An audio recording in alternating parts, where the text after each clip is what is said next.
What's up? What's up? What's up? What's up? What's up, YouTube? It's your main man, AB the Hero, back again with another video. And your main man, damn, bro, I've been like so sick, not sick, getting you know what I'm saying, for the top of this year, man. So, but I wanted to quick do this live stream tonight, and then, you know what I'm saying, if I ain't feeling too good, then we'll get up out of here.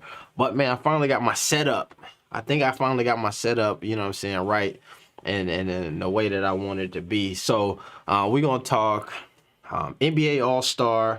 We're gonna talk all of the stuff that we ain't really got to in a minute. Shout out to man Ronnie's Maximus, the Jello injury, Lonzo injury, Melo, Borrego, the whole vibes. We're gonna get into it. Let's go. AB the Hero, back at it, baby.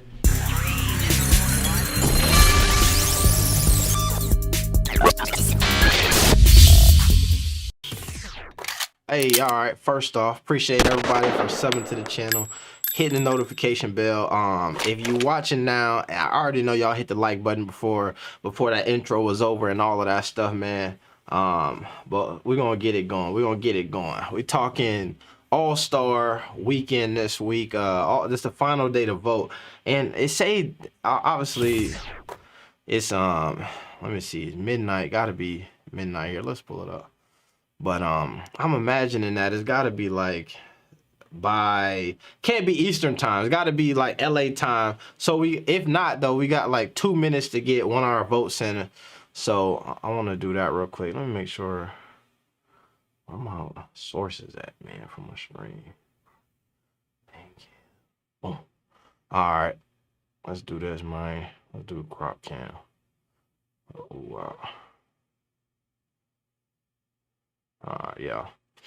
So let me make this a little smaller, man, so we can get out of the way. All right, bet.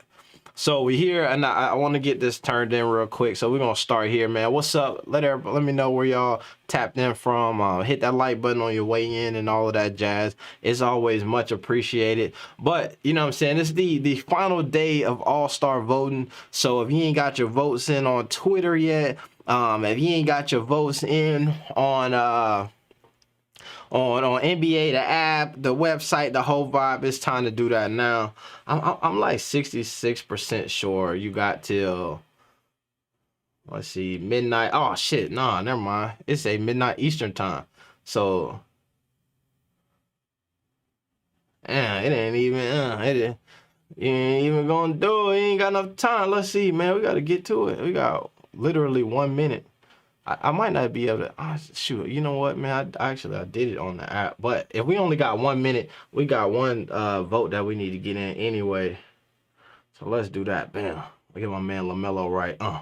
View your picks, we got 1 minute. Review and submit, that's all we need. Let me type this in here. Let me go main screen here. Let's go Allen.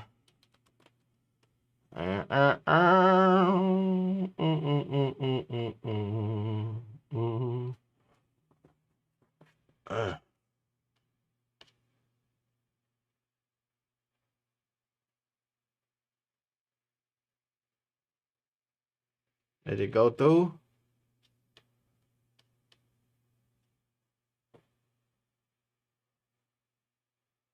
Bro, I don't even think it let us have it. It's over. We missed it. I got it on my phone though. Let me show y'all, just so y'all know I ain't mess up the vote all the way. You feel me? Let me see. I voted on my phone earlier, and you know what I'm saying, we keep the Twitters going and all that jazz. So I probably wouldn't have did this, but you know, I got it. You know, sometimes you use this different emails and all that to get it going. But yeah, it's official, man. It's over. You can't even vote no more. They just sending you to the links. Also, NBA, bro, it's whack as hell that y'all are that you only did votes on to Eastern Conference. You know what I'm saying? To East Coast time. It should have been to West Coast and all that jazz.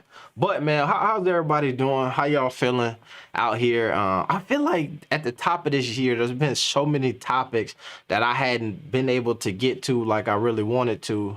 And so I want to try to get into some of that this evening.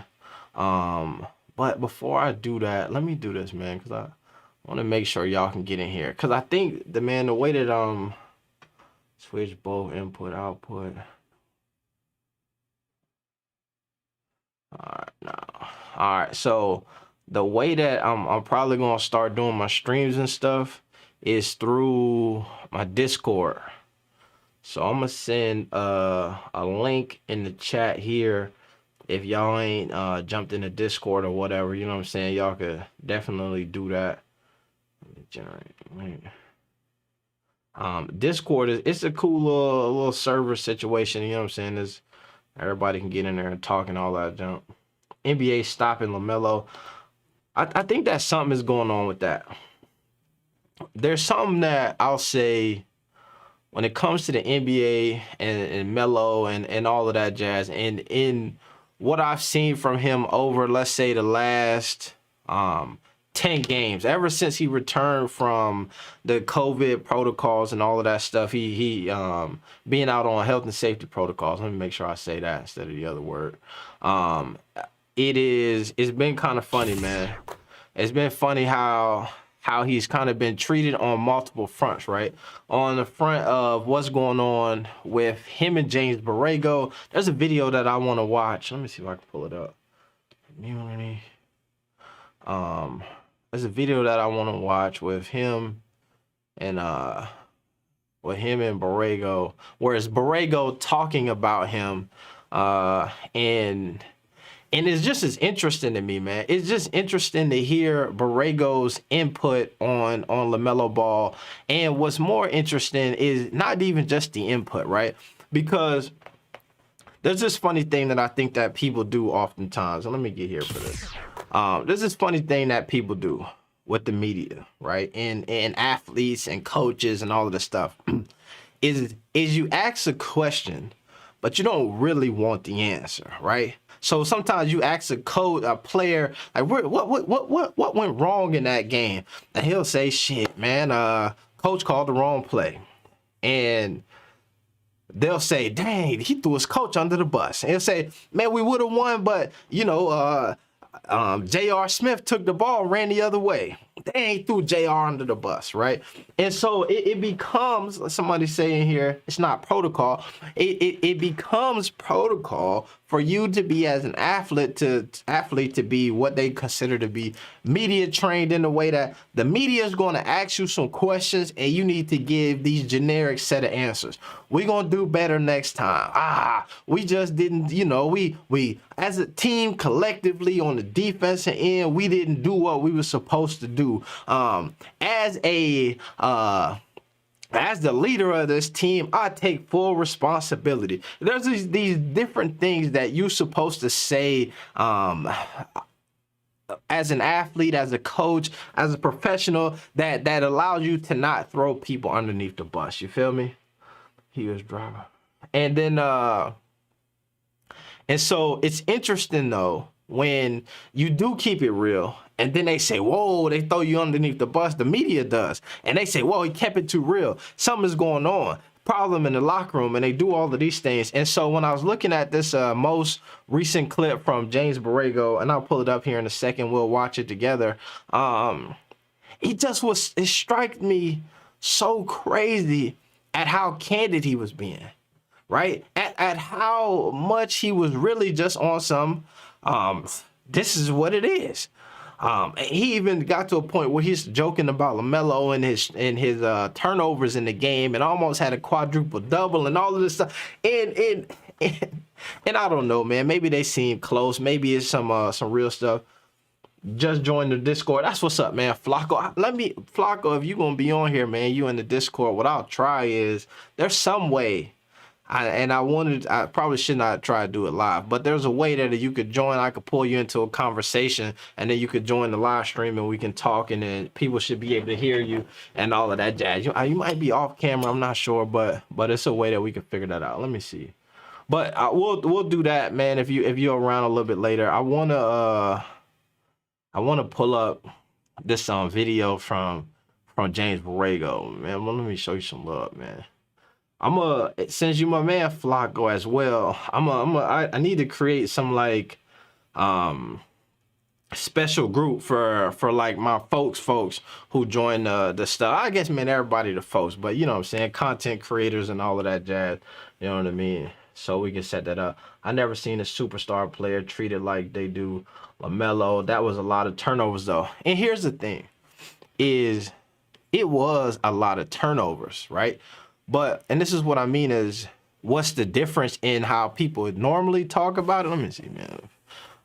How they normally talk about it, and then what they did to him that night is, it was a lot of turnover. Let me fix the cameraman. There we go. It was a lot of turnovers, but he had 6 turnovers in the first half and had 2 turnovers down the stretch, right? Most of the time, if you got a coach and you had that type of game, he's going to say, like, he kind of what he alluded to there is, you know what, he started off the game a bit sloppy, right? Even sloppy is kind of wild, but he started off the game a bit rocky, 6 turnovers. But what I like from him as a young dude is that his game elevated as we were trying to close it out, and he simplified that down to 2 turnovers. Then you can also be, even if you're going to be very candid and specific and critical, you can say, now some of those turnovers were foolish plays and mistakes. He was doing the dribble thing and dribbled off the back of his leg. Also, some of them turnovers was he was trying to pass the ball, somebody hand go out of bounds. You got to acknowledge all of that stuff. You can say 8 turnovers, but what a lot of times dudes like Borrego, they point out the nuance in most situations. So then when you get an opportunity to be very nuanced and you don't do it, it's telling to me. So let me see. All right, we're gonna pull this bad boy up. It's cause they can't catch his passes. Exactly. So say that. That's what I want to hear you say. Don't make the joke about the turnovers and then act like he just was out here being wild and crazy with the ball. And you can't, you know, he drive me crazy sometimes and all of that. If you gonna talk about the turnovers, talk about the turnovers, but break them down. Give me like LeBron do. LeBron to be like, well, you know, they inbounded. I looked to the left out the corner of my eye. I seen Anthony Davis, seen his shoulder twitch. It looked like he was ready to go. I looked back across. I seen Malik Monk. His eyes was blinking and he was fired up. And then so I tossed it to him. But what I didn't realize is Dwight was rolling and Dwight's hair had flipped this way and over his head. And then I just didn't notice it. Man, also let me show y'all something. Oh, let me not do that for y'all right quick. That's not the one I wanted, because I was doing a LeBron take, and I got some LeBron setups for y'all in here later. But so this is just the stuff that I'm saying is, man, there's just ways to do it. There's ways that people talk about it, and there's ways that stuff happens. I think I can pull up. Will that work?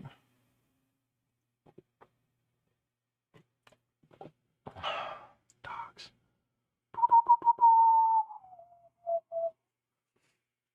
Let me see, man. There is just thought of something that I forgot I had set up or could set up for this thing. It ain't on here though. Maybe that's only on the thing. So that's what I want to hear from Borrego. If you going to diss your star player, diss him in a way that's deep and detailed and intricate. Don't do it in a way that you did right here. All right, let me pull this up, man. Let me go over here to my YouTube channel. We're gonna find this video. Also, man, some of the things that we gotta talk about here is, let's see. I don't know if y'all saw these yet, but my man Melo got some new kicks dropping. Some of I'm a fan. I ain't gonna lie to y'all. I'm a fan. But let's pull this up. And when I play this clip, man, let me know if y'all can hear the audio and all of that jazz. And let me make sure. I want to make sure all of that's squared away for y'all. As we get into it. Here we go. All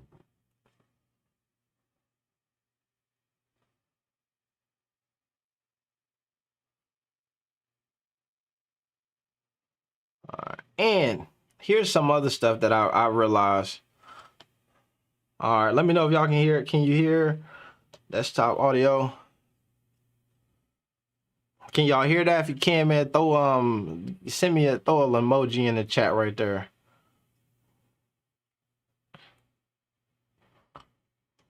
Can y'all hear that? Can y'all hear my man James Borrego in the chat? Can y'all hear that?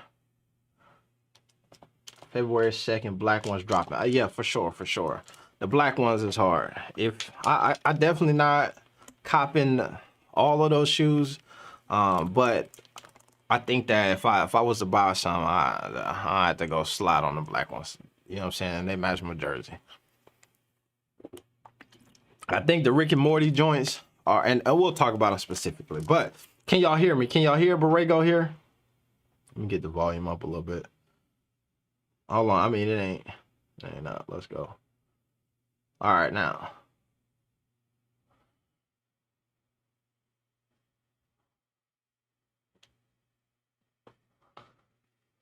No, it ain't. Don't look like it's coming through.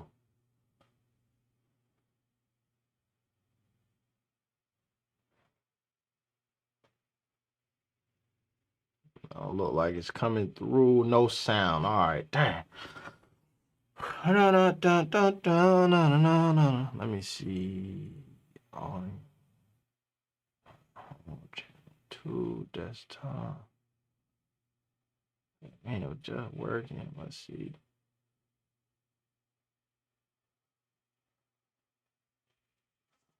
All right.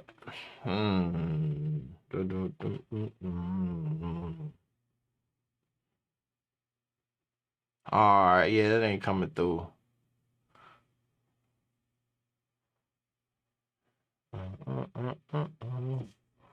Trying to think of how I do this. Let me see. What's new? Last I heard, Borrego say he is headache or something. Yeah, that's what we're trying to get to. Active monitor.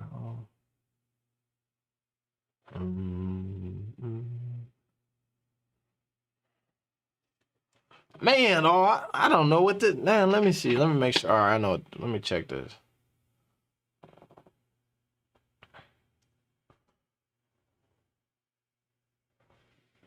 Let me set this up, man. This is the first time I use this setup this way here. So I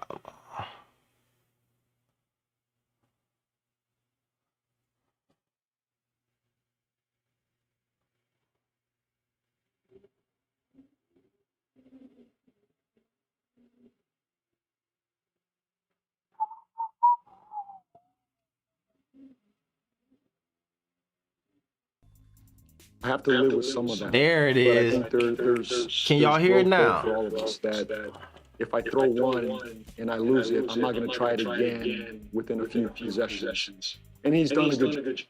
Y'all should be able to hear it now. From what I see, it's coming through.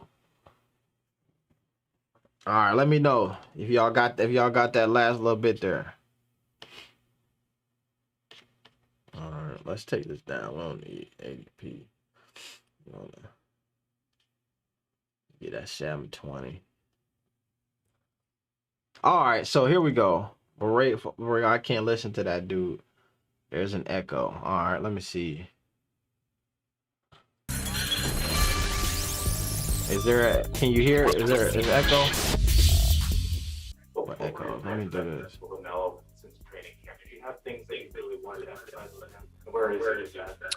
First thing we talked about was leadership, just being a professional every day, coming and doing the work every single day, growing the curiosity of the game. A lot of times, a lot of the summer and early in the season, we spent time. I hear the echo. And I think you're seeing growth in that area in fourth quarters.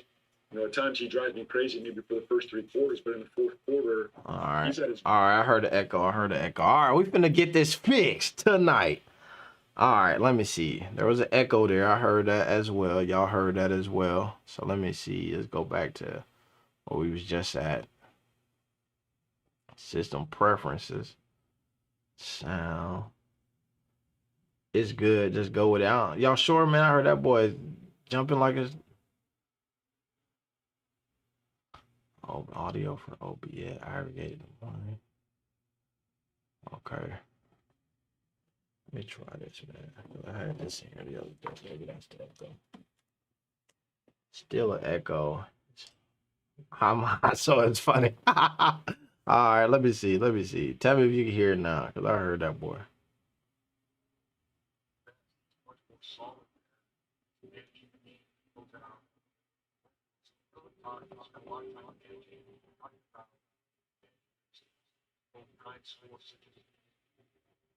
Why is it echoing all that? He, let me see, man. All right. I think I know what I got to do. Let's do this here. MIDI boy. The echo thing is hella annoying for me. Somebody, James Borrego, James ran in here thinking Antonio Brown was going live. Jokes, aren't you guys happy that the Hornets are growing and winning as a team? Facts, I am. I'm happy for the Hornets as an overall organization and what they're doing. I think that's just, it's dope. I think that is dope. All right. I think I might have fixed that, boy. Let's try one more time.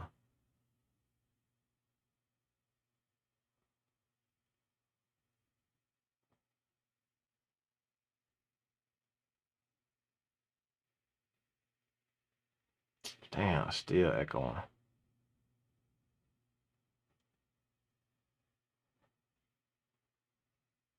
Is it echoing?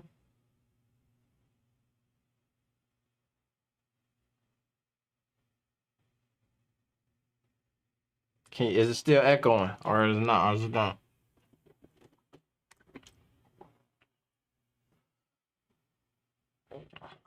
All right.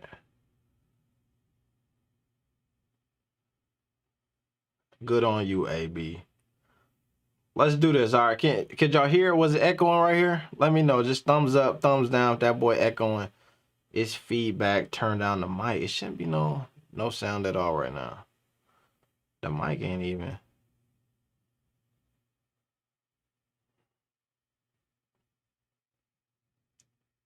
What I thought, all crickets.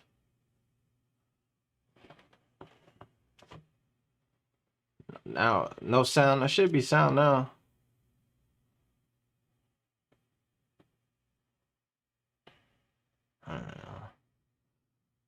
What's going on with Jello injury? That's what we're going to talk about.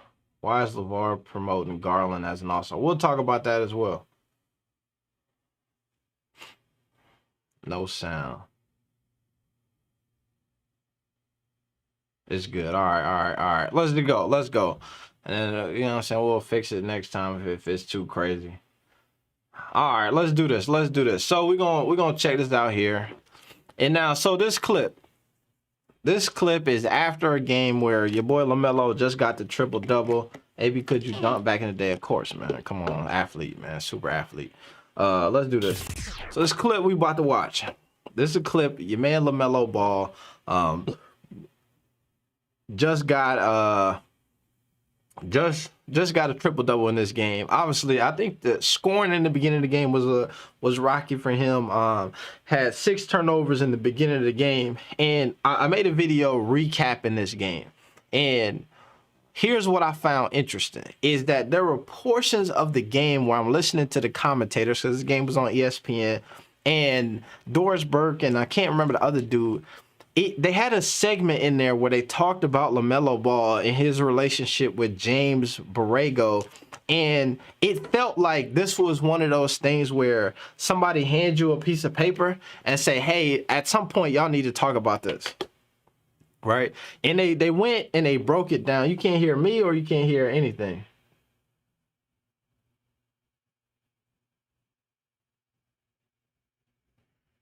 All right. Let me know if y'all can hear me. It should say that y'all should be able to hear. But let me see, unless the stream froze up.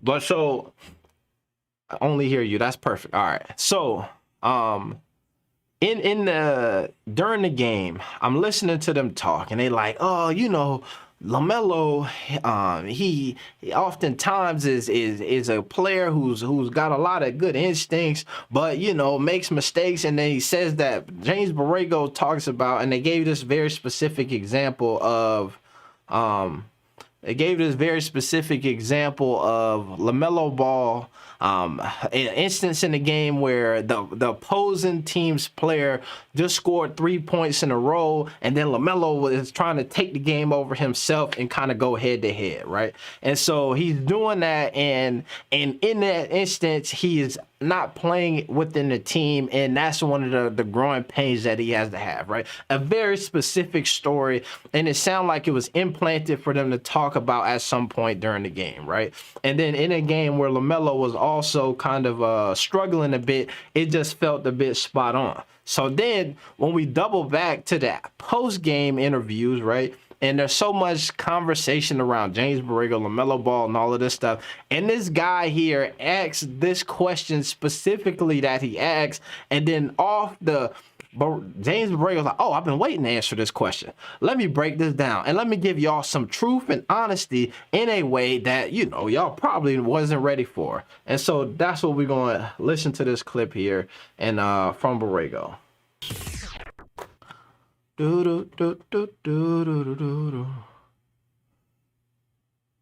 All right, so here we go.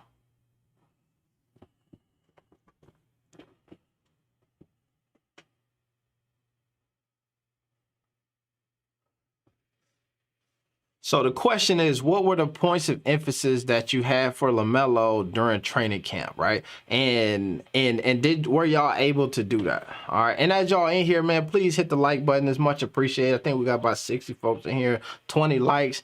You know what I'm saying? I like to have a nice balance on chakras and all of those things. No, I'm playing.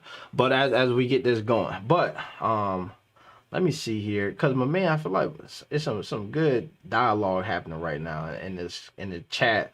And I want to be able to catch up to that and talk about all of that stuff as well. So let me make sure I'm keeping y'all in the loop. And I also want to say, like, I think that this video may be a bit critical of what's going on. But let me answer this question before we listen to this.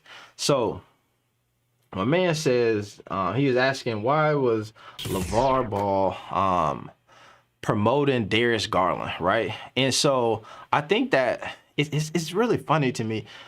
If you go to there's the app, what is it, Cameo, right? And you can go on Cameo, and LeVar's on Cameo, and some of your favorite celebrities and all of that stuff, and you can send a message out, right? You can say, LeVar, man, could you send a message to my cousin Craig? It's his birthday. Let me see this. All right, let me do something. Open Snap. You could say, let me do this. All right. Right. So let's say you go on a Cameo, right? And you say, hey man, it's my cousin's birthday. Could y'all send him a message, right? And you say, all right. So you send that over LeVar. LeVar get the thing, and then he'll send you a quick message about your cousin. You know what I'm saying? Giving him a shout out and all that stuff. So I saw the video with Darius Garland thing, and that's all it really was. Is somebody who was a Cleveland fan they asked him if he thought Darius Garland was having a season where he was ready to be an all-star, and LeVar was like, yeah, Darius Garland is hooping, man. What he doing over there in Charlotte, in Cleveland is what it is. So it was not that he was promoting Darius Garland or whatever, but it just was more like saving my life for when you say hit the like, haha. Nah. So that's what that was, man. It wasn't nothing crazy. That's all it was. Studio, the Spurs were David Robinson, Bruce Bowen, man. Who you know, we playing party. Yeah, facts. If this thing was working, man, how I was expecting it to work, man, this video I just watched with I Am Athlete, and they were talking about how much it is the coach and then how much it is the players, right? And then they were really breaking down the relationship between Tom Brady and Belichick and all of that stuff, and it was some good dialogue in there because they talked about a lot of preparation that coaches bring to the table and the things that they see, provide the players, and then those players then you know what I mean, are able to do what they do. But It's a whole thing. AB, do you think LaMelo needs to score more to become an all-star? I don't see him becoming an all-star scoring less than 20 points. I think that I believe that he's an all-star this year. To me, he's already an all-star this year with the 19 points. Let me see. No sound on the JB clip still? You can't hear it?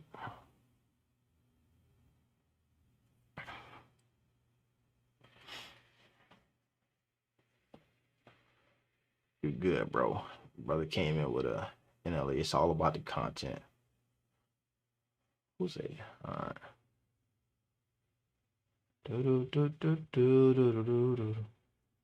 Borrego, there's literally a video of JB.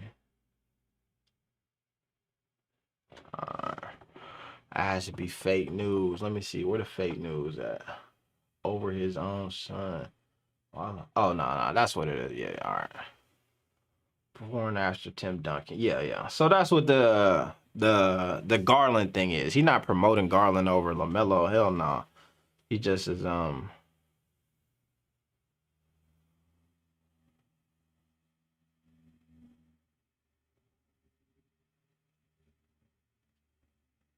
shit.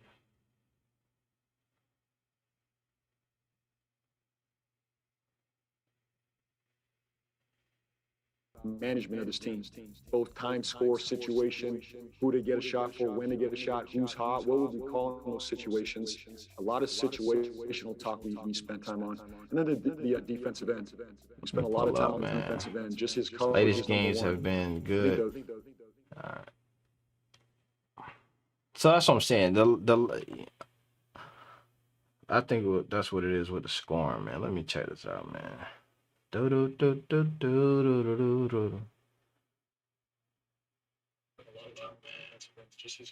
games have been good. All right, yeah. So y'all can hear that. All right, we good. It's working. It's working as it's supposed to. All right, so let's get into this for real now. We squared away. Let me make sure everybody in here done hit the like button and all that. We'll just work around the echoes. Exactly, yeah. Echoes is my fault on that, man. But go ahead and I need to figure that out for a time in the future. All right. So let me do this here. So what we about to do is we're gonna listen to this video, and then we'll critique it and break it down. Let me know what y'all think in the comments as well.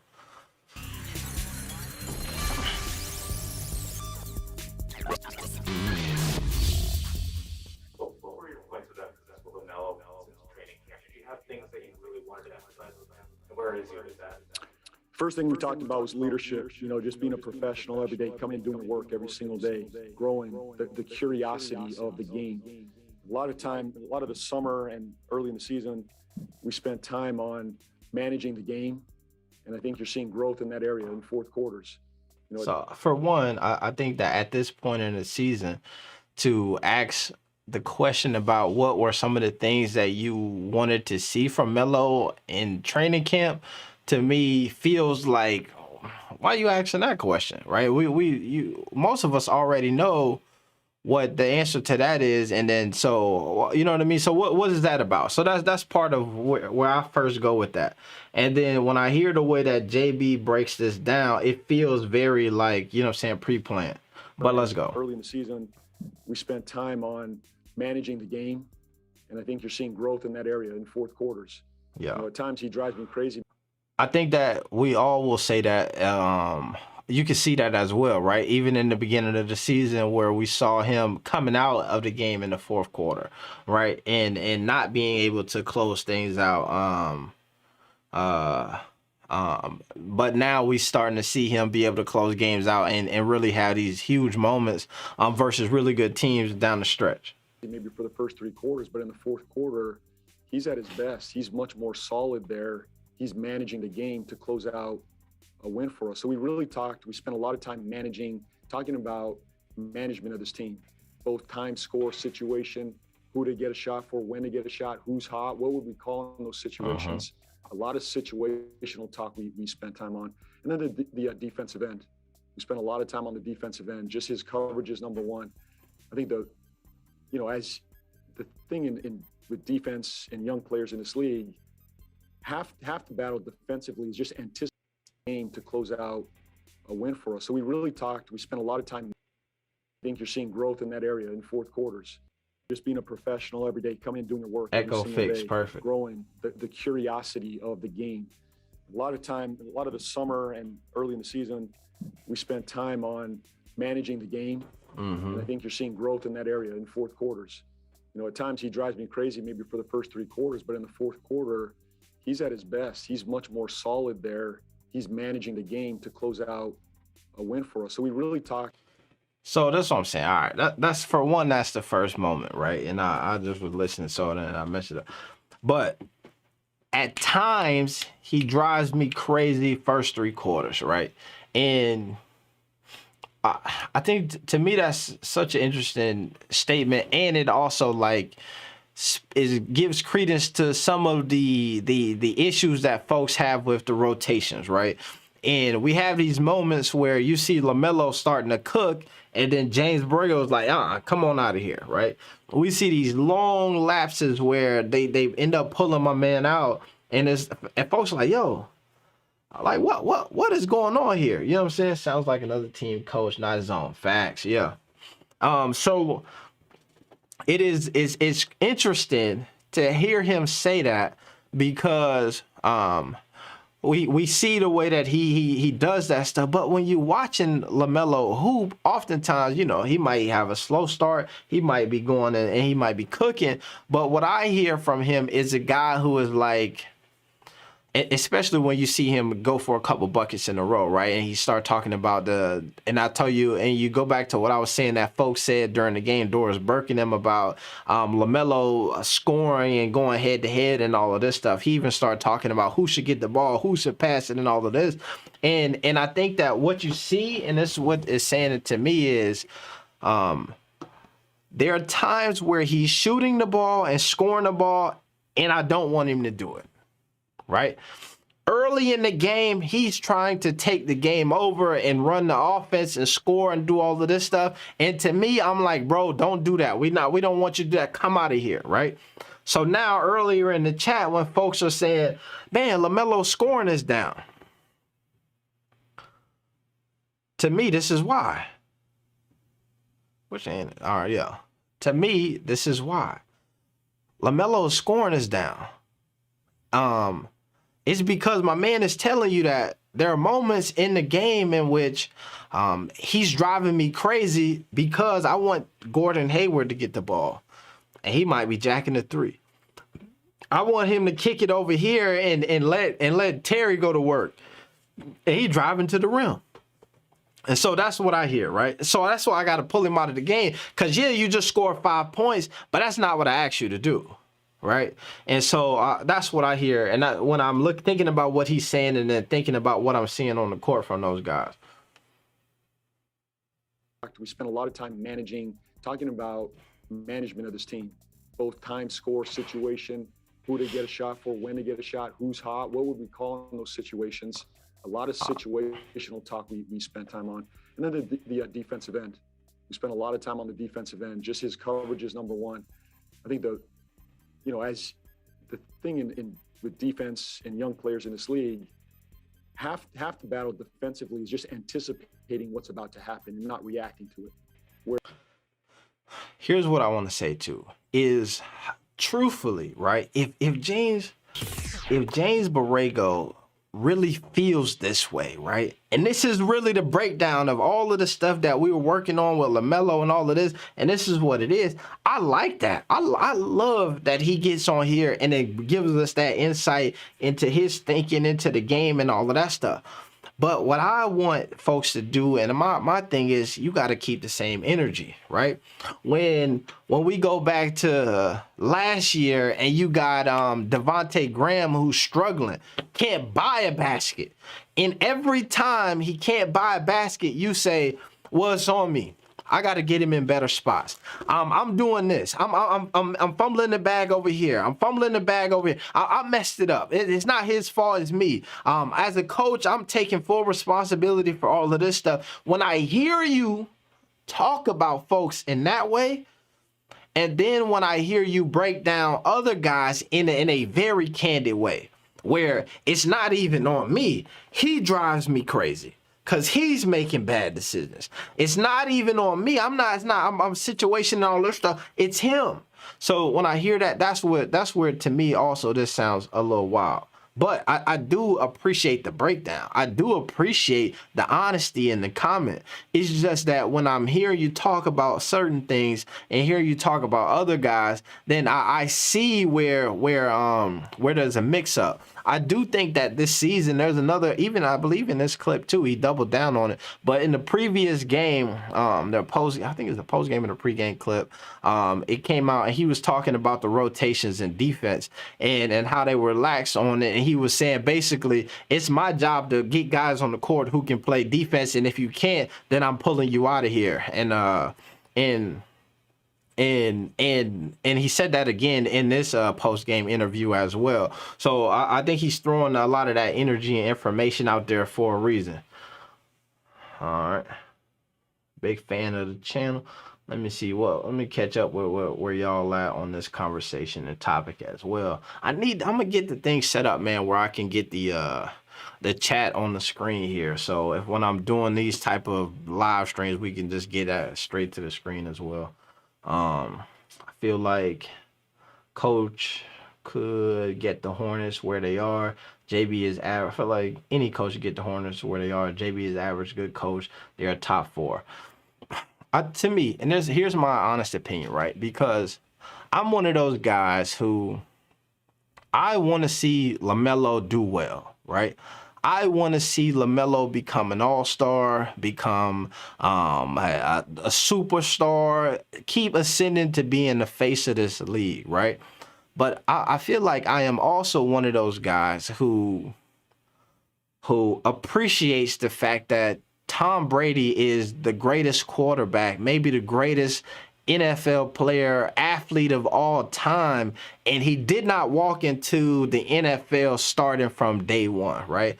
I'm appreciative of the fact that the same thing with Aaron Rodgers, who is considered to be one of the greats, and on his first snap, they wasn't like, bro, it's your team, right?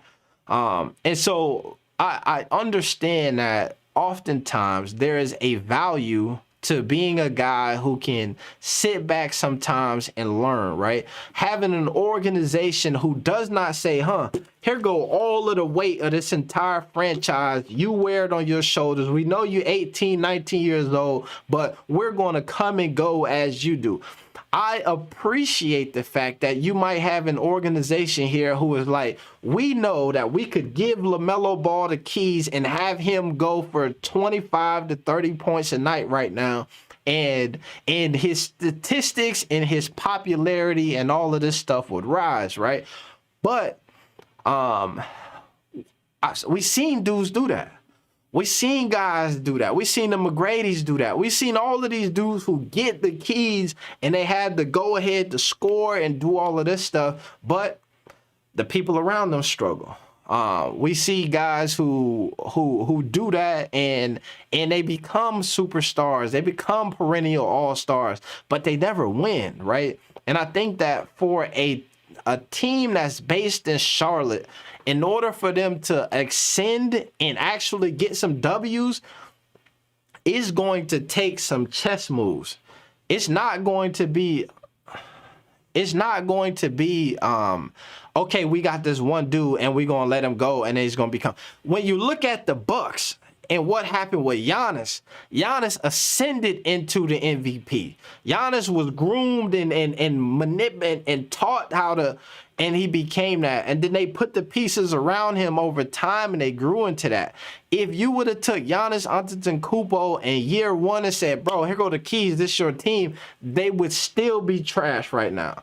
So I appreciate a bit what's happening with this Hornets organization, especially when I'm watching different guys elevate their games on a night in and night out basis, right?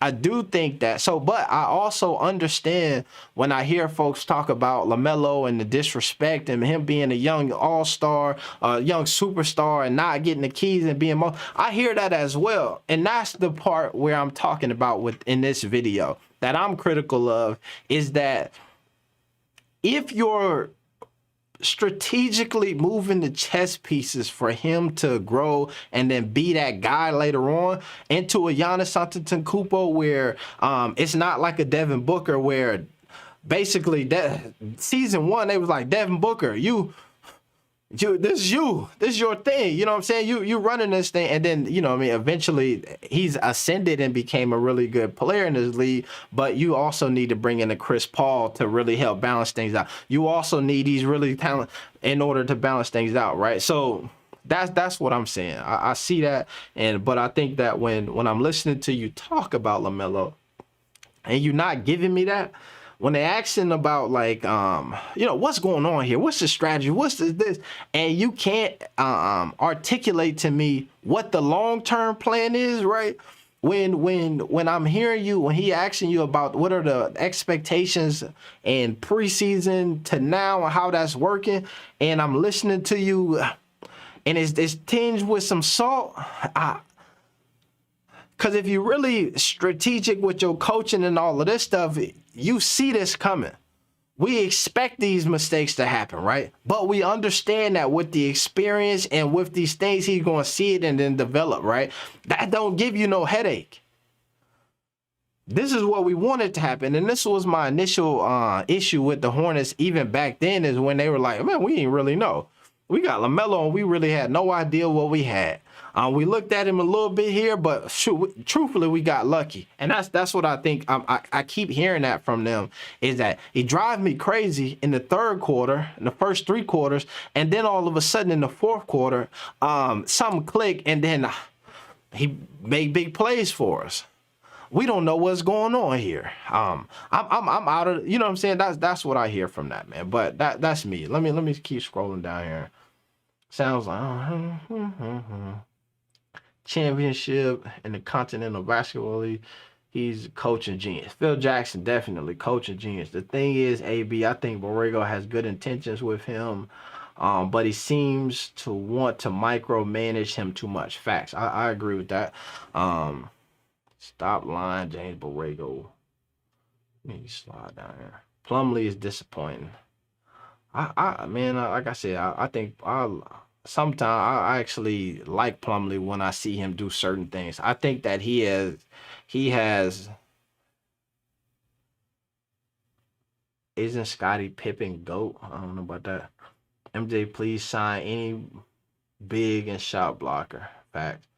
They could use that. I actually, man, I'm not completely turned off on Mason Plumlee. I think that there are moments where he shows some athleticism and some agility, and then he is throughout the season gotten better. And to me, if I had to psychoanalyze somebody who I never seen before, I would say that he has gotten better of realizing who gets the ball and all of this, and kind of taking this like, because I think that there are moments where him and Gordon Hayward seem to team up. He's like, yo, I'm taking this and I'm getting Gordon the ball, right? Gordon, I'm going damn near bring the ball up the court just so I can give it to Gordon so he can get some scores. And so I feel like once he stopped taking things into his own hands, I feel like I liked him a bit better on the court.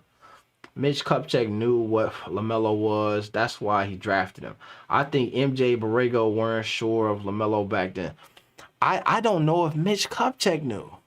Because Mitch is the one who I'm pretty sure I heard Mitch out of his own mouth talk about being completely confused and not knowing. And we went to see him a couple times, and we saw the shot was going in, and we said, all right, if he can shoot like this, we'll take him. We'll take the risk. And that I feel like that's what I saw from or heard from him many moons ago. Plumlee is good upgrade over what we had. He's great passing and handling the ball. Exactly. I see that from him, so I like it. PJ to the Pacers. I think that, let me see. Listen, never mind. I'm happy. You know what I'm saying? I would not be upset though if PJ went to the Pacers and all of a sudden I'm hanging out at the mall, and then I see Brittany Renner just hanging out in Indianapolis. I think that's the type of energy we need in the city. I'm happily, you know what I'm saying, in love and things, but I just would think it would be cool. It would make my day for sure.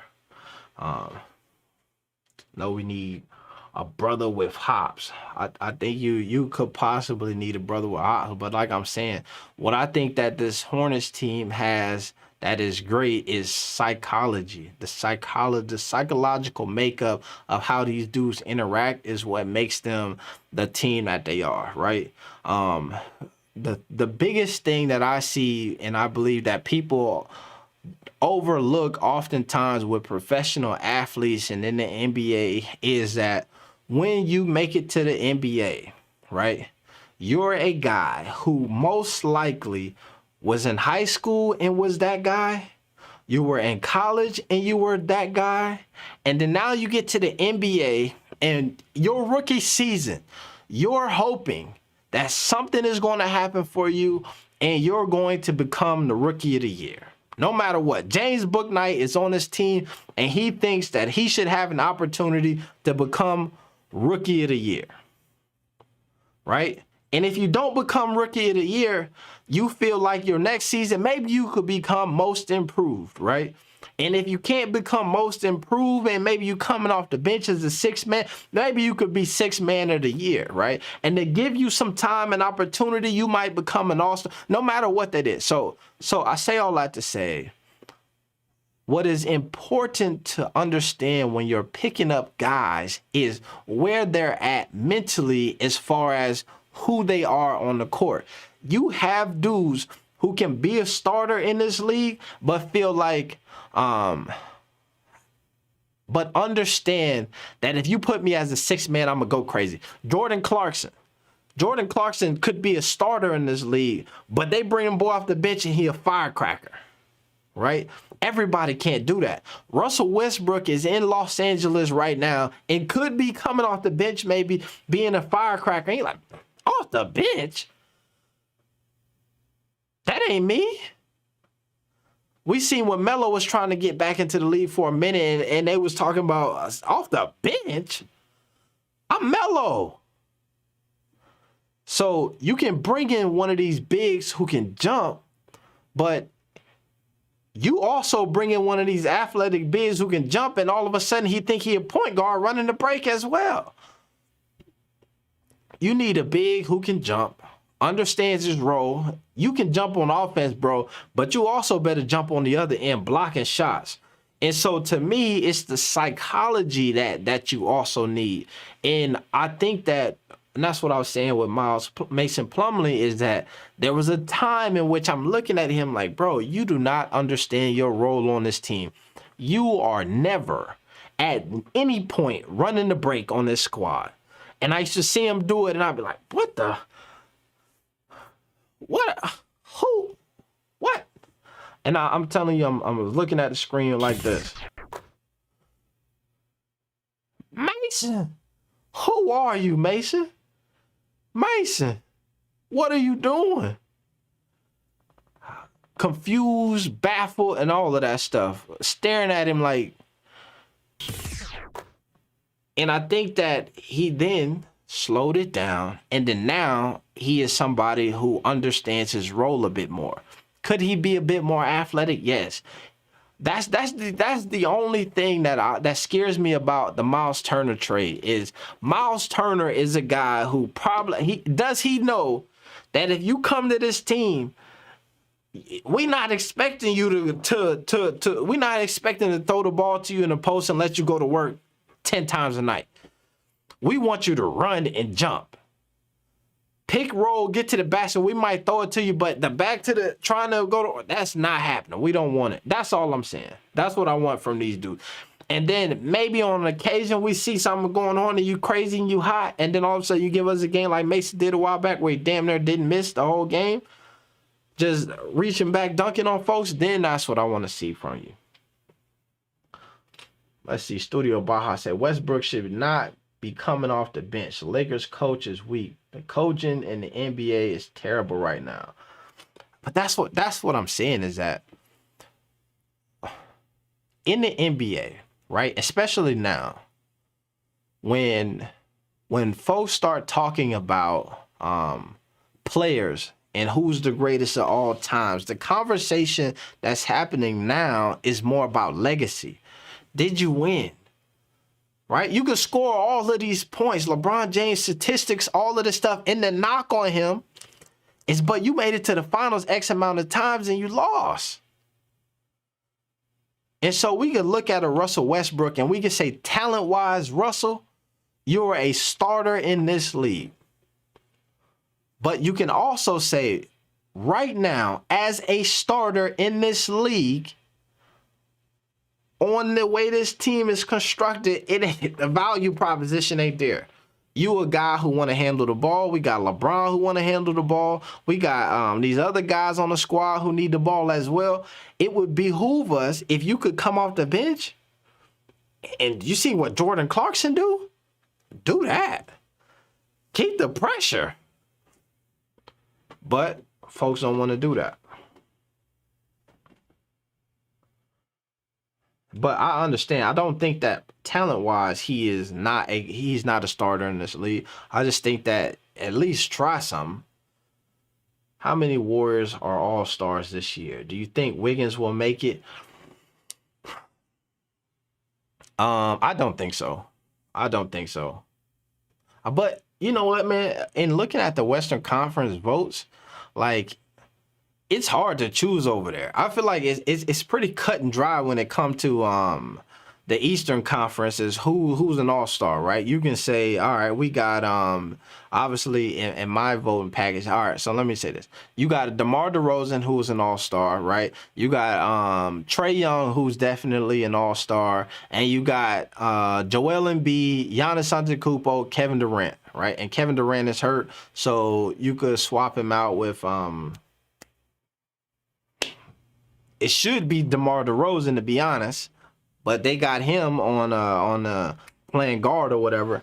But you got Zach LaVine. It's just so many guys who are all stars here. When you get to the Western Conference, it's harder to really pinpoint who you got. Curry, Booker, John Morant, Luka Doncic. You got all of them guards, right?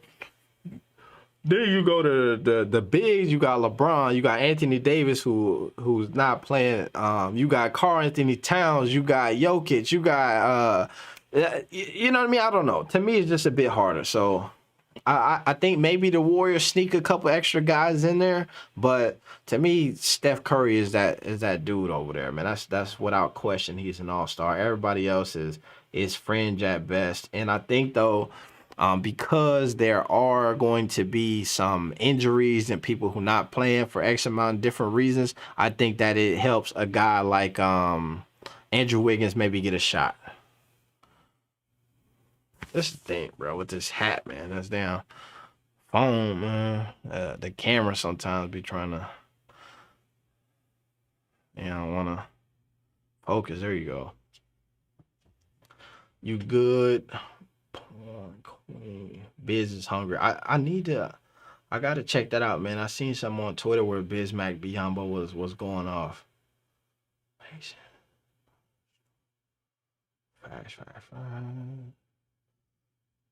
Gordon for it's simple. Gordon for Turner. It's not rocket science. Miles Turner leads the league in blocks, shoots over 40% from 3, and he plays defense. Facts. That's what you need from him. I did a one of those ESPN trade things, and the straight up trade for Gordon for Turner don't really work, I believe. Found the perfect second string or starter spot. Facts.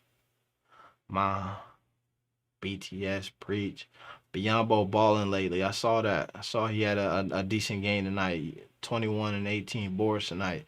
What did he do the night before though? I think you just get Curry. That's this year. Yep, to me. Biz got talent. Oh, I saw that game. Yeah, Bismack is. All right. What's good for 10 million, not 45? Was top 9 in the East votes. Yeah. LaMelo she was top 5. Oh, you mean just overall? Yeah. All right, let me go back to here. All right, let's keep going with my man Borrego here. See what he got going on. Where Melo is just, we're trying to get him more comfortable with being aware of what's about to happen, whether it's a pick and roll, a pin down, something on the weak side. So that awareness, his defensive awareness on and off the ball is something we spend a lot of time on. And as I said, the leadership already. You talk about the team. All right. So damn, let me tell y'all this story. And I've said this multiple times on this channel, but I think that this information was so impactful for me that it's worth sharing, right? Many moons ago, right? So in that clip, that little snippet, he's talking about you know what I'm saying, on the defensive end, being aware of what's happening and not reacting to it, right? And I always tell the story because I play college football, and I went to JUCO first. I went to Indy, right? Independence is the school. They just did Last Chance U. The last football team they did was Independence, right? And so while I played there, I redshirted my first year, played my second year, then I started getting recruited, and I ended up going to play at Iowa State. And I went to play at Iowa State for Gene Chizik. Gene Chizik was the defense coordinator, I believe, over at Texas. Then he took the head coaching job at Iowa State. And so when I'm sitting down with Gene Chizik and we're talking, he's telling me, you know, coming in as a JUCO transfer, because I had 3 years to play. He's like, that's the perfect scenario for a player to be in. And they had guys from Texas who had similar paths and went on to be really good players. And he's like, I'm gonna tell you why. He said, because you got 3 years to be here, okay? And he said, in your first year, what's going to happen is you're going to get all the experiences, right? We're going to throw all of the information at you. You're going to get all of the experience, and your reactions to things are going to get better over time. That's going to happen to you in your first year, right? Then you come back for your second year, and all of the stuff that you experienced for the first time, you're ready for it the second year, right? You've seen it coming. So as you're in these situations and things are happening, it's no longer you trying to figure out what's going on. You know now, right? I've been here before. I know what to do. And then so you see it, oh, it's coming, and then you react to it, right? And he said to me, in the third year, it's the best year because you done already experienced everything, right? For the first time, you got all of the information. The second year, you've seen it coming now, and you're able to know what's happening and know how to react to things. But he said in the third year, what happens is now you start to understand things before they happen, right? You start to see that, oh, he lining up over here. This is what's coming. And then so now it's for one, it's not you thinking as much as you had to do in the second year. It's you already understanding what's going on. Your body is reacting to it. It's the best of both worlds. And then so when I hear my man Borrego talk here, right? When I hear my man Borrego talk here, and that's what he's explaining, right? He's saying, like, you know, we need him to not just be able to react on defense, but have the awareness to know what's about to happen and know where he should be on the court. And this is the thing. That's coaching. To me, that's coaching, right? To me, that's a dude having the experience. You done coached him up on stuff, and then you get him out there, and then you allow those things to happen, those situations to come to him, and then he makes those moves, right? That's all that is, right? So, and in the plan that my coach was telling me is those things really start to become solid when you get to year 3, not year 2. So when I was talking about earlier, when you got a James Borrego who seems to be the guy who's like, in the way that they playing LaMelo is like, yo, you know, we gonna bring him along slow. We're not gonna throw the kitchen sink at him and have him carry the weight of this team. We gonna, you know what I'm saying, slow play it. That's where when you give this type of breakdown, I want you to then to set the expectation of like, this is what we're working on. But we understand, like, this is what we want to see in the future, right? It's coming. And it's not just this like, because the way he made it sound to me right then, it sounded like he was, you know what I'm saying? I'm disappointed that this ain't happened yet, right? So the defensive end, we need some more work from him, and it's all bad here. But that's what I'm thinking. Let me see what's going on here in the chat. All right. Miles. Yeah, Miles, Trade Pit, AB, number 3, JUCO DB. That's a fact, Mundo. LaMelo Ball hate is real and it's pissing me off. What games have y'all been watching? AB got 4-3-5-40. Have you not watched his recent games? They are not the best. I think that his recent games he struggled a bit, but what here's the thing that I feel like folks don't, and it's the new NBA, right? Where your point guard and all that stuff supposed to give you, it's supposed to lead your team in assists and damn near lead your team in points, right? We see that. And so if you're a guy who is giving you 15, 10, and 10, folks will be like, man, you had a bad game. He only gave us 15 points. Yeah, he gave you 10 assists, 10 rebounds, and also gave you a steal and a block. But you're like, man, he ain't do nothing. Brother, the man just gave 18 points. He didn't even get 20. Yeah, but he gave you 14 assists. He gave you 9. Man, but you struggling. You're not having. And so I think that those are our statistics oftentimes, right? Where I think the box score is something that is important, right? And you can see a lot about the game from that. But I think as fans, there are certain stats that we think determine whether or not you had a great game. What was your shooting percentage? What was how many points did you score? We kind of care about the free throw line if that's bad, 3-point percentage, and that's it. If you shot 100% from the field and you had 30 points, oh my God, you had a damn amazing game. You know what I'm saying? You could have had 15 turnovers, but folks don't get that far down the box score. You feel me? Also, damn, I wish it was on here. In the same clip, and this made me just think of this as I was talking about that. This is also a game, I believe Gordon Hayward had like 6 points. And Borrego went out of his way. Damn, you know what? I'm going to pull up the original, because this is the snippet. This is the part that he talks about LaMelo. But if we listen to the entire thing, you can see what's really going on and what's crazy about what he's saying here. But we'll do that. If we get finished with this, man, we'll double back on that. Don't kill the ball. Defense is also defensive players. Bring in some defensive stoppers. Where's the big defensive stoppers in the middle? Yes, you can have defensive stoppers in the middle, but you also got to have guys who can play offense as well. Y'all got to stay off the flock. Just go look at the starters, winners, records. Look at their big games and compare them to Melo. It's no question. Let's reward losing. I don't know what you're talking about. No, he's not Bajas. Borrego is holding Melo to a higher standard than the rest of the team because he wants Melo to strive to be the greatest leader he can be. To me, I hear that and I think cap. I think hats. I think when I hear that, I read that and I think fitted caps. I think the snapback caps, maybe bucket caps. I just think of a lot of caps that's all just passing through my head. I think that's the benefit of the doubt. It's a strong benefit of the doubt, my man, Queen City.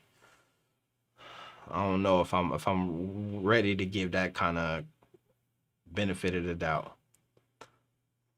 Yeah, look at Trey not in the playoffs currently. Have no big wins versus any top teams. Oh, but the Hornets beat the Bucks 2 times. Melo play. Yeah. That's what I'm saying too, man. Are you buying any basketball cards? Let me see. I got some rookie cards last year. So I got a few here. I could probably load up on a couple more, man. But yeah, I got some rookie joints. Nothing crazy though. I don't even know if these worth anything, but I just loaded up just cause. All right, here we go. Borrego is an average coach. I mean, I think he can coach though. While I'm critical of him a little bit. LaMelo staying here, but LaMelo really needs to improve on his efficiency. Very common for young players, so I'm confident he can easily improve on the facts. Yeah, but is that getting LaMelo in the All-Star game? Clearly not. I don't. Here's you know what's so funny about, like, I think that it is weird because folks talk about fans of, like, what people in the ballerverse, right? And fans and LaMelo stands and all of these folks, man. But I think that, and they would, like, as if they're unobjective, right? But last year, I got a channel in which we talk heavy, you know what I'm saying, Hornets, LaMelo, Zoe, all of these guys. And I was trying to get I'm hyping my dog LaMelo as an all-star last season. And advocates, staunch LaMelo fans, watch all of the videos, got the merch, all that's like, he ain't ready yet. He's not an all-star. He ain't got there yet.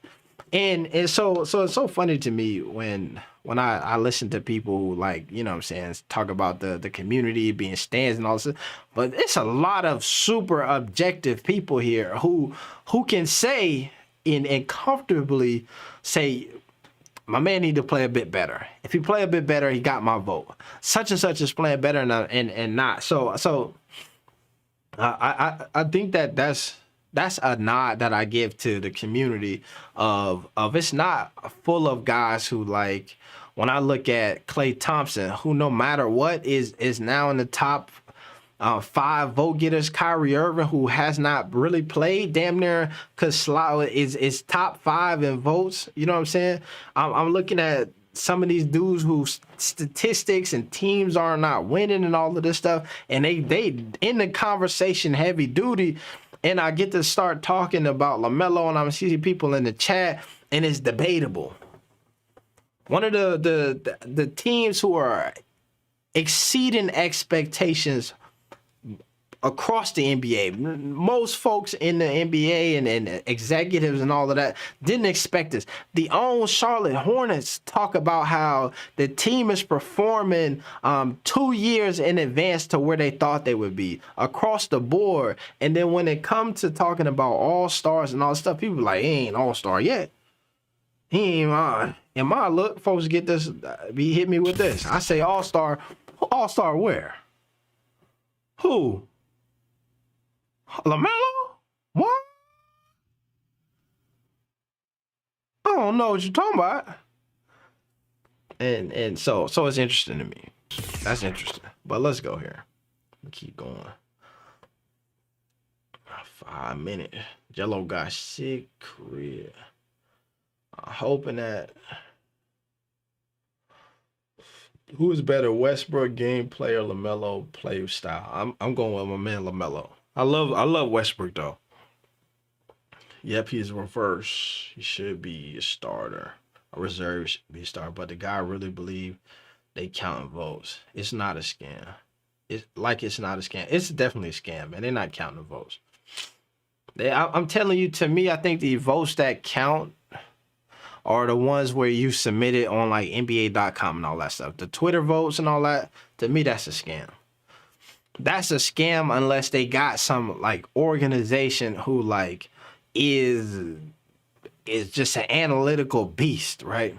And the reason why I think that that's not the case is because if you have some organization who you're partnering with to secure and make sure the Twitter vote is correct, then their name is on that.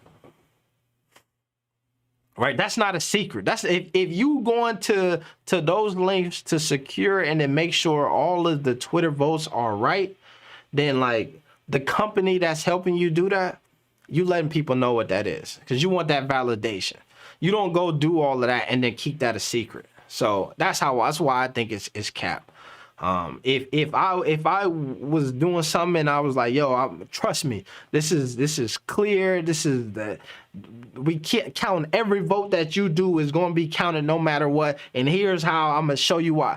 Trust me, the name of that company, we would be able to look them up right now, and it would be all on the website of the vote counted by such and such. TurboTax.com. You know what I'm saying? All of that jazz. Borrego will be gone soon. 500 is not good enough. I don't think that I don't think. I think that the Charlotte Hornets, if they right now, I think I heard earlier they were 6 games over 500, so that's solid for them. But like I said, I think that this team is outperforming most people's expectations. I think that what you're getting from LaMelo is crazy good in their eyes, right? They're obviously he's critical here, but you know what I'm saying is that. But I think that what you're getting from everybody else is what keeps James Borrego's job, right? The fact that Kelly Oubre is hooping the way that Kelly Oubre hooping on night in and night out, the fact that Terry Rozier, who started slow, is starting to come along, Miles Bridges is starting to click and do this, the fact that they can pull Cody Martin in and then he can do have some significance, Jalen McDaniel, all of that stuff. So to me, that says that they're giving the nod to the coach, right? They're going to do that. They're going to give him a nod, and they saying, "Bro, your boy look good." Now, there's some other things. I think that there's maybe some critiques that you could have for him. You know what I'm saying? In regards to LaMelo and all of that stuff, but I wouldn't be surprised if some of that stuff was coming from the top anyway. I think that way because it seems like LaMelo and Borrego have a great relationship. I don't know. I don't know if I've saw that. I don't know that they don't have a great relationship, but I don't believe that I saw something going on where they had a great relationship, right? I think that when I see LaMelo come to the post game and talk about the game where he was supposed to go in and was like, "Oh nah, Ishmael, go ahead and keep it. I ain't played in 7 minutes in the fourth quarter. If I'm not playing, then y'all go ahead and keep it." And then I seen Ishmael not play for a couple games anymore. Then I think that there's some button heads there. When I see them pull him out for the defense and they score, and I'm watching them, my dog like. I think that there's some tension there. When I listen to the way that Miles Bridges, Terry Rozier, and some of these other players talk about LaMelo, and then I hear the way that my man Borrego talks about him, I think that there's tension there. But that's me. I heard LaMelo didn't want to go in during the fourth quarter OKC game. Is it true anyway how they treat LaMelo is getting ridiculous? So I'm not sure about that one. I wouldn't be surprised. The coach doesn't like him. He needs to be I said that. Awesome guy. Trey over there not winning. I am manifesting that LaMelo will be. Damn, shit slid on me. I'm manifesting LaMelo will be an all-star this year. Let's go. Facts. I'm manifesting that with you. We can kumbaya that. I'm throwing them that stuff. Let me do this, man. That's how I feel about it. All right, let's manifest together.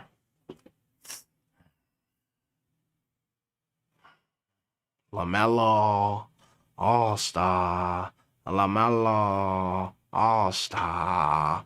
Manifestations is good. Let's go. Okay. Manifested there. All right. Shout out to AB the hero, man. Appreciate that. Hit the like button, man. Let's do it, man. Jump on that like button, man. Like it's going crazy. Well, let's be real. Player votes. The Bucks will vote Melo. The team he hit with the game winner on, they'll vote Melo. Facts. I think that's what I'm saying. I think here's what I was saying at the beginning of when All-Star votes was All-Star game and the votes were starting to kind of come around in that conversation. I was saying I think that LaMelo has done enough to where in the players and the media's eyes, he's an all-star, right? I think you can go across ESPN and all of those dudes and you ask them, is LaMelo an all-star? Yes, they'll say that for sure. I think players who played against him, we see the love that they show him, they have him as an all-star, right? I think that, so I think he's in the game. So at the beginning, when I was saying like I wanted to see Lonzo make it in there, I felt like Lonzo's best shot was two things as well. I think that obviously, well, let me clear that up.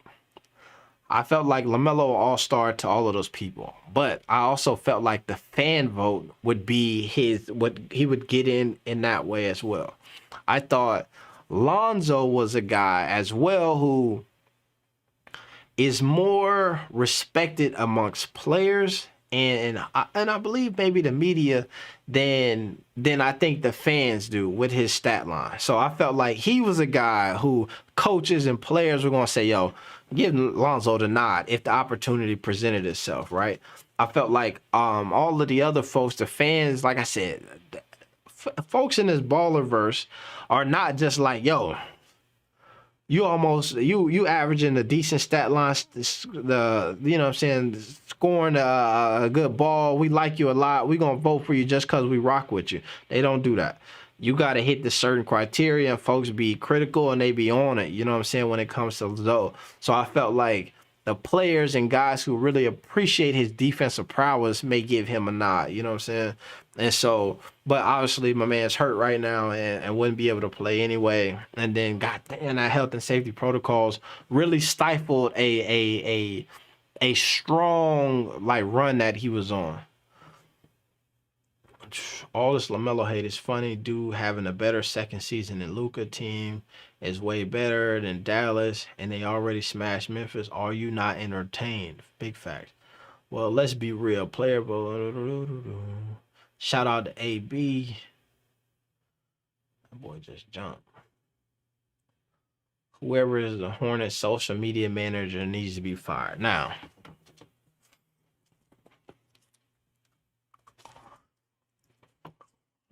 I think if we want to get the conspiracy theory started talking tonight,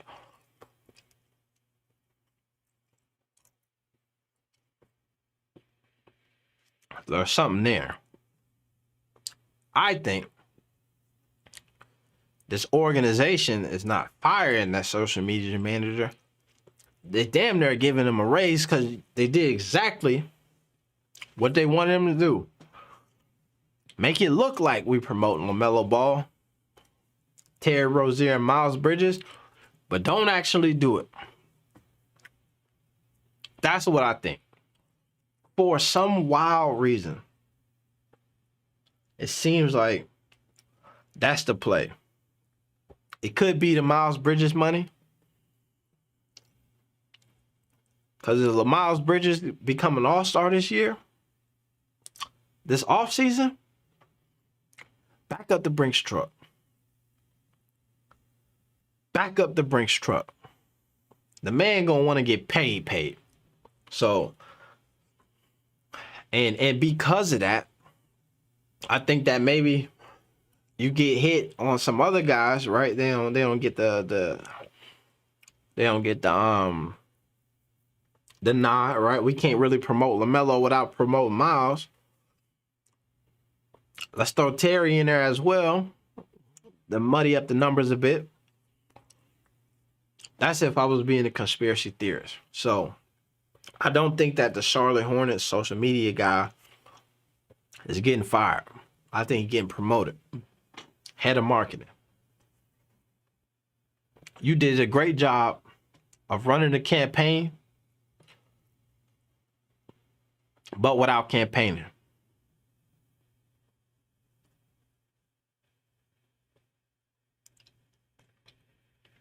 If he got the keys like he's supposed to, like Derrick Rose with the Bulls, Melo would average 25, 26 points. But the coach in his ear passed to Hayward. That's what I'm saying. It's hard to say that when we saw what ended up happening to Derrick Rose, right? Derrick Rose, workhorse. First couple years, keys handed to him, go ahead and get it. Prime MVP, all of this stuff was amazing. But then that took a toll. Like I said, you're putting the weight of the franchise on somebody's shoulders at that younger age. Some dudes can handle that. But you can carry sandbags on your back for a decent amount of time, but eventually damn legs start to shaking, start getting heavier. Cause then what happens is, they say, man, he handling that one bag. Bro, bring the other one over here. You got the other one. You got the other one. You looking good with that boy too. Another bag. Next thing you know, you carrying 20 sandbags, and you start out on them bags feeling like you start out with them bags like this. Let me show y'all something. Start out on them bags like this. You a saying, you strong. You know what I'm saying? You the guy, right? Uh-oh. Messed that up. You strong. You the guy. You got it going on. You know what I'm saying?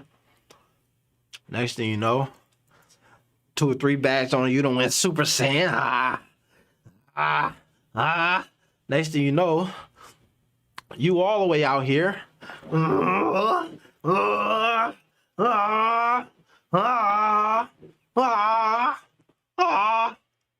And then you back to this dude.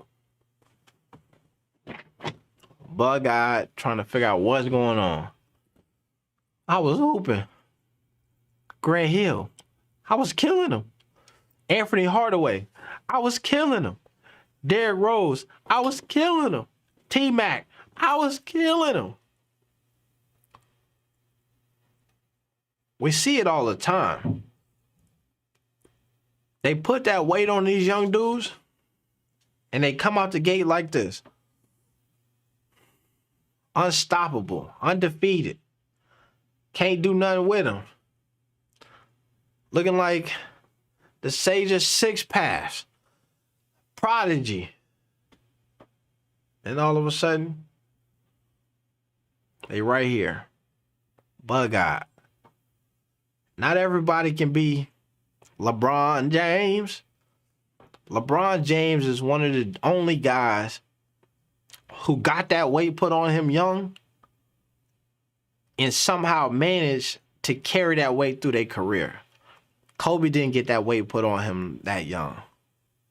Jordan got the weight put on him a bit young, and he was impacted young, and it affected, you know what I mean? And he managed to do that. But we talking about number 1, number 2 greatest players of all times.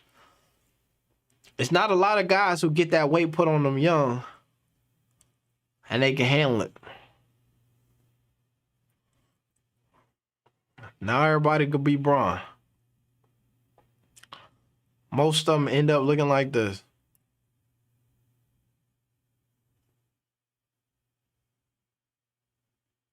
But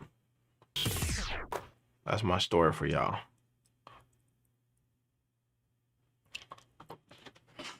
All right, let's see.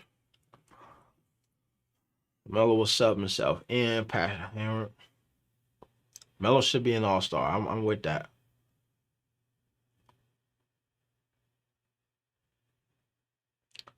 Pulling out the theatrics, but that last bug eyes, big lips thing is too freaky. Ha ha ha.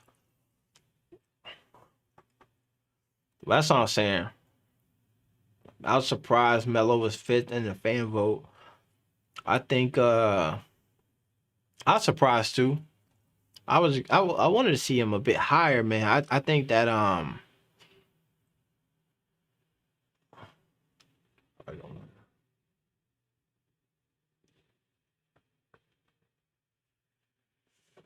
I know. I'm gonna see if I can find that Jordan crime meme. I'm gonna see if I can find that. But so I think let me see, man. What I was looking at. Hit the like, man. Hit the subscribe button. What was I don't know. 5th in fan vote. I was surprised to see that. I thought he would be higher. But it's the same. That's what I was saying. Right when, if you remember, if we go back, and this is the thing that people forget, and I'm gonna try to find it. Let me see. I'm gonna try to find it here. Pull up LaMelo Ball. There was a moment. I wouldn't even need to do that.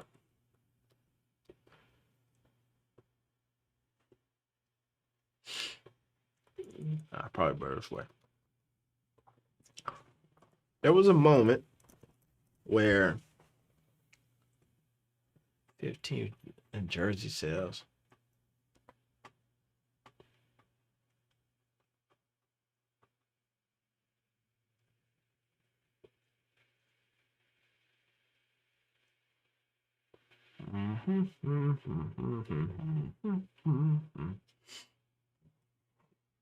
Let me do this.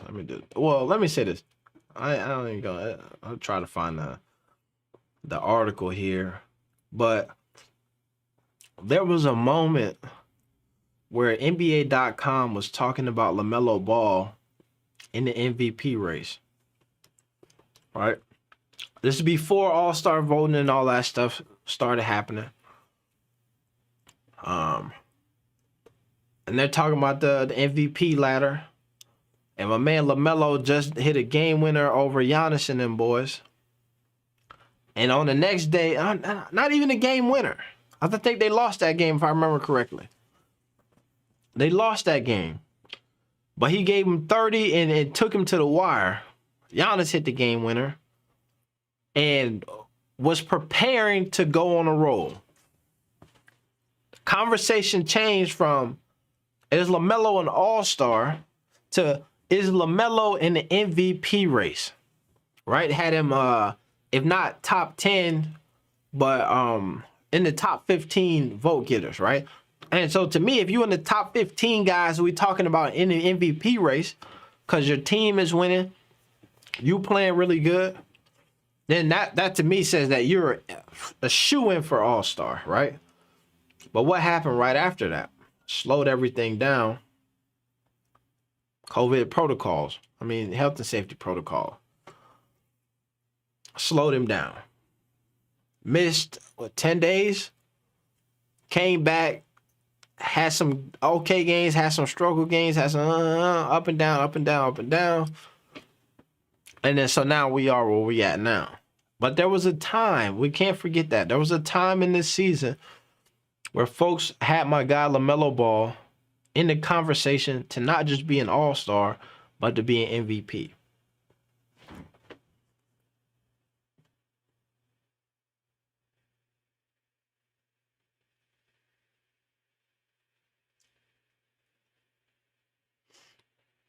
I don't know, man.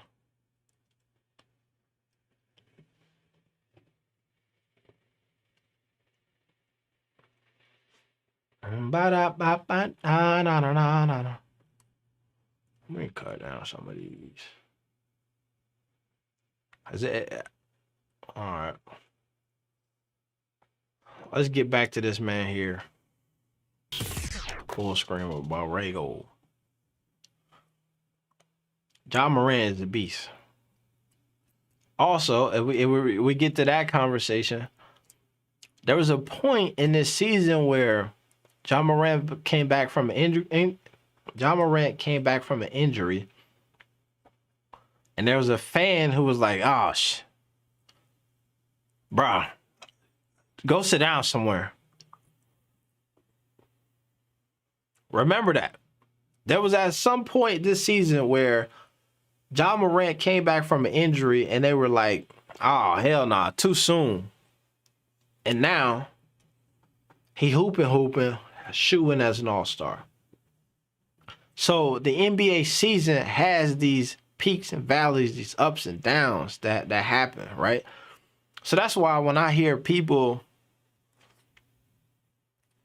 pinpoint certain moments of what's happening with folks or say, "Oh, it's impossible," based on what's going on over here, he can't turn it around, can't go on to this, he can't do this, it don't make no sense. Throw me off, man. Let me see. No.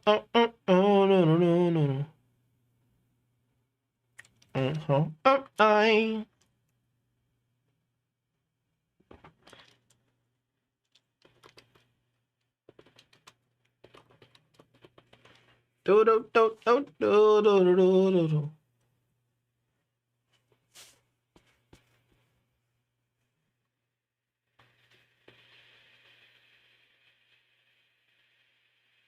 Man, I can't believe they ain't got that.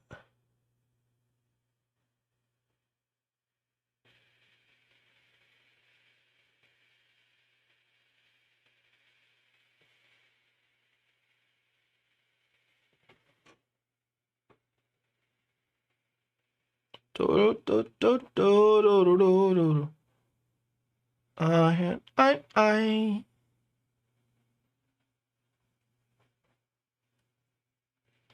Oh, here we go. Here we go. Here we go. There we go. All right, all right, all right. We loaded up. We loaded up. All right. Let me see, man. I got this up here. Let's get to watching this clip here. Appreciate everybody who tapped in and tuned in for tonight, man. Let's see what Borrego got going. We'll finish this up. Crazy in a good way. I mean, you look at his night, 15, 10, 10, I think 8 turnovers. That was a quadruple double. It was true. I should have kept him in. That right there, when my man earlier was saying,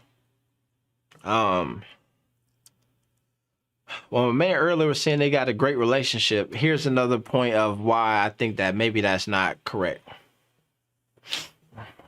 All right, bro, hold on, let me fix this here. All right. I got to switch, man, before my let me see, pull this out here, watch this, watch the trick, show y'all something. Boom, boom, up here, no, boom,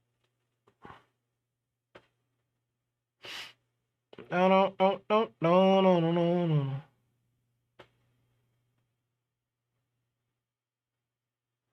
Aha. All right, here we go. I like this better. All right, so imagine Randy Moss played basketball instead of football, though. That'd be crazy. Randy Moss is a dog, man. That's my favorite player growing up.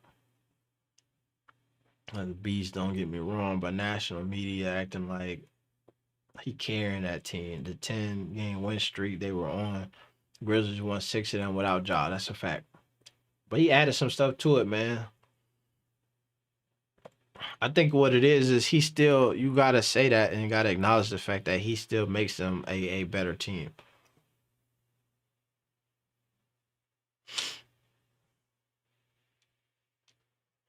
All this just proves the Hornets org, Melo jersey, shit.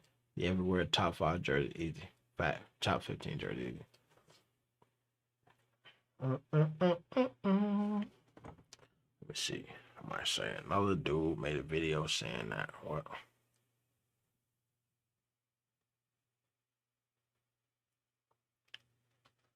Da da da da da da da.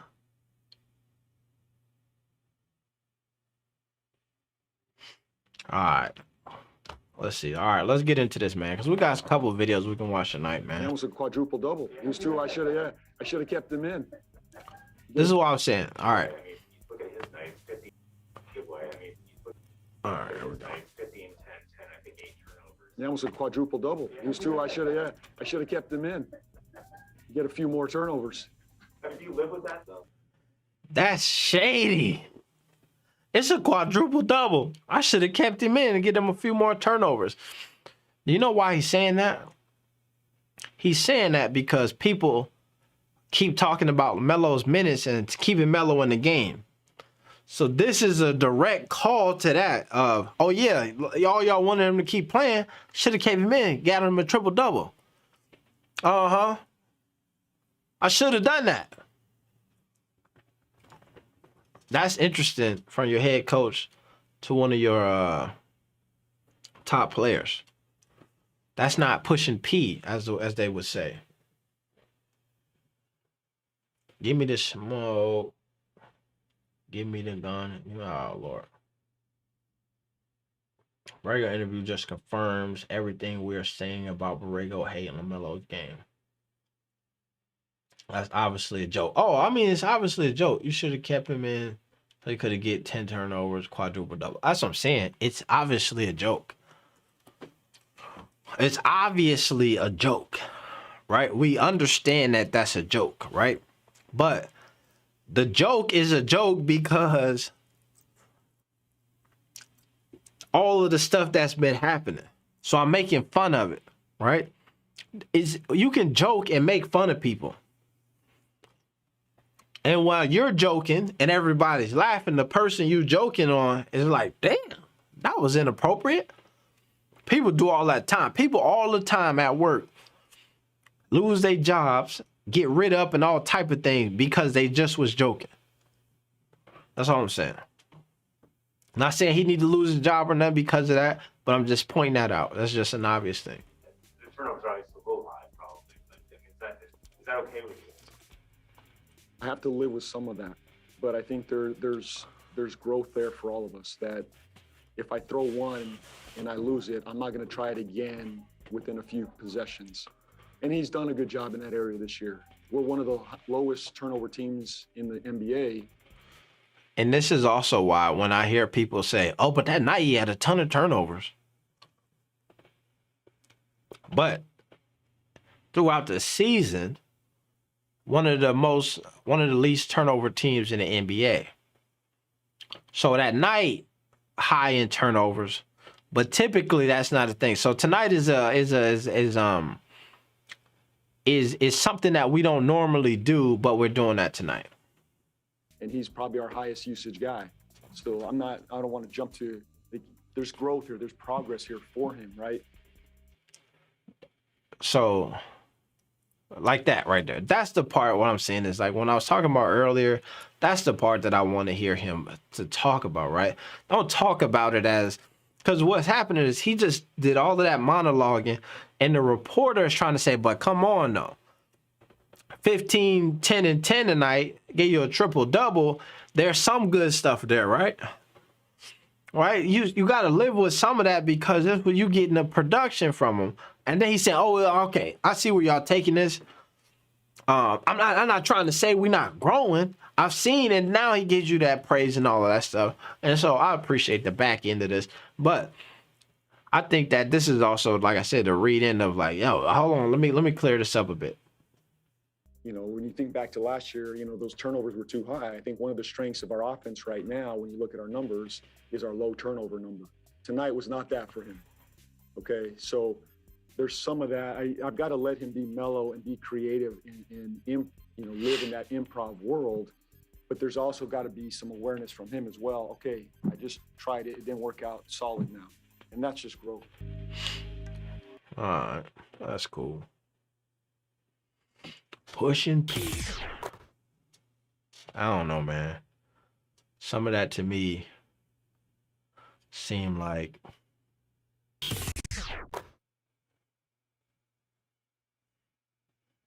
my man Mike Jordan somewhere navigating and directing things. Shout out to my man George Okaya. Do I agree, Mel? Should have higher sales though. I think he should have higher sales numbers. Here's the thing though, when it comes to stuff like that, I don't only put that on LaMelo or the Hornets. When it comes to low numbers in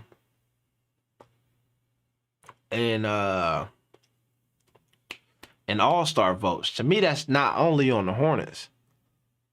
To me, part of that goes on the shoe company as well.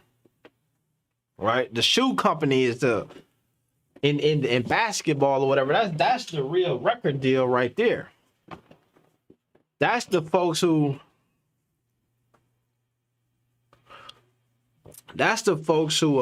really supposed to be throwing the power and brand behind you, because the bigger you rise, you go be an all-star, you go do all of this stuff, the shoe sale gonna go up as well. You know what I'm saying? All of that jazz is secondary.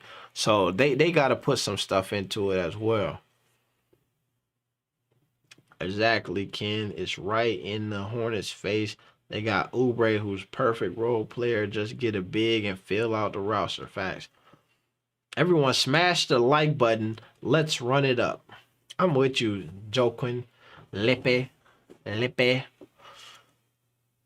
Smash the like button and run it up. Oh, he did the Jordan meme. I asked for facts. I was trying to see. Oh, check this one out, though. I got something for you. All right, you ready?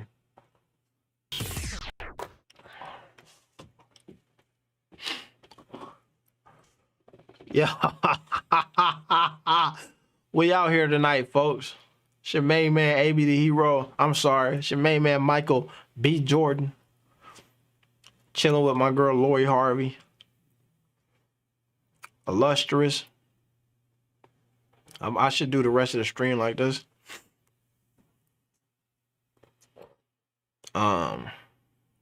We could talk that talk, walk the walk. See how it's supposed to be seen. I feel like we should trade for JaVale McGee or Hassan Whiteside, somebody who play defense. But what do you give up?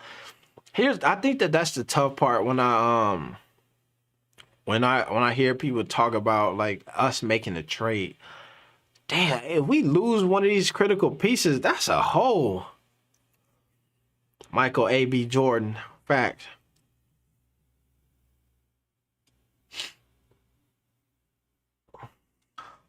But that's I think that's the tough part for me, man. We could lose we can do that, but we're gonna lose some stuff. Let me see. Well, who else I got over here? Since we talking MJ, let's go. Ow, my hair. Ah.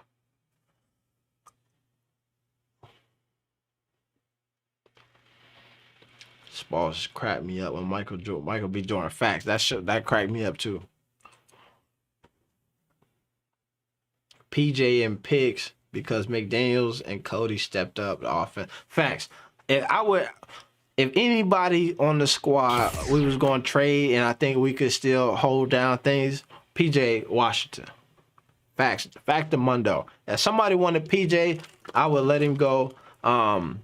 If somebody wanted Gordon Hayward, I would make a move off that too. But it's the same thing. If you trade Gordon Hayward, then you end up moving Oubre into the starting lineup. If you trade Gordon Hayward for a big, you move Oubre into the starting lineup, and you got a hole on the bench. Book night for Rashad Holmes from the Kings. Not like Book getting any minutes and PJ too inconsistent. All right, let's talk about this right quick. Because that's the thing, too. Somebody sent me a Twitter the other day. Let me see. Can I get my Twitter up? Somebody sent me a tweet on the Twitter. And the Twitter tweet, let me see. Packers just lost. I'm back stronger, AC fresh. Is Caruso hurt again? Let's go here. I don't know if I got it up here, but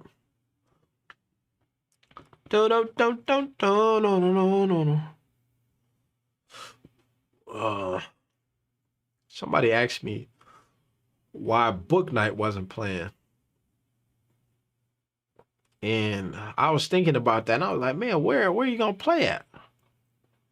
Who minutes he getting? Who, you know what I'm saying? Like, I think he's a talented dude, but they not finna bench or give him considerable minutes over Terry Rozier, who playing damn near leading the team in minutes. They're not gonna give him considerable minutes over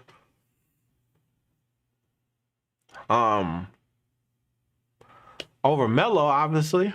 Oh, your two guys who run in the backcourt for you. I think that there's something that he can do, but you bring Cody Martin in because you want a defensive presence. If you bring in James Bouknight, do you get the same defensive presence? You bring a Kelly Oubre in because Kelly Oubre give you a bit of all of that. Do you get that when you bring Book Night in? I don't think so. Problem trading Gordon is you got to match contracts, and he's making too much money for teams to take. Fact. That's what I was saying with the Miles Bridges, the Miles not Miles Bridges, Miles Turner trade. Is Gordon just make too much money. So in order to match that up, it's really that the team that you're trading the people from, they gotta like throw in the other stuff to do that. And the Pacers, honestly, they have the ability to do that. So that would be a thing. Not everybody can do that.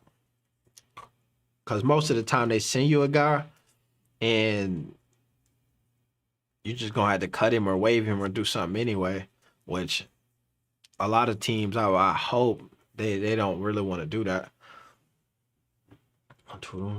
And here's the tough part. Queen City say, I agree, PJ inconsistent sometimes. The tough part about the guy who you want to trade because he's inconsistent is also the guy that the other team does not want because he's inconsistent.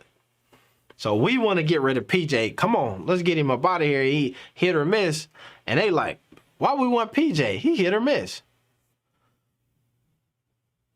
PJ has been decent now, but and there's a couple games where he was shooting the lights out. He just hit or miss, man. It just been on and off the court for a couple different reasons and stuff as well, man. So love PJ though. Gordon Hayward needs to go. I'm saying that. I think that, to me, if anybody got to get up out of here, man, it's Gordon Hayward. And because I think that he's the dude who has established enough value that even if he have a game like he did the other night where he have 6, people will be like, but man, we seen some Gordon just a couple recently where he damn near didn't miss the whole night almost. And they be like, man, but if we can get Gordon back to the old days, the value is there. PJ don't have enough track record to get the benefit of the doubt, right? He gonna be just as good as his last performance. You need PJ to go score, knock down 5 threes, give you 30 points a night, and then on next day be like, yo, we ready. You see him hooping, come get him. And then that somebody will make that trade, man. He go off. Grayson Allen tried to kill Caruso yesterday. Grayson should be banned from the NBA. Damn, I missed it. I had to look that up. Wait on it, superstar. Wait on it, Jack and Car. Suspend Grayson Allen is trending on Twitter right now. Let's do this.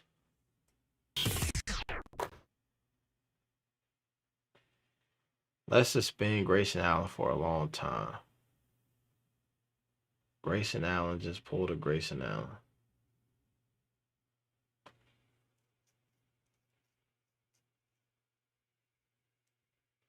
Oh. Grayson Allen clobbered John Moran in the head.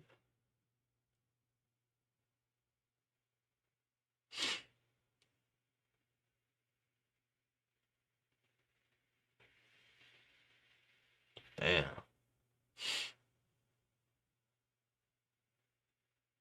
Dang. Oh, yeah. That's a lot going on. Alex Caruso fractured his wrist after taking a flagrant 2 from Grayson Allen.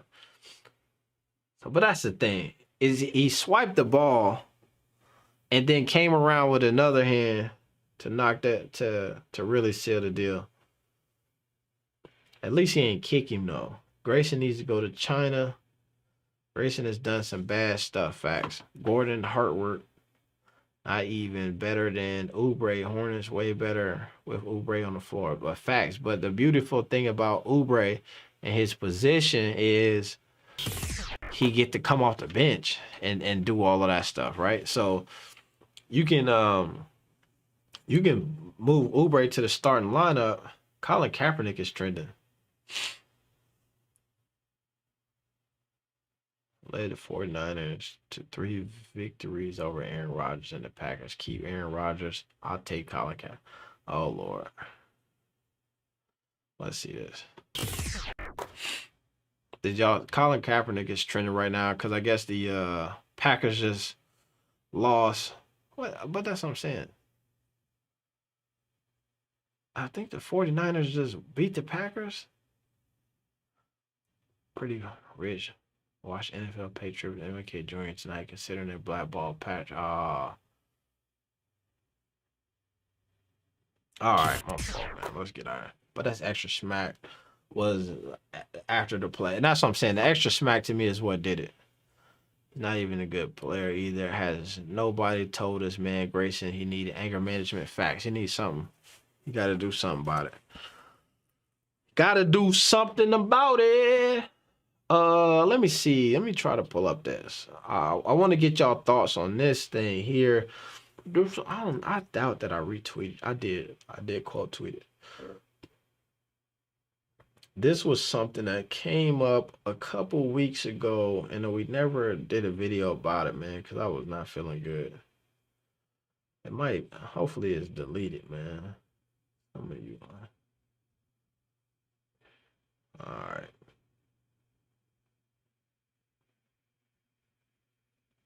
You switch like a little. All right, maybe I see. No, I don't know. Tweets and replies.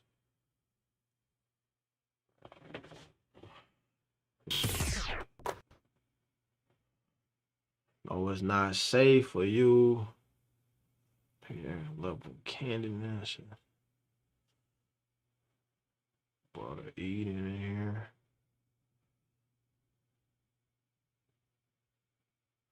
Grayson Allen hate account. That's what somebody just changed the name to that then. It must be gone. It must be gone. I was going to talk about for a second. There was a tweet that came out where it was some guy talking about LaMelo and Lonzo and how they was the worst stuff that ever happened to oh, here we go. It's still up here. Yeah. I just hadn't went down far enough. All right, here we go. Let's get into. All right, here we go. This is it. Bam. Unfixable. Look at that fro. With the extra smack alter. All right, so here it is. Did y'all see this right here? And I want to get y'all thoughts on this one here. My man here say the NBA would be better off without LaMelo and Lonzo Ball. The Ball family as a whole represents everything wrong with America today. Did y'all see this tweet when it dropped? Interested, man. And then I was so baffled by this because it seems so. I was looking at this dude's timeline, and he like is a political pundit, right? And I didn't even know if anything had happened, but this dude like really just jumped out of the window on this tweet here. Are the MB1 Rick and Morty's out? I got my 21s going up. Might treat myself. Haha. They're not out. They come out in like sometime in February. End of February, middle of February. If y'all saw this here, to me this was the craziest thing I had read in a minute when this dropped. But let me see. What else was there? And there was something else that I saw on Twitter a while back, and I wanted to get into, but we never did. Okay, this right here. We outside. Who says that? He speaks for America. Facts. That's what I'm saying. I think that this is one of those. This is one of those things that to me is so baffling because, for one, like you just said, man, who in America does he speak for? But it says two different things. It says a couple of things. It does say that to me that there are people in America who feel this way, right? And they feel this way not because they ever met LeVar or they saw him do something that was horrible or whatever, but because the way that the media portrays and spin things and all of that stuff. And they really, in their heart of hearts, there are people out here who think that LeVar, a terrible human being, LaMelo must be this and blah, blah, blah.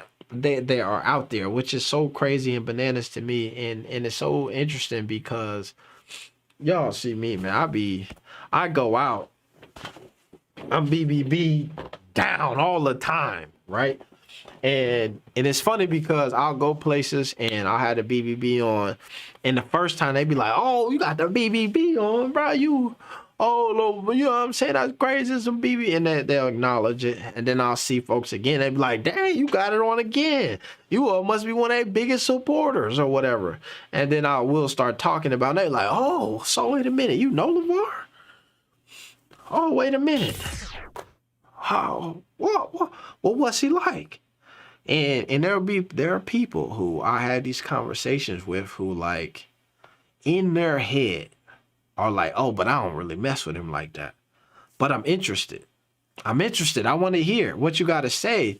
You met him, and literally have all of these preconceived notions about my dog, and we'll get to talking. I'll be like, "Man, the dude is a genuine guy, man. A good dude, such and such and such." And so sometimes people will be so entrenched in that I don't believe it. I still don't like it. He said the thing about Michael Jordan. Where are we at? He said the thing about MJ. Not this MJ. He said the thing about Mike. Not this Michael Jordan. My fault. He said the thing about Michael Jordan, and I'm pissed off about it a lot of bit, and I still don't like him for it, right? But to me, him saying that about Michael Jordan should not result into this tweet here. You feel me? It should not. They don't line up to me in the right way, right? But I understand that when we start talking about the media and things, they have kind of created a narrative and a dynamic where a family who legitimately is living the American dream is the worst thing that could happen to America. And it is so interesting because if we really broke it down, the thing that people don't like about LeVar is that he speaks his mind and goes against, like, the establishment. You look at this dude here, his whole thing is he a political pundit and all of this stuff. Let me see. Somebody say, okay, we got my man Flight Sports in here. Shout out to Flight, man. Shout out to Flight. Pay homage, y'all. Pay homage, all of those things. We got Uncle Vern in here. What's good, Flight? How you get a YouTube tab, man? I don't see that. All right. Wanted to go against. Yeah. What's good? And so I go and lie, LaMelo liked my tweet. I saw that he did like your tweet.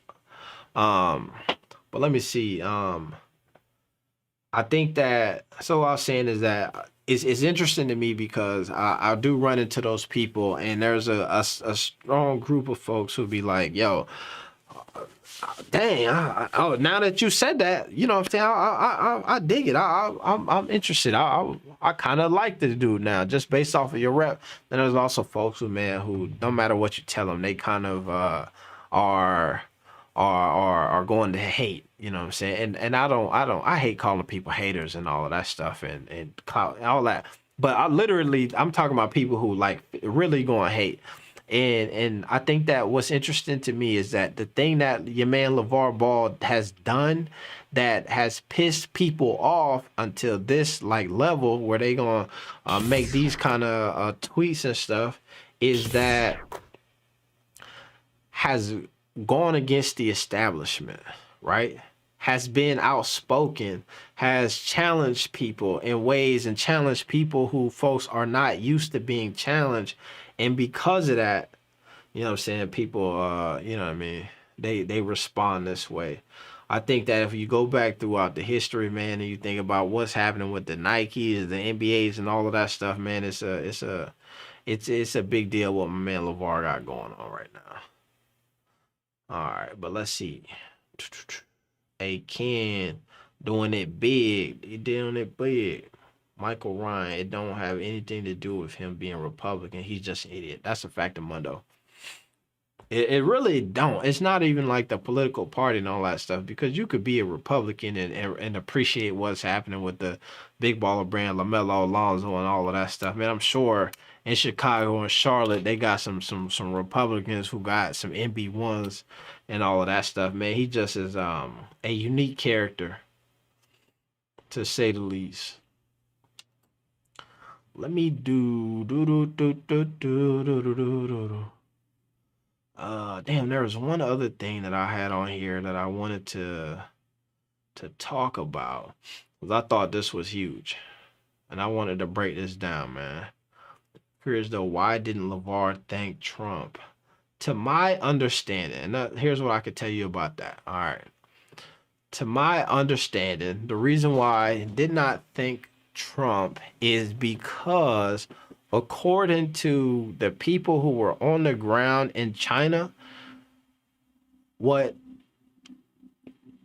thanking Trump at the time would have just been like it wouldn't have been like, yo, thank you, bro, you really helped out, right? My man Kodak Black just was locked up and got the Trump pardon.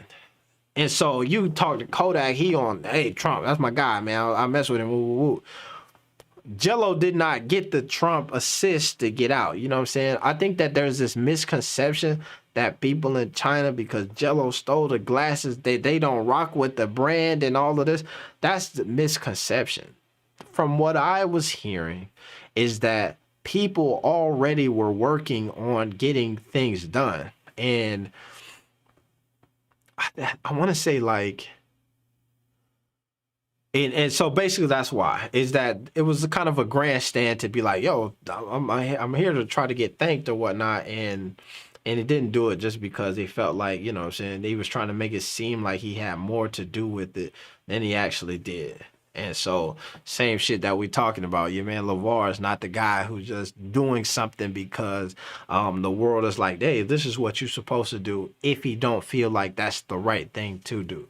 Which is also the shit that I appreciate about him. Which is so interesting to me, because I do think that he's somebody who speaks his mind, does what he wants to do. And when I hear people champion speaking your mind, being authentic to who you are, doing what you want to do, and then criticize the people that also do that. When I hear people who champion themselves because they play outside of the traditional space and they creating something that ain't never happened before, and then when you see the guy doing the same thing, you criticize him for it. To me, I don't understand it. That's one of those things that you know what I'm saying? I know I don't want to turn this into a parlor trick and then have it just keep doing this right here. But it is one of those things that, man, it just had me sitting right here. I be looking like, man, what's going on?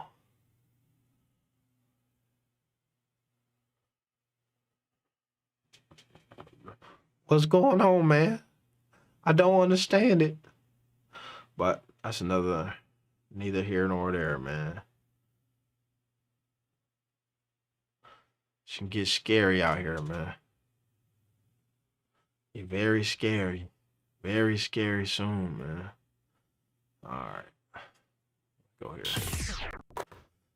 I got a bunch of those loaded up, man. So I can keep doing that all night, man. That's so funny to me. Hip Hop Anonymous.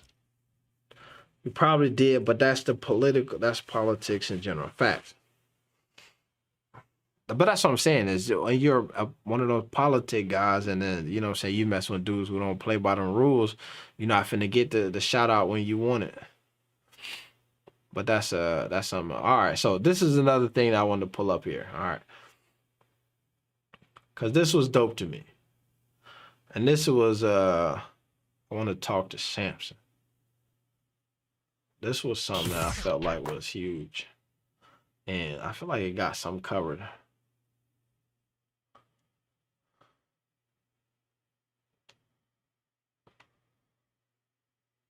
Guns in my area.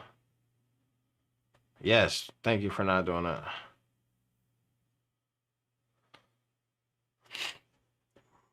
All right.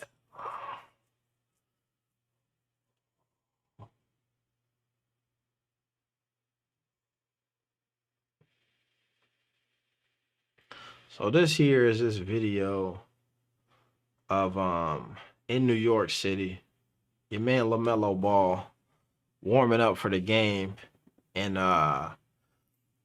Julius Randle comes over there to get him because Julius Randle's son, who is 4 or 5, is a LaMelo Ball fan. Now, what I felt like is interesting here is look how aggressive Julius Randle is here. Like, this is not like, hey, LaMelo, bro, could you come talk to my son real quick? This is, you coming to, what's up, Jim? Trump got Jello out. Var physically went there, but politically, Trump prevented Jello from staying in jail long-term. Politic prisoner, look at Novak snitch. That's what Trump prevented from Jello. But this is what I'm saying. ABC Def, I'm telling you that from my understanding, that is not what happened. You know what I'm saying? The calls, by the time that it hit the news and got out, folks had already been working on stuff. And if I remember this correctly, like, they were already getting ready to get released, and then there was an initial conversation that folks got detained with, and then in that conversation, people did not tell the truth, and then they found out that folks had lied, and then folks got locked back up or whatever. So that's what I'm saying. Is that I acknowledge, yes, we have to acknowledge that what Trump did, even though political, was a good thing. He probably did try to help out, but I'm saying that to the people on the ground over there, they felt like they had the situation already taken care of before whatever he said he did do or did not do actually had happened. All right, so like this right here. All right, let's check it out. This is what I'm saying. A man grab him, pull him, pull him this way, hand on the shoulder. I'm gonna escort you all the way over here. Get your shot off. My son here. High five.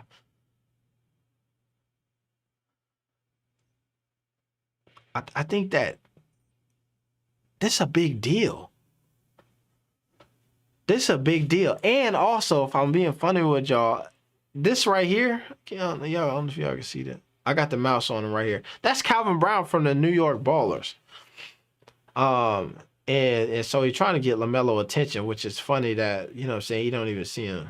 And why Jello not playing in the NBA yet? Jello is in the NBA, playing in the NBA G League. And last season, he played for the went to camp with the Detroit Pistons. The season before that, he was with before COVID happened, he was with the Oklahoma City Thunder's G League team. So Jello is in the NBA circle. He's just buying his time. 45% of the players who start in the NBA spent some time in the G League. That's just is what it is. So I think that's the thing that folks don't want to like, or are missing when it comes to the Jello story, right? Is he has taken a long road, but the opportunity has consistently been there for him. He also, I did hear he was hurt today and didn't play in today's game, which is interesting.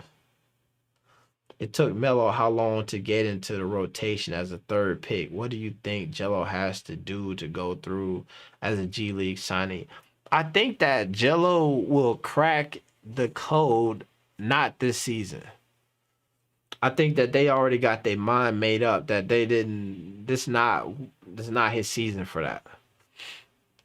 I think he just got to be consistent. I said this before the G League season started. Is even in the summer league, I had already, I would say predicted, but I had already kind of said that I felt like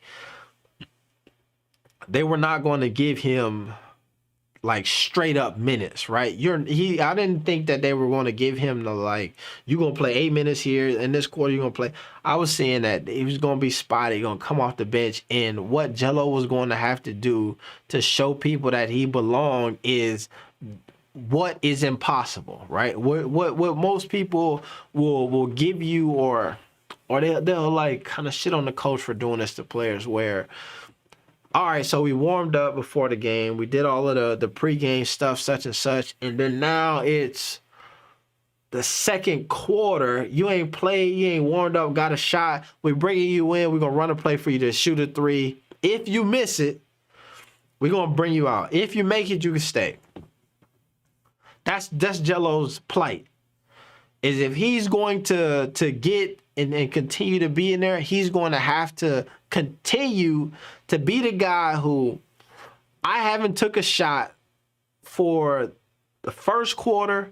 It's 5 minutes left. In the second quarter, I'm getting my first shot up and I still got to hit it.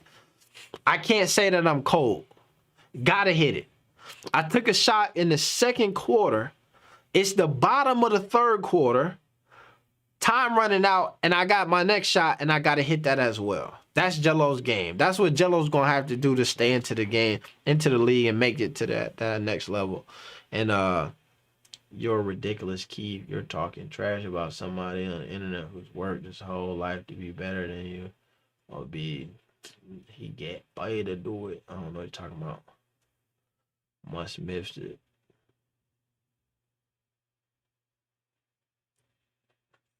I don't know who you're talking about with Keith, but I wouldn't be surprised based on your comment if I don't see his comment, because, you know what I'm saying, the man them already blocked. So, not sure. I'm late to the game, but what happened to Melo the other night when he didn't play? And what up with Cody getting more minutes than LaMelo? Thanks. I don't think that it ever came out what happened to him the other night when he didn't play. Not sure.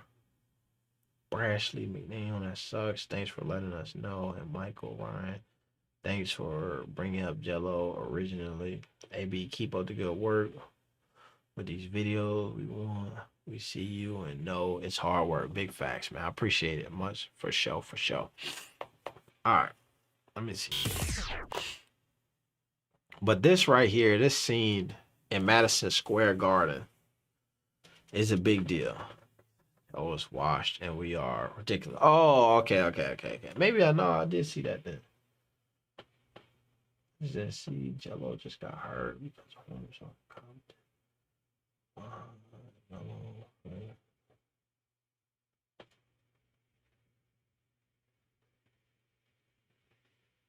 yeah.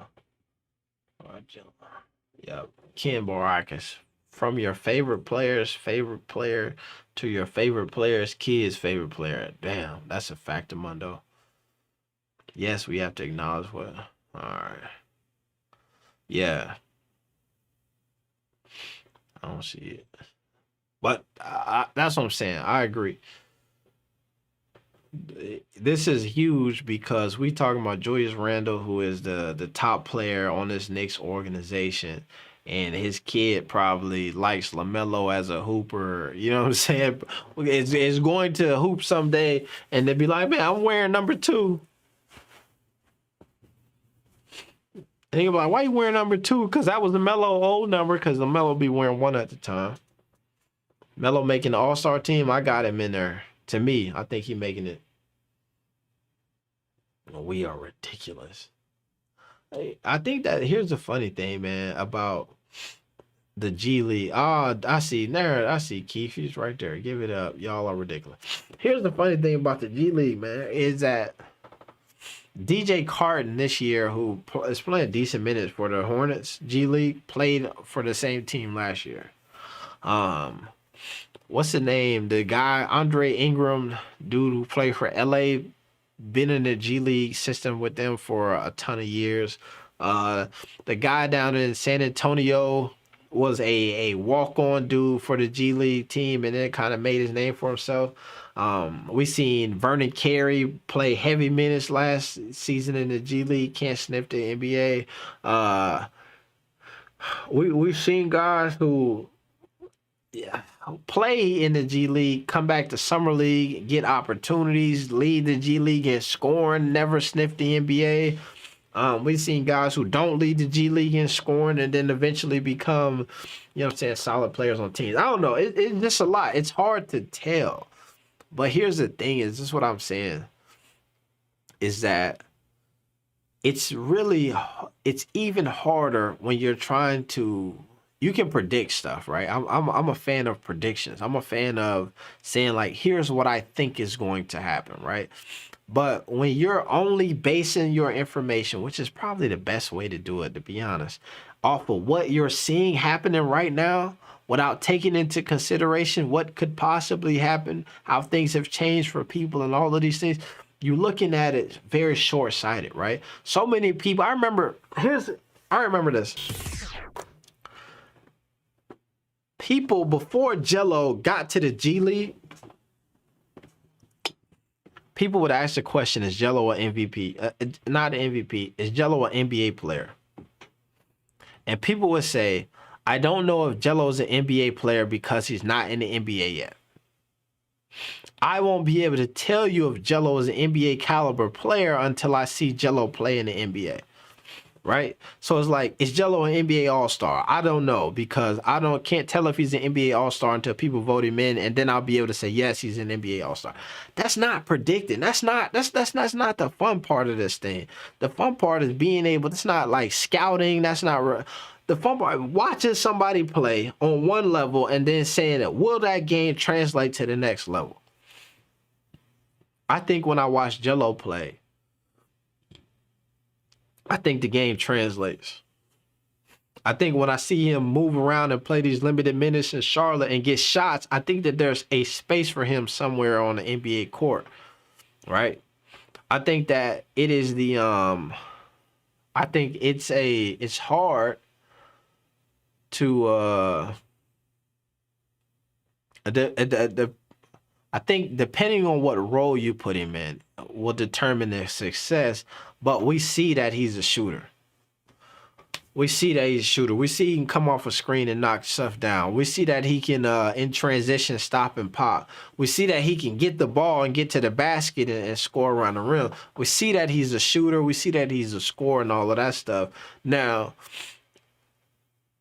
just like LaMelo, when we hear James Borrego talk about him earlier, and understanding the nuances of defense and all of that stuff and being a young player, and we want to see can Jello do that as well. But we all got to understand that some of that stuff take time.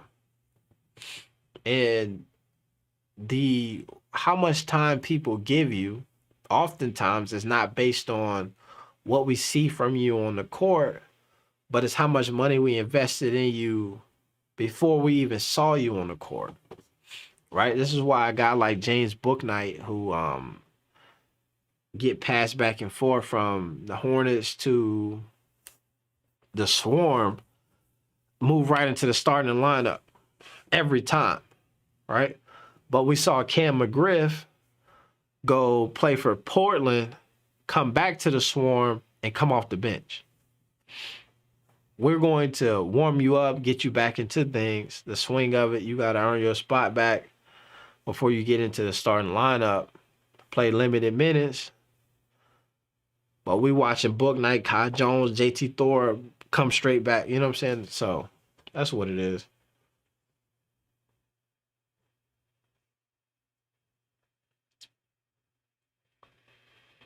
My man say, shout out to Canada for maybe qualifying for World Cup soccer this summer, though. Haha, shout out to Canada, man. USA for maybe qualifying for World Cup. We missed last time, too. Oh, Tyler, they should qualify, too. Jello plays so well off the ball and always has a efficient open shots or layups or high facts. Softball slapping. Do you think Jello's teammate intentionally not passing him the ball? I see him open so many times and they don't pass it to him.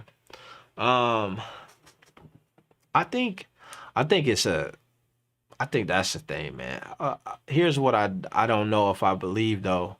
I don't know if I believe that it's just strictly like the teammates being like, "Hey, we're not passing you the ball." I think it's coming down from up top. I think that they're getting the notification that you don't gotta pass in the ball. Yeah, he a shooter, but hey, I think you seen what's his name, Jalen Crutcher, was a dude who was intentionally finding Jello in transition. He's one of the best passers on that team, racking up a lot of assists, and we've seen his role decrease a bit. I'm not a believer in book night. I don't. Here's my thing is this. A shout out to my man Nico Savage. I can't say that I'm not a believer in book night.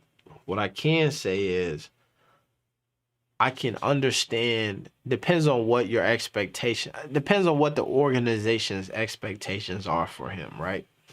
If people expect James Bouknight to touch the court this year and affect wins and losses, I'm not a believer in James Bouknight at this point.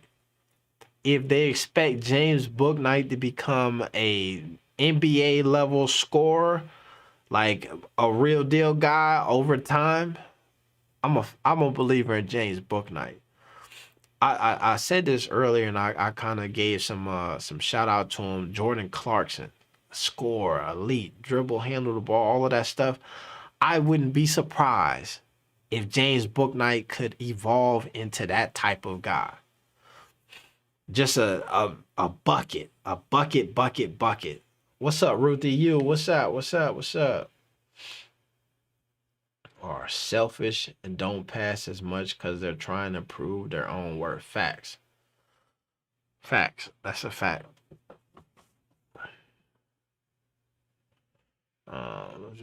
J League players are yeah. Is Melo better than Michael Jordan already? They already want him to be the face of the NBA. I don't know about that. Mike Jordan is a bad man. Hey, here's I just dropped a link to the Discord. If you have not joined the Discord, man, go ahead and jump in there, man. Join that. We have some conversation over there. You can jump into some of the chat channels. And then I believe that I can, if I wanted to, you know what I'm saying, add folks to the stream and things from the Discord and jazz, which is dope. Let me see though, man. Where is I don't know if this is still working though.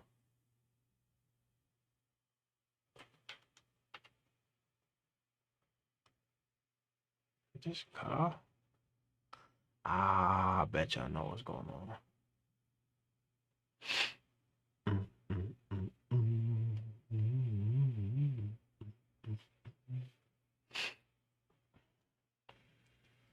What's good, Brody? How are you? I'm good, man. I'm good. Better than yesterday, for sure. System preferences. This thing here be acting up, man. Yep, I figured that. Aggregated.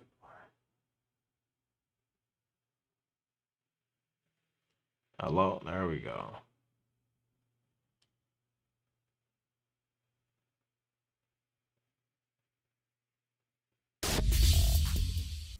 There it is. All right, there we go. Yeah, so I think that should work. What kicks are those in the back, AB? LaMelo better than MJ already? Nah, he ain't there yet. What's good, Brody? How you doing? All right, we good. Man, been like, I actually went to playing like a little flag football league, so we had a game today. There's a couple different kicks in the back, man. There's some all of my ZO2s down here. I got some Gordon Haywards down there. I got some. Y'all ever heard of Sire Collective? I got some of those. Let me show you. Damn. Y'all ever saw these? They kind of like the Blinks, Yeezy kind of styled after that. You feel me? But these just hot, man. Sire Collective, somewhere in America. Super dope. Some Stingray, some whatever, stitching, little buttons and shit. Sire, that's fire. That's one of my favorite parts. And I just got this today too. Look at that. Yeah. On y'all head. Yeah. Okay. Say that again. One time for the one. Yep. All right. So that's what's up. It's kind of lagging. What's up, Juju? What kicks are all right? I saw Magic play during the day, and without doubt, Melo was better point guard offensively and passer defensively. Probably not. That's interesting. What's up, Juju? And as far as Book Knight shooting ability, he's better getting the ball off open and rhythm than creating his own shot. Oh, this is the thing. Man, I wanted to talk about. I meant to do. I was gonna do a recap over the last game the Hornets did, and I didn't get a chance to do it. But it was something that was interesting that I watched from Book Night. That shit ugly. It was something interesting that I watched from Book Night, and I could tell that they want him to facilitate. They got him in that game. He played maybe the last 5 or 6 minutes of that game. And there are times where he can step back, and instead of taking the shot, pass right out of it.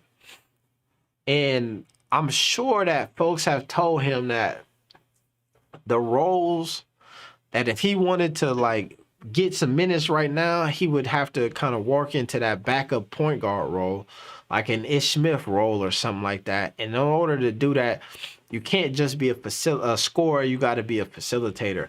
So I saw him actively trying to facilitate and get the ball and then not take his own shot and all of that stuff.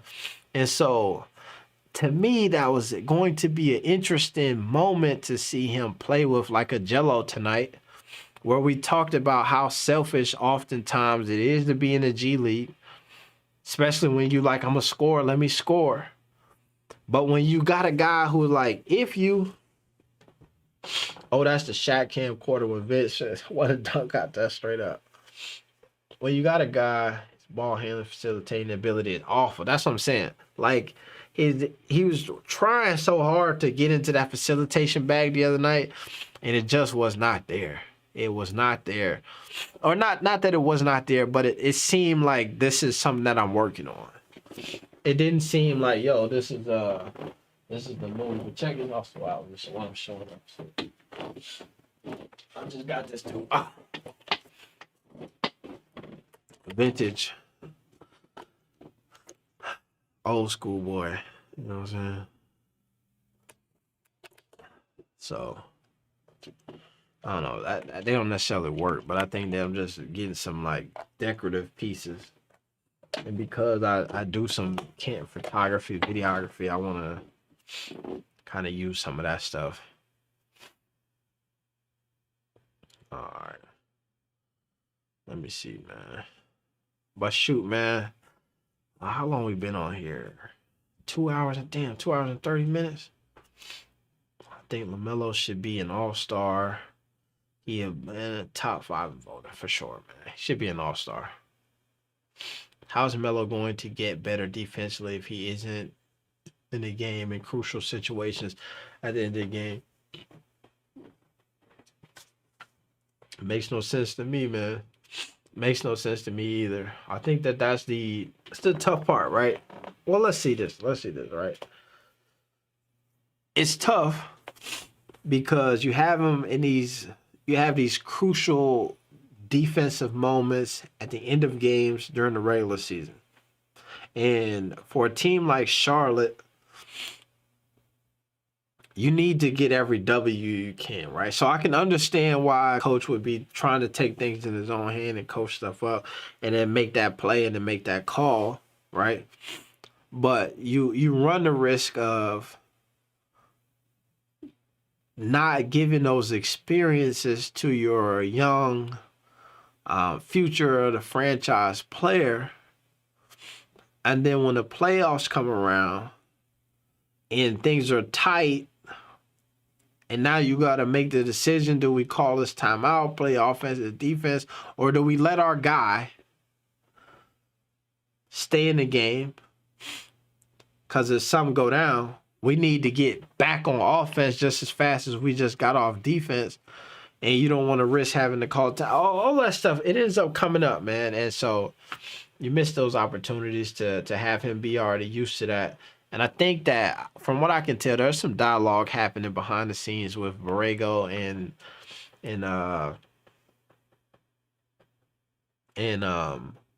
LaMelo that hopefully will work things out. My man Nico Savage is not his game. He's more of an off-ball cutter. Pass to him and get a bucket, catch and shoot, when open player. I mean, I see that. I think that probably is probably what he's best at. But I think if you ask him, he feels like his handle is phenomenal. He feel like he's just an all-around scorer and go get it from the bottom to the top. Which that's what I'm saying. Earlier I was talking about having guys on the team who understand it's the mental aspects of the game, right? Who don't have a skewed mental perception of where they are in their game at the moment, right?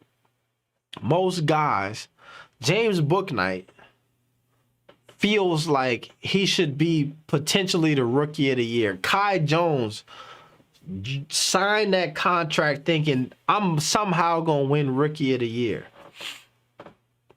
And James Bouknight, I'm a scorer. I can score enough points to win rookie of the year. And so you have to then temper the expectation of, actually, you're not gonna win rookie of the year because we're not going to let you score.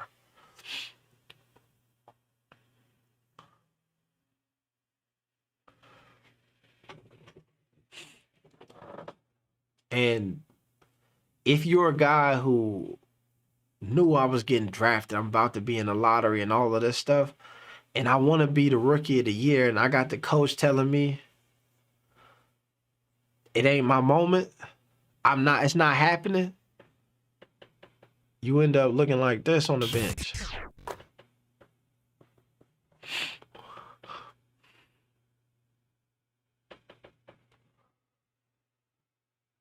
You on the end of the bench, sick as hell. Sick to your stomach. Oh! Man, boy. Y'all want to hear something silly as hell, man. Damn, I'm over here feeling like this.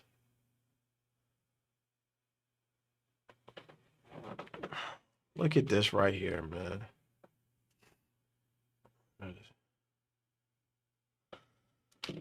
How about this? Earlier today, and I messed this up, and I was talking so much trash about this. How is it still going? Stop parking. Damn, I don't know how much they just charged me.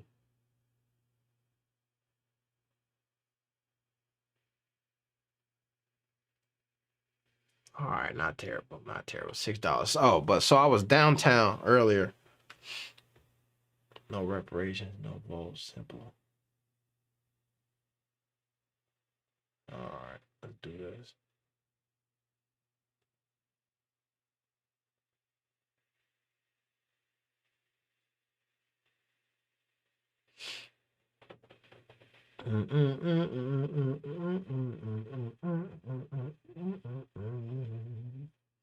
I got any moderators in here, man? Get my man up out of here. There you go.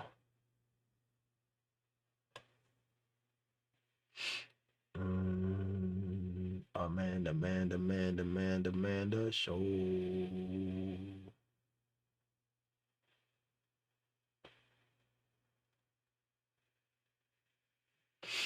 All right. Hidden ball. AB the hero. Oh my God, cuz. Go to bed, AB. I'm out here. Peace. Yeah. You're right. About to slide. About to go to bed myself, man. Oh, so let me say, I was telling this story. I was down propaganda. I'm not a mod. Oh man, I got you. Let me go.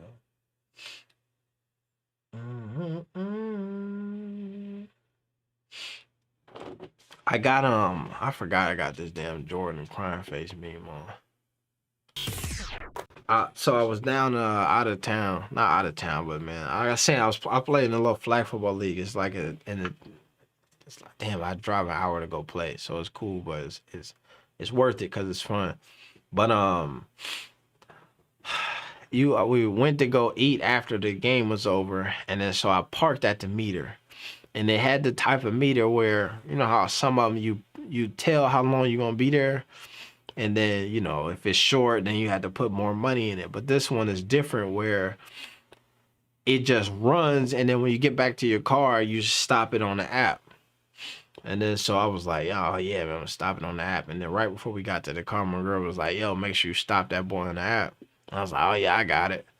And I just got a notification right now that I hadn't stopped it on the app and it was still going. And this was at 2:30 this afternoon, so it's been running to 2:30 tonight, which is crazy.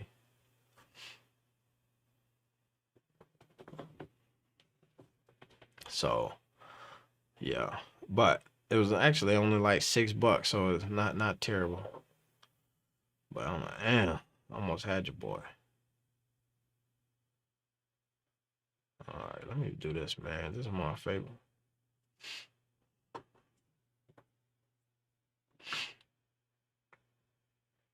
Amanda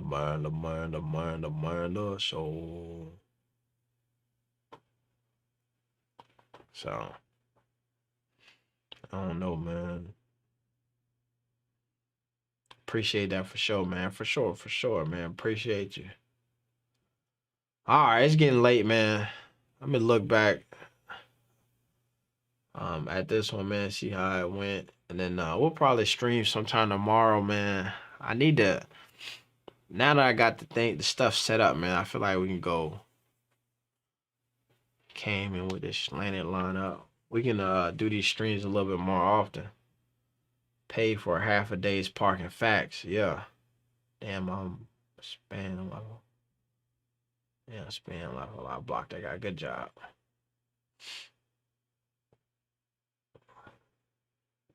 So yeah, we should be able to hop on here a little bit more. And then, like I said, if you're in the Discord, you know what I'm saying, I should be able to pull people up into the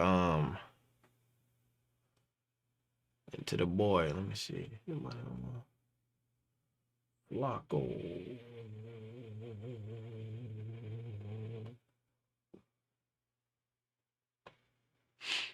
Okay, that's what I'm saying.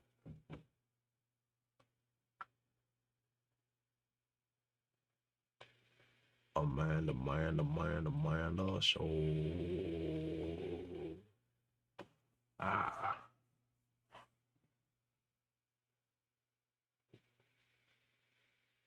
Try some connecting. Voice. Hello. All right, let's try this.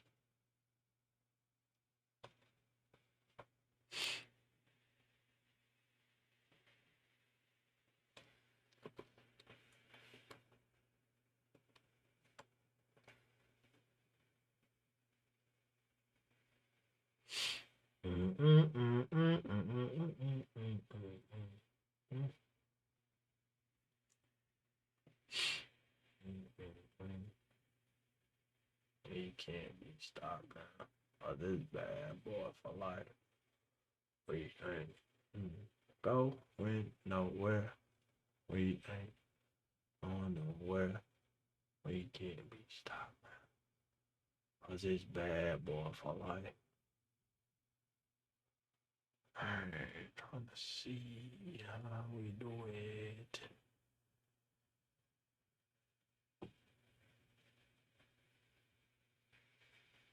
Yeah, I don't know how to work it.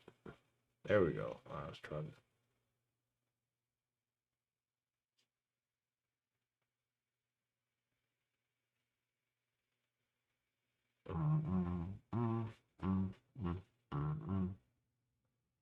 I don't know how to do it.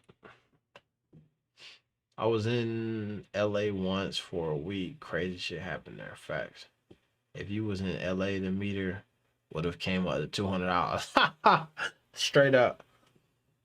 That's what I'm saying. $6 not crazy. It only be $6 crazy. Yeah, that's what I was sick. I thought it was gonna be wild, but I think it's from what I see, it's only 6.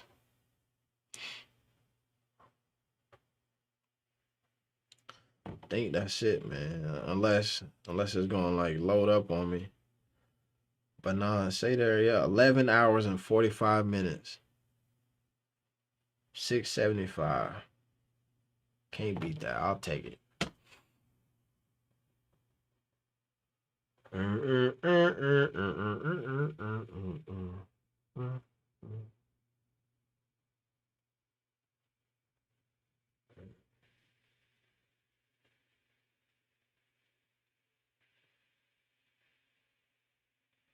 Oh man, the show.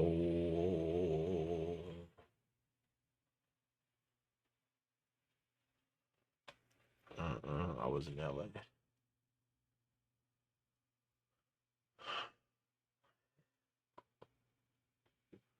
I don't know how to do it. I think Lamar Odom almost died in the hotel there. Ha.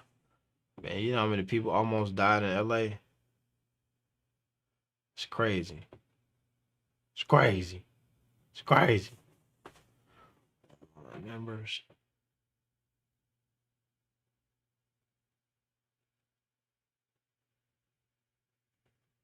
I just did something I wasn't intending to do.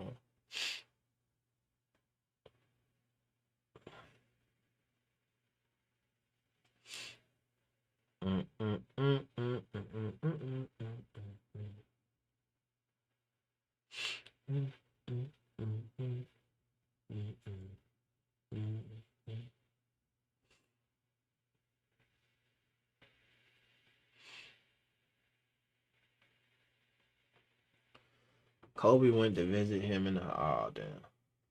Alright, I thought you was going somewhere else with that. Thought you was going somewhere else with that one.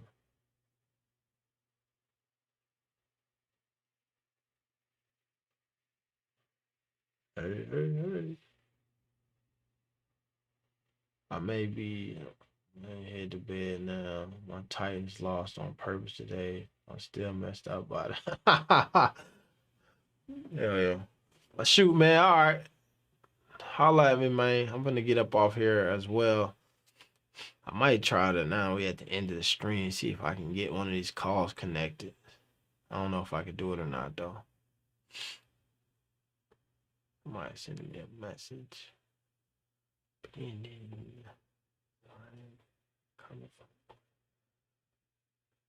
Sometimes I mess that up, man.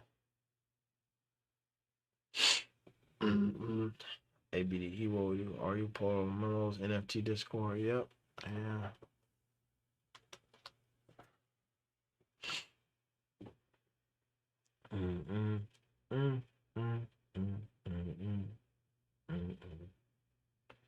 Still live, my boy. Still live, man. Hey, if you my man Flacco, man, I'm gonna see if I can get you if you in the Discord, man, hit me on that boy. YouTube partners. Which one am I in? Oh, that's one.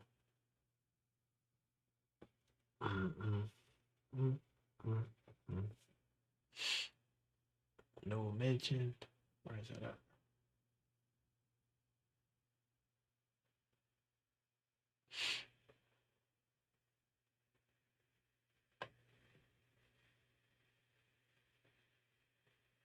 Easy.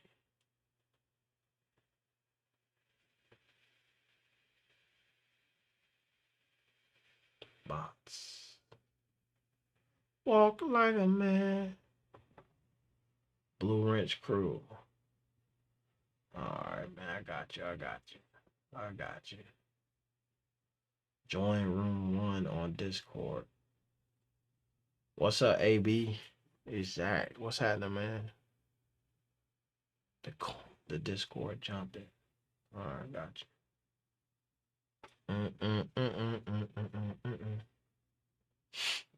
All right.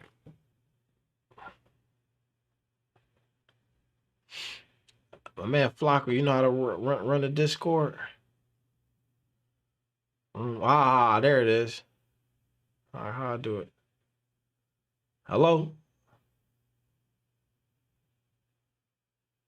Hello, can you hear me? Well, it looks like not detecting any input. Let's fix. Hello? Can you hear me?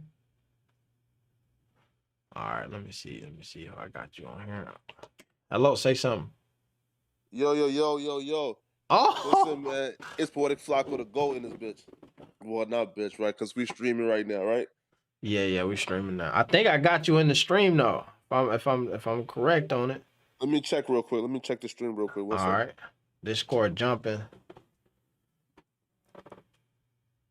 Oh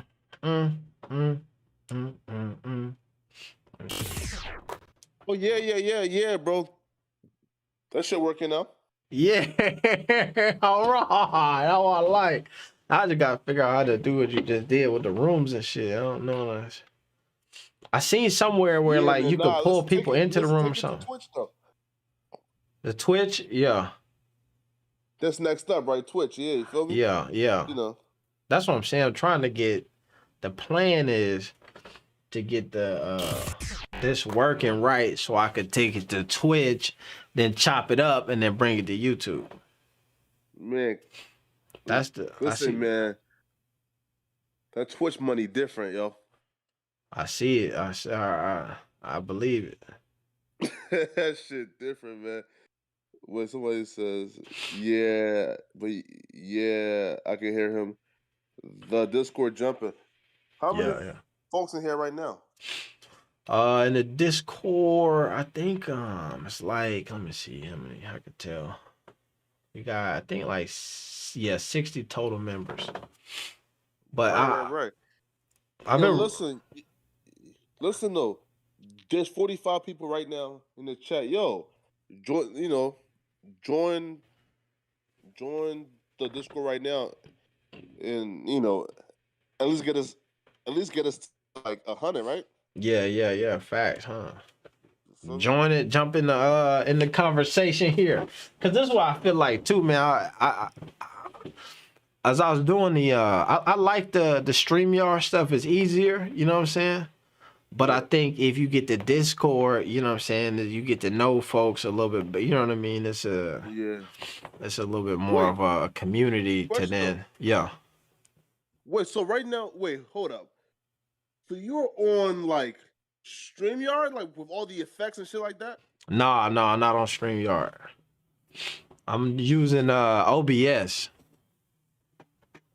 Got you. Yeah. Well, hold up then. So how do you pair the OBS with the StreamYard then? So no, there's no StreamYard at all right now. Ah, cool.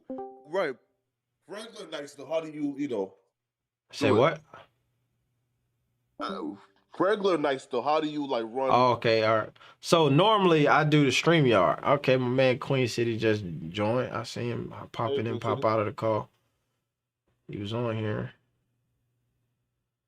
Zach's in here. All right, Zach's in here too. Was Queen City already in here? Oh yeah, damn. Queen City, one of the day ones in the Discord. Yes, sir. And Zach just joined the building. Zach's QS. Yeah.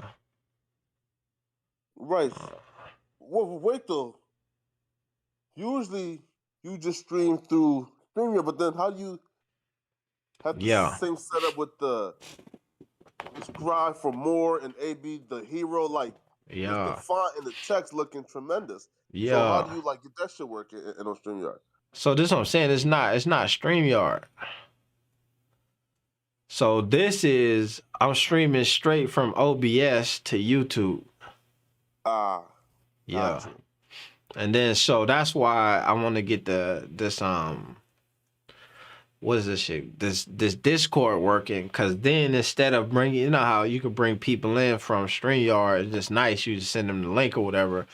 But with the OBS, you know what I'm saying, I can still should be able to bring people in from OBS.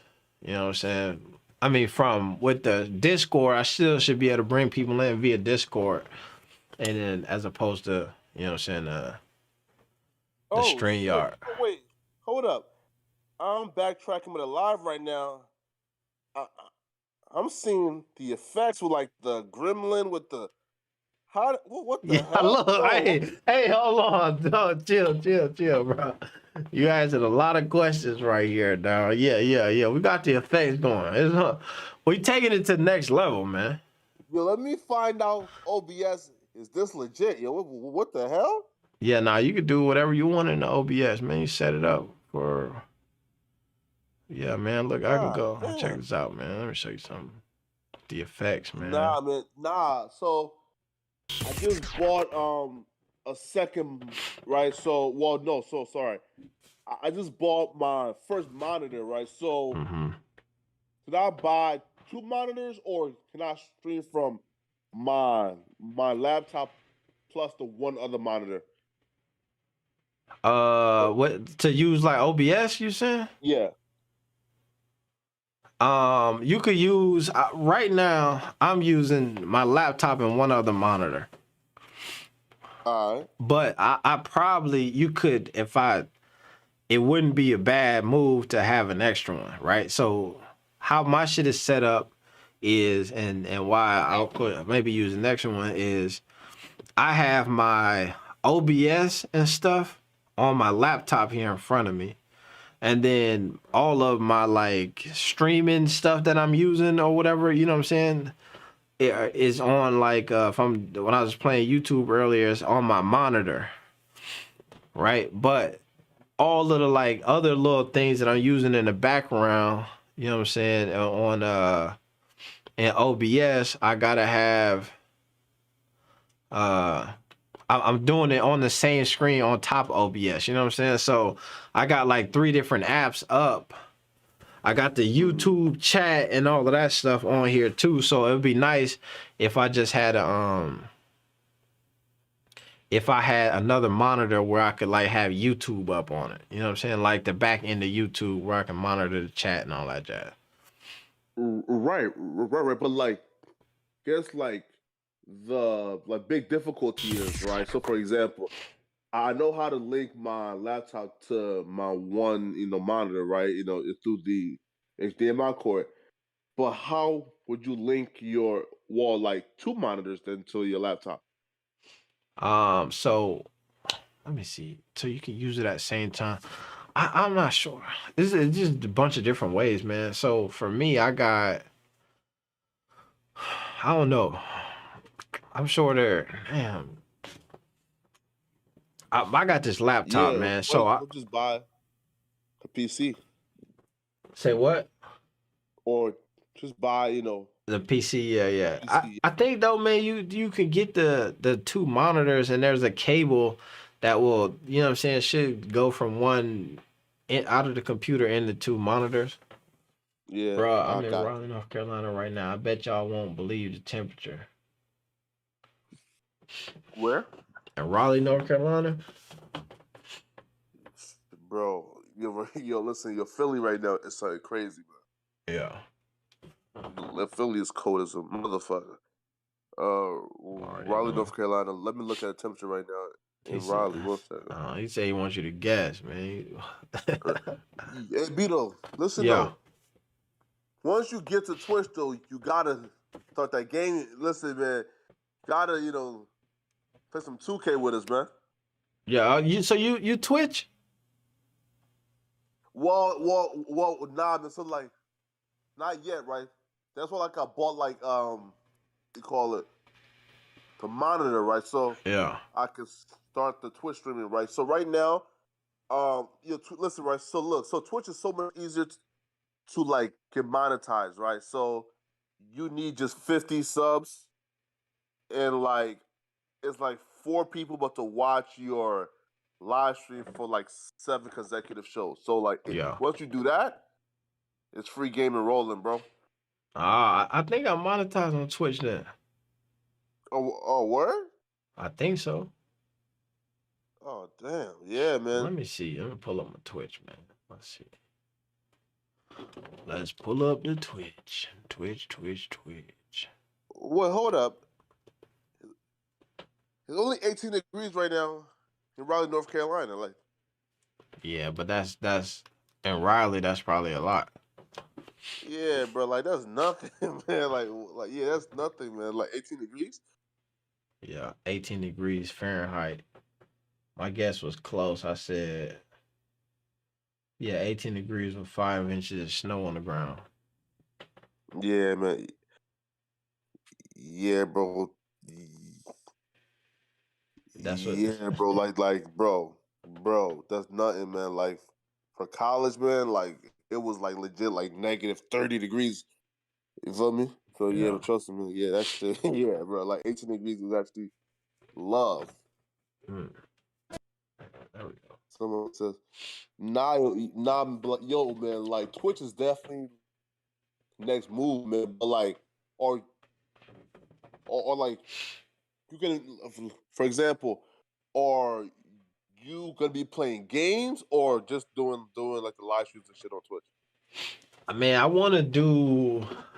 I'm setting up to do like the live streams, but like I want to do like I got a couple ideas, man. I want to do like shows where I got like bring people over to the crib, and then like we react to shit, but like have like debates about stuff.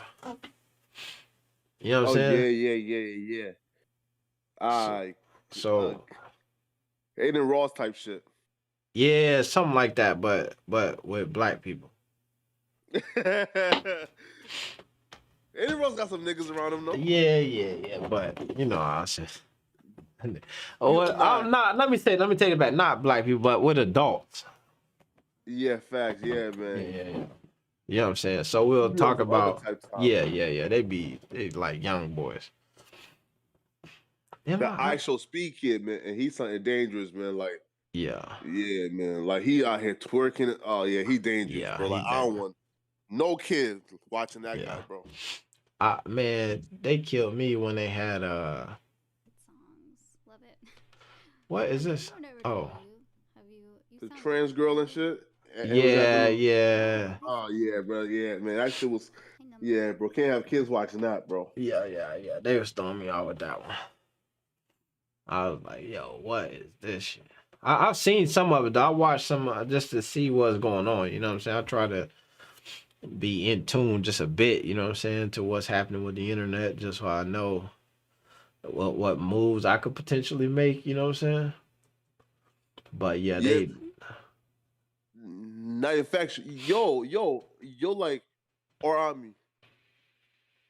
you're gonna have a official show for 20K subs, like a official 20K celebration? I don't know, man. I should do something like that, I guess. Yeah, man, because it's coming soon, right? Right, like you should be there probably in like a week and a half. Yeah. What I need to do though is I actually need export archive block connected to YouTube. You can acknowledge information, share video, YouTube and other users also. Oh damn, you could do that. I didn't know that. But so yeah, I should be close, man. I honestly I should already be there. I haven't been uploading. This month been just slow, man. I just been out the way, man. And so say what? So what? I say this month has just been slow for me. I have been like just really not, you know what I mean, on much. I was started the year off sick a little bit, and then so I kind of just been like, I don't know, just been up and down. Even like right now, my shit is still like sniffling, and you know what I mean.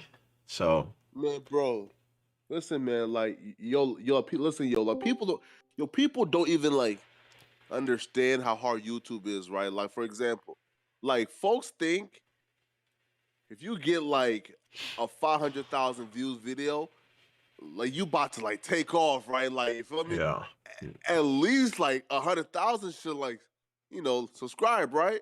yeah, But heck no, man. Like, bro, fam, like I done had like 600,000, 500,000, countless 100K videos, bro. And bro, like you probably get like 1% of people who subscribe to you, bro. yeah, Like, you feel me, man? Like, yep, man, it's a grind, yo.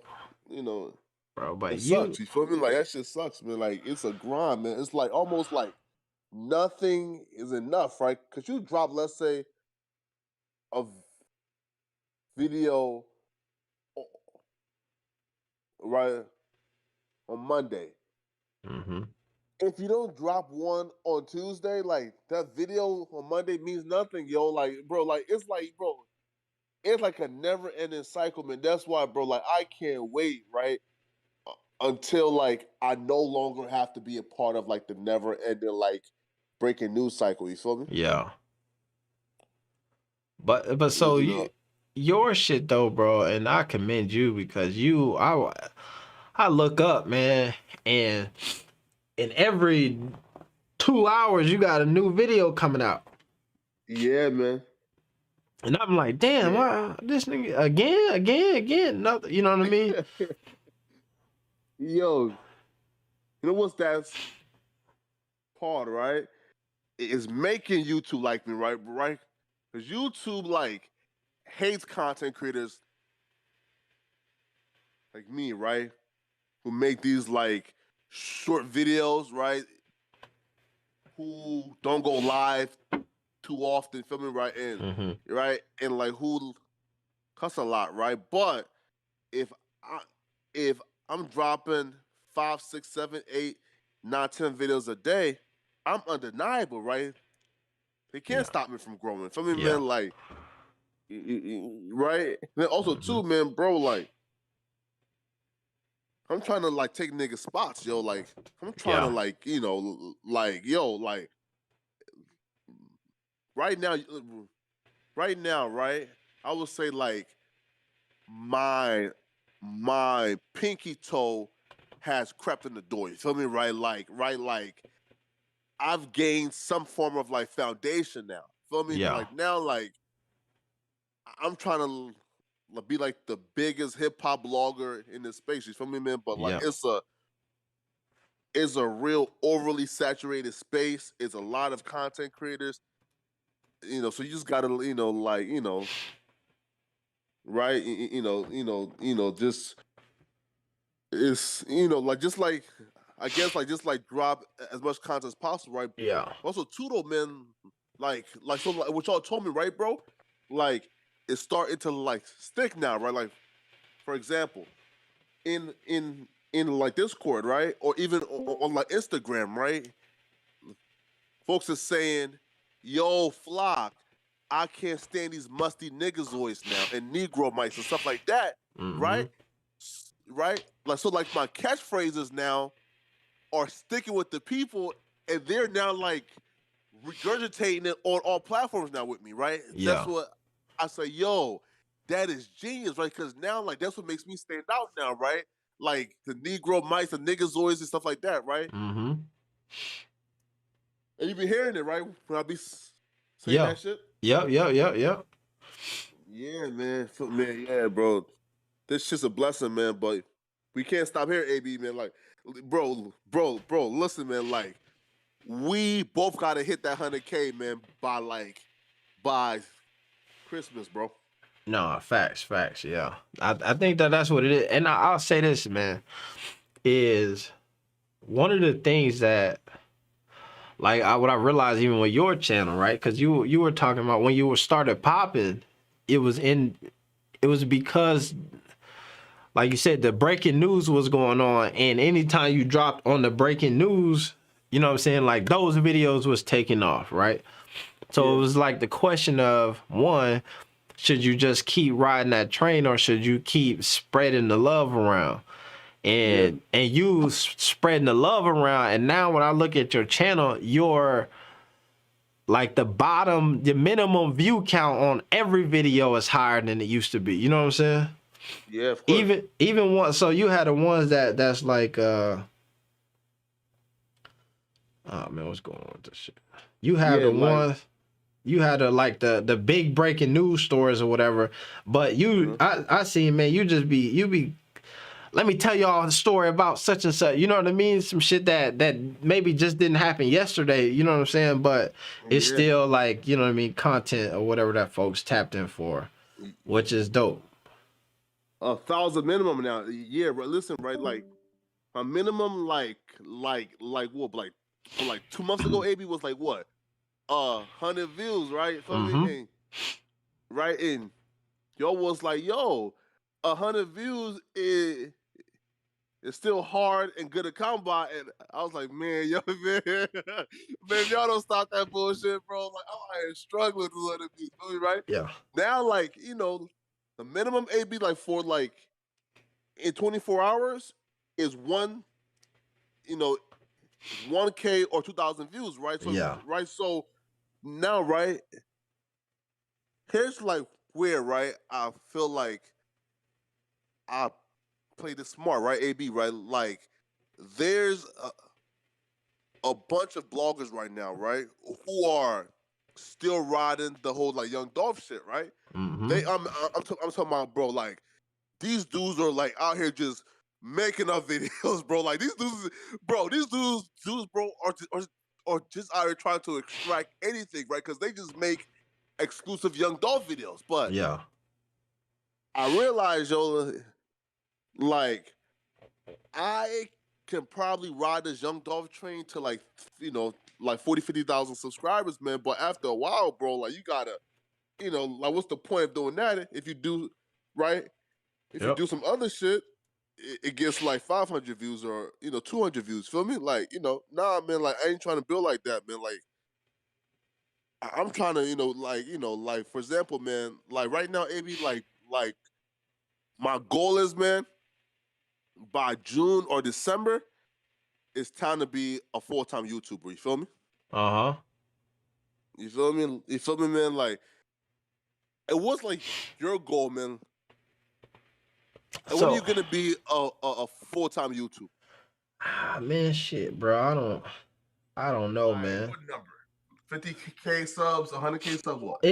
Here's the thing with me, right? Is I know that my channel, I have to like I feel like in order for me before I go, I don't know. I'm trying to think, bro. It's a hard bargain for me because I think that I know that in order for me to go like turn up and be like a full-time YouTuber, I gotta do one or two things. I gotta either commit to like really making better videos, you know what I'm saying? Or I have to expand my market a lot more, right? My niche is too specific right now. So like yeah. So like my stuff is where I feel like I'm close to that spot where if I drop a video about anything, it'll go I think my floor on just anything. If I did a random ass video about like the Cowboys, I think I might, my floor probably about 500 on it. You know what I'm saying? If I did a video about Ja Morant tomorrow and didn't like include the right stuff in the title, it would be maybe 500, you know what I'm saying? Over 2 days, it would get to 1,000 type of thing. You know what I mean? Which is good, but I would need to like do that more often and build that audience up. Right. Right, listen, right, but that's right now. That once you hit like 50,000, right? Again, like Yeah. then that floor is what, like 2,000, 3,000, right? Views, right? Yeah, yeah.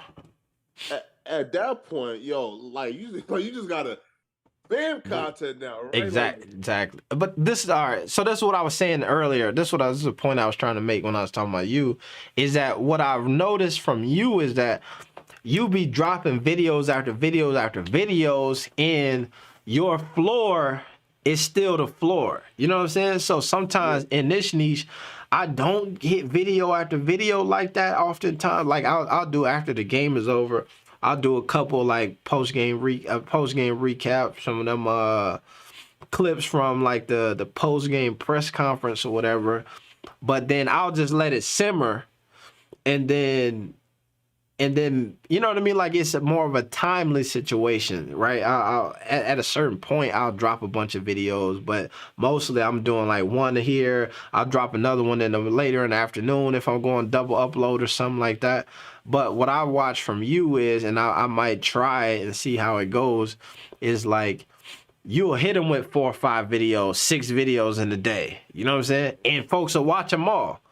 You know what I mean? And so I think that's what I need to try. If I could do that, and then in all 6 of them videos get to the 1,000 minimum mark, then that'll be like, you know what I'm saying? Wait a minute, man, we on to something here. But what I also would tell you, man, the shit is. So for me, it ain't even the subs, man. It's the view count, and because you don't need a ton of subs to make a decent amount of money. You know what I'm saying? You just need the people going to watch consistently. Right. You know, it's like facts, yeah. man. You feel me? Yeah. Right. Like for example, right, like one of like the things, right, bro, that like helped me out too, right? Like for example, right? If most people and like has their end screen, right, set to best video, right? Yeah. Right? So what I said was fuck that. Heck no, right? So what I did was I got into my playlist plus most recent video, right? So if I drop 7, 8 videos that day, right? Mm-hmm. And let's say 1,000 people got to like the end, right, of those videos combined. At least 150, 200 people is gonna click on the most recent video on that end screen, right? So right, so like instead of like YouTube like recommending different videos, right? No, I say, yo, look, just recommend my most recent, right? But to everybody, right? But now look at this though, right? So now I got like 700 videos, right, on my channel right now, and all 700 videos are recommending the most recent, right? Yeah. So that kind of helps as well, you know? Yeah. Oh, that's deep. I like that. Nah, that makes sense. So no matter what is going on, they you know what I mean? Yeah, they all, it's a lot of promo going to the same video. Nah, I dig that. Right? Oh yeah. I like, you know, man, right, bro, like, yo, hey, Zach QS is in the building. Zach, is Zach in here? Yeah. What's happening, man? Oh yeah, I was good. I'm good. I was just trying to hear what y'all were trying to say. Okay, straight up, man. Yo, hold up, bro. Zach sound young, man, bro. Zach, yeah. How old are you, yo? Like 12? I'm 14. Oh shit. Oh, dope. Yeah. How'd you find AB then? Since I've been a big fan of like LaMelo and stuff, I saw him on like the Ball in the Family when it released. I was trying to find his YouTube, and I found AB the Hero like a few weeks later or something. Then I started watching his videos. Oh, that's dope, man. How old did you say he was? I'm 14. I'm 14. 14. Okay. Bro, Man. that's youngest man, bro. That's crazy, right? Yeah. I've been watching LaMelo since he was a freshman in high school. Yo, hold up. And you were like what, 9 years old, right? Yeah, around that age, 8, 9, somewhere there. Yo, that's insane, right? Like they like yo like the mellow to them, right? Yeah. It's like how like we watch Andrew Wiggins and Jabari Parker and like who else do we watch in high school? Um yeah, Uh. right. Like the Andrew Wiggins, the Jabari Parker, like that was kind of like the last like crop that we watched like in like high school. So wait, question right? So But yeah. I don't know. Ivy? I was gonna say, man, the crazy thing is even like for me, like let me see, shit. In high school, like the Andrew Wiggins, Jabari Parker, those dudes was guys who I watched when I was in college and they was in high school. You know what I'm saying? Oh shit. Like I was in like middle school. yeah. But then so for me, we going back to like when I was in like J.R. Smith, you know what I'm saying? Or like dudes who was coming in the All-American game back then. I remember watching Jonathan Bender and like shit like LeBron in high school, 03, you know what I'm saying? Yeah, man, that's kind of crazy, right? AB, I got So a like, question for you, AB. What's up? So when you since when you were in the JBA, right? We were commentator, right? Yeah. Would you fly with the team and everything? Would you be a part of the flights and bus trips, going to the games and stuff? Yeah. So on when we were in doing the USA tour, right? Yeah. We all everybody traveled different. So because all of the teams didn't go to every game, like everybody, we all traveled different. So when we were in USA, there was a group of us who worked and did the commentating and like stuff in the arena, and we went to every game, right? But the teams only went to every other game or like every other city. So we were in every city and the teams were in you know what I'm saying, every other city. So we didn't travel a lot with the teams because they would go if we played on, let's say, what's today? Today is Saturday night. So if they played on Tuesday, they would fly in Sunday and we would fly in on Tuesday. You know what I'm saying? And then so the next game, the next team wouldn't play. They play Saturday night, but they don't play again till Thursday. They would fly in on Tuesday and we would get in on Wednesday night, Thursday morning. So on that one I didn't travel a ton.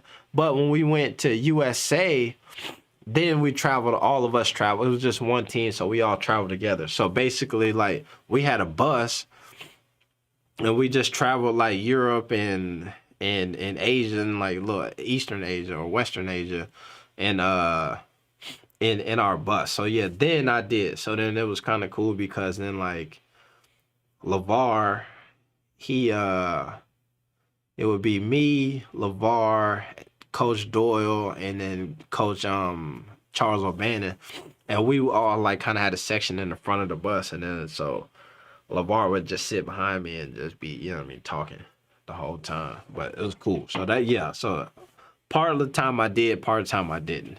So yeah. I see. And then what's the name? Like LaMelo, you already can guess where. Flacco, if Melo was on the bus, where on the bus you think he was sitting at? back. In the back, the last row. Yeah, They're probably joking around at the back. yeah, joking around in the You back. see Yep, Melo doing that. yep, that's him. Do they be loud? Do they be loud at the back? Yeah, man, they be loud, joking. People be upset, crying, all kind of, you know how it is. After a loss, how did they take it? So the interesting part, man, is they didn't lose too much, right? So they lost a few I games, saw they but lost like a few, like 2 or 3 games or something. yeah, but they were not happy about it, man.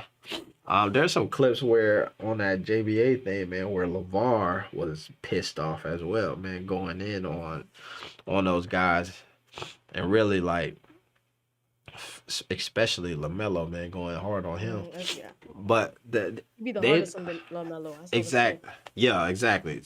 And here's the thing that's interesting is like that I don't know if he get enough credit for, but he would be hard on LaMelo like intentionally, not like See, he I know that because that's the reason why LaMelo's in the league and doing well there. exactly, His yeah, dad gave him tough love since day one. yeah, See why he's Yeah. there. See why he's yeah. doing well.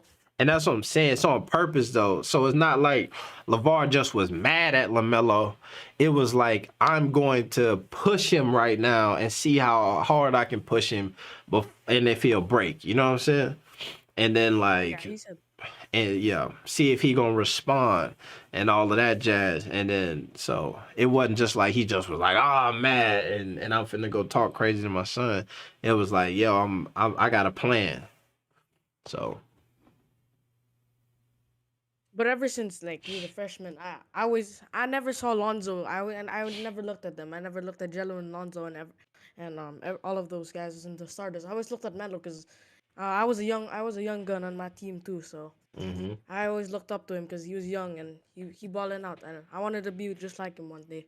Yeah. Cause I was young that time. I was playing with like 13-year-olds. So. Mm-hmm. That's the thing, man. Them dudes spend most of their time playing up. You know what I'm saying? So if you hooping, the kind of best thing you could do, man, is figure out you 14 now. Figure out what 16-year-olds you can go play with, what 17-year-olds you can go play with, and then you know what I'm saying, put some time in.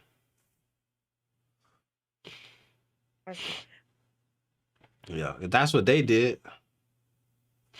Yeah. Yo, Yeah. speaking of like Chino Hills and them niggas, right?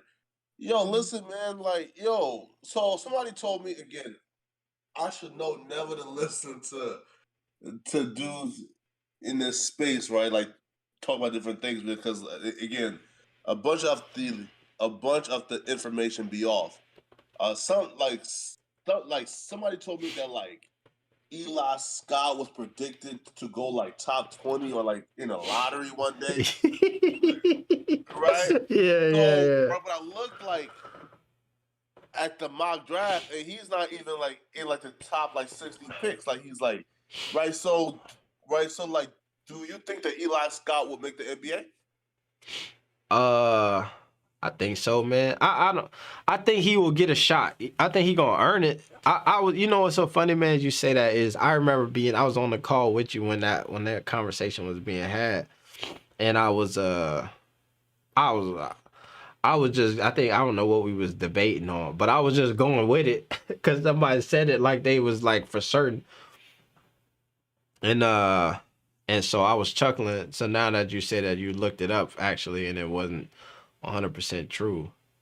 It's funny to me, but man, because I'm like, what the I believed it too, because I ain't know. If I mean, like, man, I look it up, it's a heck no. That boy not even going getting picked. Yeah. Now, wait, isn't he like a 6'5" like power forward? I think so, man. Yeah, he about around there. But he like a point for it though, man.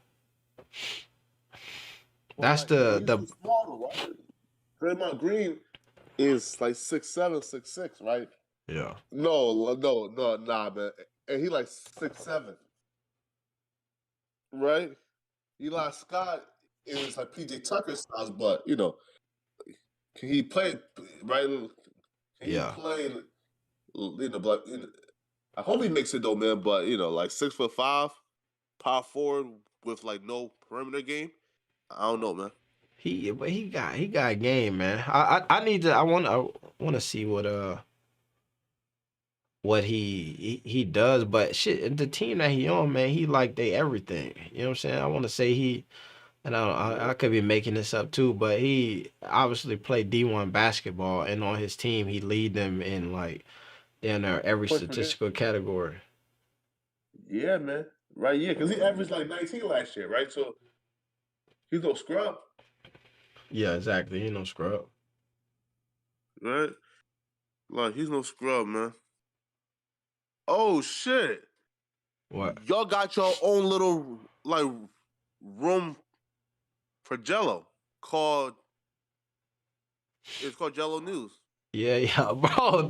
We over here lit. The Discord lit. Whatever you need. Bro, listen, man, bro, listen, listen. Baby, keep it 100, bro.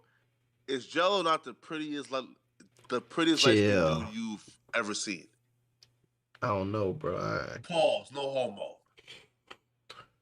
I don't know. I don't know about all that, man. Tell me this. Have you ever seen a prettier light skinned dude than Jello? Here's a question I got for you. Yo. And you was talking about the Twitch earlier. They got the different tiers. What's an affiliate? You know what that is? Oh man, nah, man, and like affiliate, like there's no real like. Oh no. Oh no, sorry. A partner is where like there's like no like real cut definition, like right. And affiliate is like being monetized. You can have like the ads playing, the like subs, Okay. Yeah, right. Now though, a Twitch partner, that's where like the Aiden Rosses, the Jadion, the Pokimane, Yeah. the Ninja, that's what you're aiming for. You feel me? Yeah. Affiliate, like you can get that thing, for the week. Yeah, that's what I am. I got an affiliate. I ain't signing up or whatever, but that's where my status is on there. Oh, that for real? Yeah. Man. Yeah, man, listen, you can actually like, you can like start streaming today and and and like get your stars and monthly subscribers. Yeah, I'm gonna try that. That's what I'm saying. I'm gonna see, cause I also believe I'm gonna head out. All right, Zax, man, appreciate you pulling up, man. Oh, Zax. Zax, my God, young boy in the game. I do. It is interesting to me, as a father of a 11-year-old. You know what I'm saying? Yeah. It is not missed on me that how weird I might think it is if in 3 years I like walk in my son's room and he like on the damn virtual call with you know what I'm saying, 2 grown ass adults. Of course. And I would be like, I don't know, you know what I'm saying? So I don't know I don't know. It's interesting. It's a dynamic, but shout out to my man. But I guess it's a bit, yeah. Nah. It's normal, right? Like for example, right, when you like search your Twitch and stuff like that, bro. Listen, the majority of your subs is coming from kids who are gonna be like, you feel me? Like Yeah, right? no, I dig it. Yeah. You feel me? That yo, you know who like really be coming up, man? These like girls on Twitch, right? Like who like sits in bathtubs, wear these like anime costumes. Bro, they be talk about a finesse, man. Yeah. Like you just gotta sit there, wear a little costume, and you get like $1,000 donation. Oh, come on, man. I heard those girls be finessing. I heard of it, man. I heard of it. What you I'm sure you know the Gideon dude, right? And all of that stuff, man. What's your thoughts on that? Man, I would say this though, man. Listen, so first off, right, Gideon, right? You have to be one hell of a ninja to hop on Twitch your first day and cause that much chaos. Bro, he wasn't on Twitch for more than what? So that was like his first or second live stream, and he called that much. Right But two, here's what I heard. That was his first day as a partner. yeah, So he had already been on Twitch, but he just got right, the partner bag and then yeah, fumbled it on the first day. right. Now two, well, one, right? I completely support it, right? Because listen, right? Look, and here's the Pokemon finesse, right, bro? It, and she like plays it as like I'm a real gamer, right? And well, we all know she's not no real gamer, right? She comes online again. She comes online, right? Fully dressed, albeit, but still plays the finesse game, right? Meaning he wears this like short shorts or like some like tights, right? And, and she will all of a sudden get up to go grab some water, right? Yeah. Turn around and walk just so the checking card thick and donate some more money, right? So she finessed this, right? Yeah. Right? I'll tell you, man, bro, like it's a finesse, right? Right? And like all right, listen, and like all like we're trying to say, right, bro, is yo, man, yo, like she's playing this like girl next door character, right? Like where, yo, she's a married woman, but she's playing this like girl next door girlfriend character, right? And she's Yeah. playing this like innocent virgin schoolgirl, right? She's Yeah. fully dressed, but she does shit to finesse these simps, like make these like blowjob signs that she's so called, innocent, right? Like walk around and prance, in like short tights and like extra short skirts, right? That's just some normal stuff for her, right? And then three, once I seen her say the N word and on camera, I said, yo, I'm done with her right now. Listen, I don't care if she's so-called African, right? So like she's apparently like Moroccan from the same country like the like French Montana's from, right? But come on, yo, listen. Yeah. There's white Africans too, right? So she shouldn't be saying that word at all. Yeah. So, right? So like she just plays this like super innocent, holy sanctimonious gamer, right? Who's not about, like right.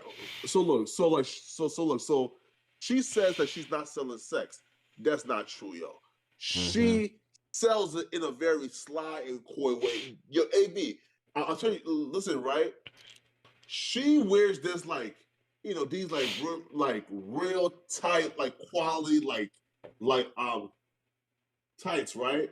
And almost every stream, bro, she will hop up and all of a sudden go grab water. If she knows, right, that she needs water every live stream, why not keep a big jug next to you? Yeah. Huh? Yeah. Why get up every stream, right, to so-called go get water so the chat can look at your ass and donate money, yo? Like, bro, I'm sick of her, man. She needs to go. Yeah. This is JDon kept it 100, man, and JDon was a martyr, man. You feel me? And he brought major awareness to the Pokemon scam. Yeah. Nah, yeah, I'm hip. I heard. I started watching Jedion and some of his videos and like stream clips and stuff. So I'm hip on him. I think I heard of the Pokemon chick, but I hadn't like actually I don't know. I never watched none of her stuff or whatever. You know what I mean? I heard name in passing her per se. But so I guess it's oh shoot. So is interesting, huh? She be finessing, yo. Like Twitch is Yeah. like, yo, man, like because right, like so we're like we've gotten right, like for example, man, like and here's why Twitch had to ban simp, right? Because content creators were like kind of like shaming these like guys, right? Who will go to these like girls like chats, right? Yeah. And donate just like outrageously for no reason. So Twitch had to ban the worst simp, right? So right now, like, it's gotten to a point where like it's kind of like taboo and shameful, but to go like, for example, if it's a girl like who's like half naked, right, like wearing, like anime costumes and doing too much, who's not a real gamer, Mm-hmm.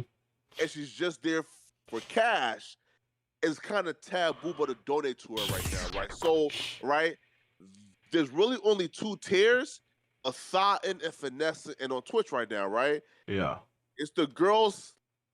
Well, Daphne don't do Twitch no more, right? But like, it's girls like Daphne and them, right, who just outright sell sex, bring like dildos on, do all type of like Wow. just nasty ish, and on Twitch, right? Yeah. And they earn their money.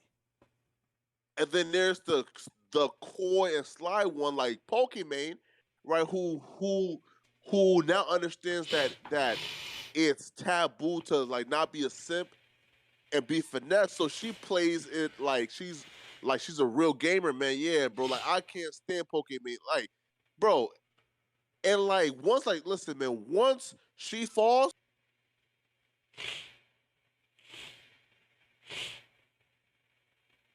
Hello.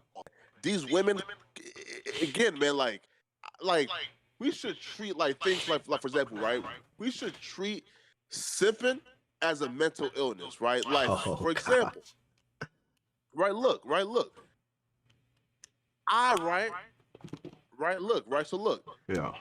I can't extort and manipulate somebody who's on the spectrum, right? Like for like monthly subscription on YouTube, right? Because that's like that's like That's not cool. Yeah. outrageous. Yeah. So how come girls like Pokemon are allowed to manipulate and extract funds from men who can't help themselves, who are just desperate, right? Who just needs help? How Yeah. come that's okay, right? How right? Like, how can they finesse simps? These simps can't help themselves, right? Like Yeah. they're just like just overzealous. They're lonely, right? They're vulnerable, and these women who are like taking their money, they're like predators and poachers, man. Like we definitely need to get rid of them. Yeah. Yeah. No, I dig it. I dig Somebody it. says, "Yo, Yeah. hey Dallas." What's up, Dallas Roberts? Dallas Roberts, what's good, man? I'm trying to see. I wonder if I could in this room here. Oh shit. Say what? All right, I wonder if I do this. Ah, man, bro, my sinus, bro. I don't know what's going on, man. I got like one left side of my Yo, AB, nostril. Yeah, can you hear me? I can't hear you from Discord end. I can hear you on the live though. All right, you can hear me on Discord before? Hello? Let's try it now.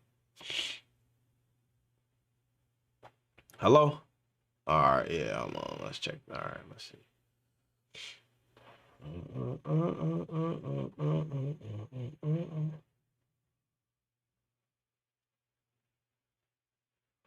Hello? Yeah. Discord used to work, but now Discord don't. All right. Let's see. Let me see if I can figure it out. I might have just did something. Is there something? Yo. Hold on.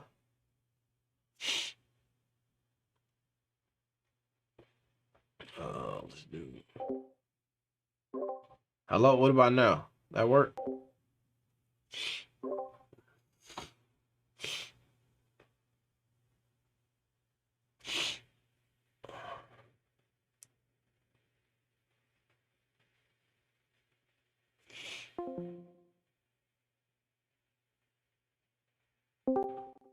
Hello? Hello? Can you hear me? Hello? Oh, I know what happened. Damn. That's interesting. I know what happened. Hold on, man. Oh, it's 3:40 a.m. Yeah. I'm gonna head Oh, to bed anyway, man. Yo, listen, chat. We appreciate y'all, man, for tapping in. I'm gonna head to bed. Dallas Roberts, Ishan Khalid, King Kamansi, Zach Q, AB the hero, man. All right, bro. Peace out. All right, bro. Holla at me, mate. I'll holla at you. All right. Let me see. Input. Vice. That's what it is. Shit.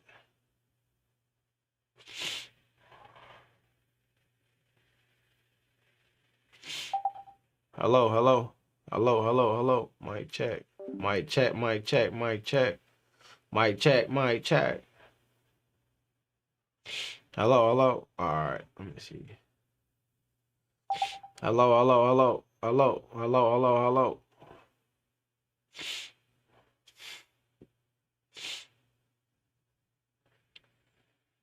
Virtual channel, virtual.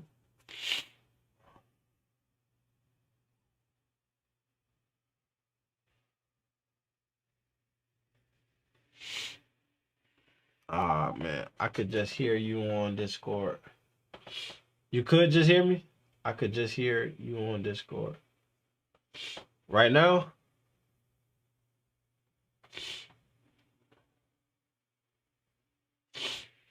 Hello, hello, hello, hello, hello. Oh, let's see. Hello. There it is. Yep. Yeah, There it is, huh? you good now? All right. I know what happened, bro. This is interesting. I didn't know this was a thing. So on my stream, I'm using this mic. But when I was on Discord, I had my AirPods in. And so my Discord was getting that mic from my AirPods. And so it won't all go from this one mic here, you know what I'm saying? So it was separate. So now I turned it on so there's the mic on these headsets or whatever, the computer is picking it up. Hey, man. Yeah. Nah, bro. Dope, man. Yo, bro. Yo, hold up. You've been streaming for 3 hours. Wait, question, right? Yeah. Before I head out, man. One, do you think that James Borrego is gonna have a job next year? And then two, I don't know, man. I think Borrego is trying to sabotage this LaMelo All-Star run, man. Because I don't think like he wants him to be an All-Star. Because again, once LaMelo like make that All-Star team, like his cash shake down goes up. Now he can really say, "Bruh, get out of my ear. I'm not listening." You feel me? Yeah. I think he's still gonna have a job next year. Cause I think that whatever happened this year, they're gonna outperform whatever they're supposed to be doing. So he gonna get some credit for that.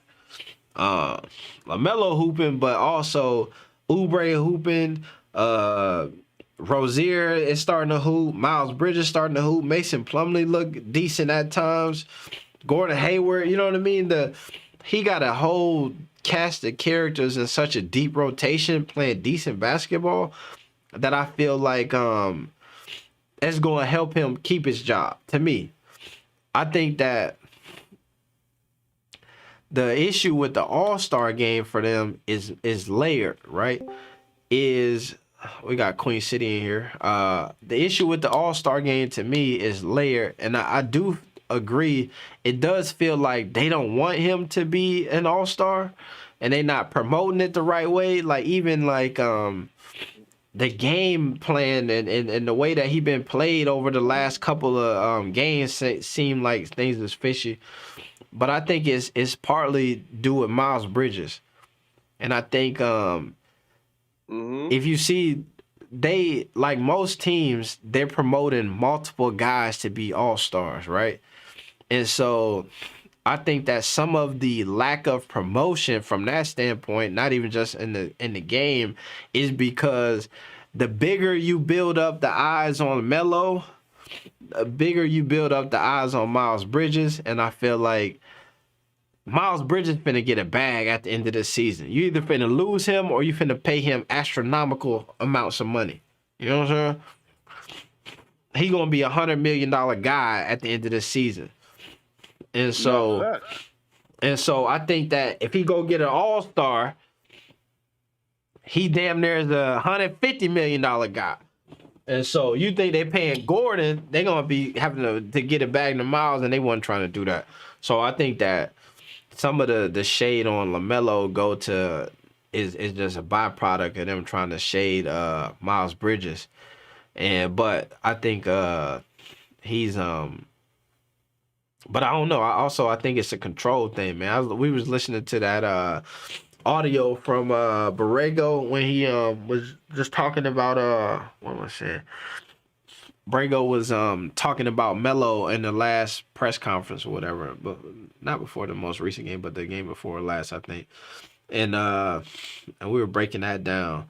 And he just had some stuff to say about him, man, that sounded like odd to me for a head coach in the NBA to say about their star player. And not even that it was just like he was just wrong or just being disrespectful. He just was being too real. You know what I'm saying? Like, he was breaking down it. The star player. Why do I call him that? Yeah. I think that when I call him the star player, I'm calling him the star player because when I listen to everybody on that team talk about the guy who is the leader, who is the dude who like set the pace, who do the stuff on that team that nobody else can do, they talk about Melo.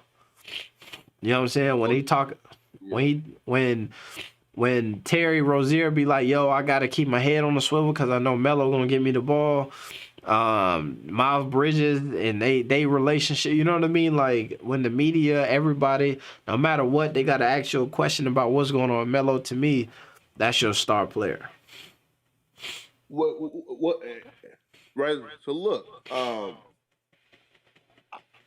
a staunch believer in, again, I love Melo's game, but right now, again, I don't know if it's a funk or not, right? But right now, Miles Bridges is undoubtedly the best player on that team. Right now, too.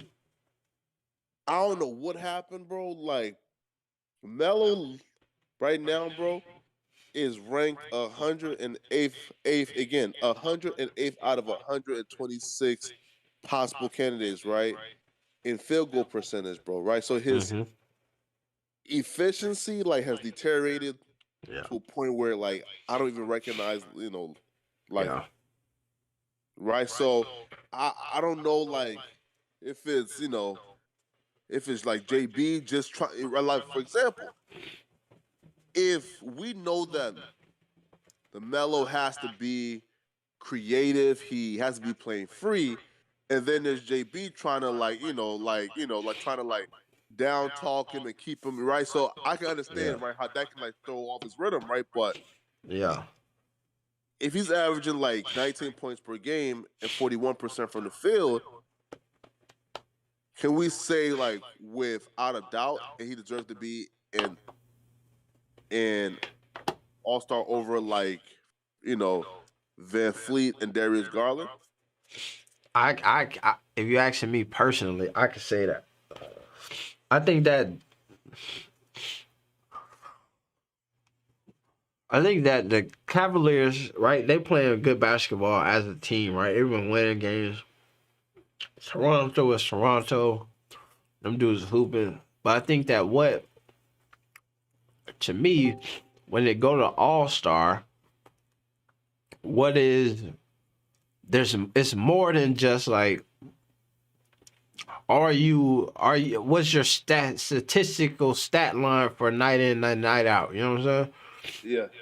I think that he just got more of that other stuff than they got. To me, I don't think that there's many. I can now, because the All-Star game is in Cleveland, I wouldn't, if they put the fix in and get Garland in there, I wouldn't. No way. I could see them doing that. But what I was about to say was, those two dudes don't sell tickets to the All-Star game to me. Unless they do it for Garland because he in Cleveland, I don't see nobody being at home like, man, I'm gonna go to the All-Star game to go see Van Fleet. I'm gonna go to the All-Star game to see Darius Garland. I heard he gonna be in it.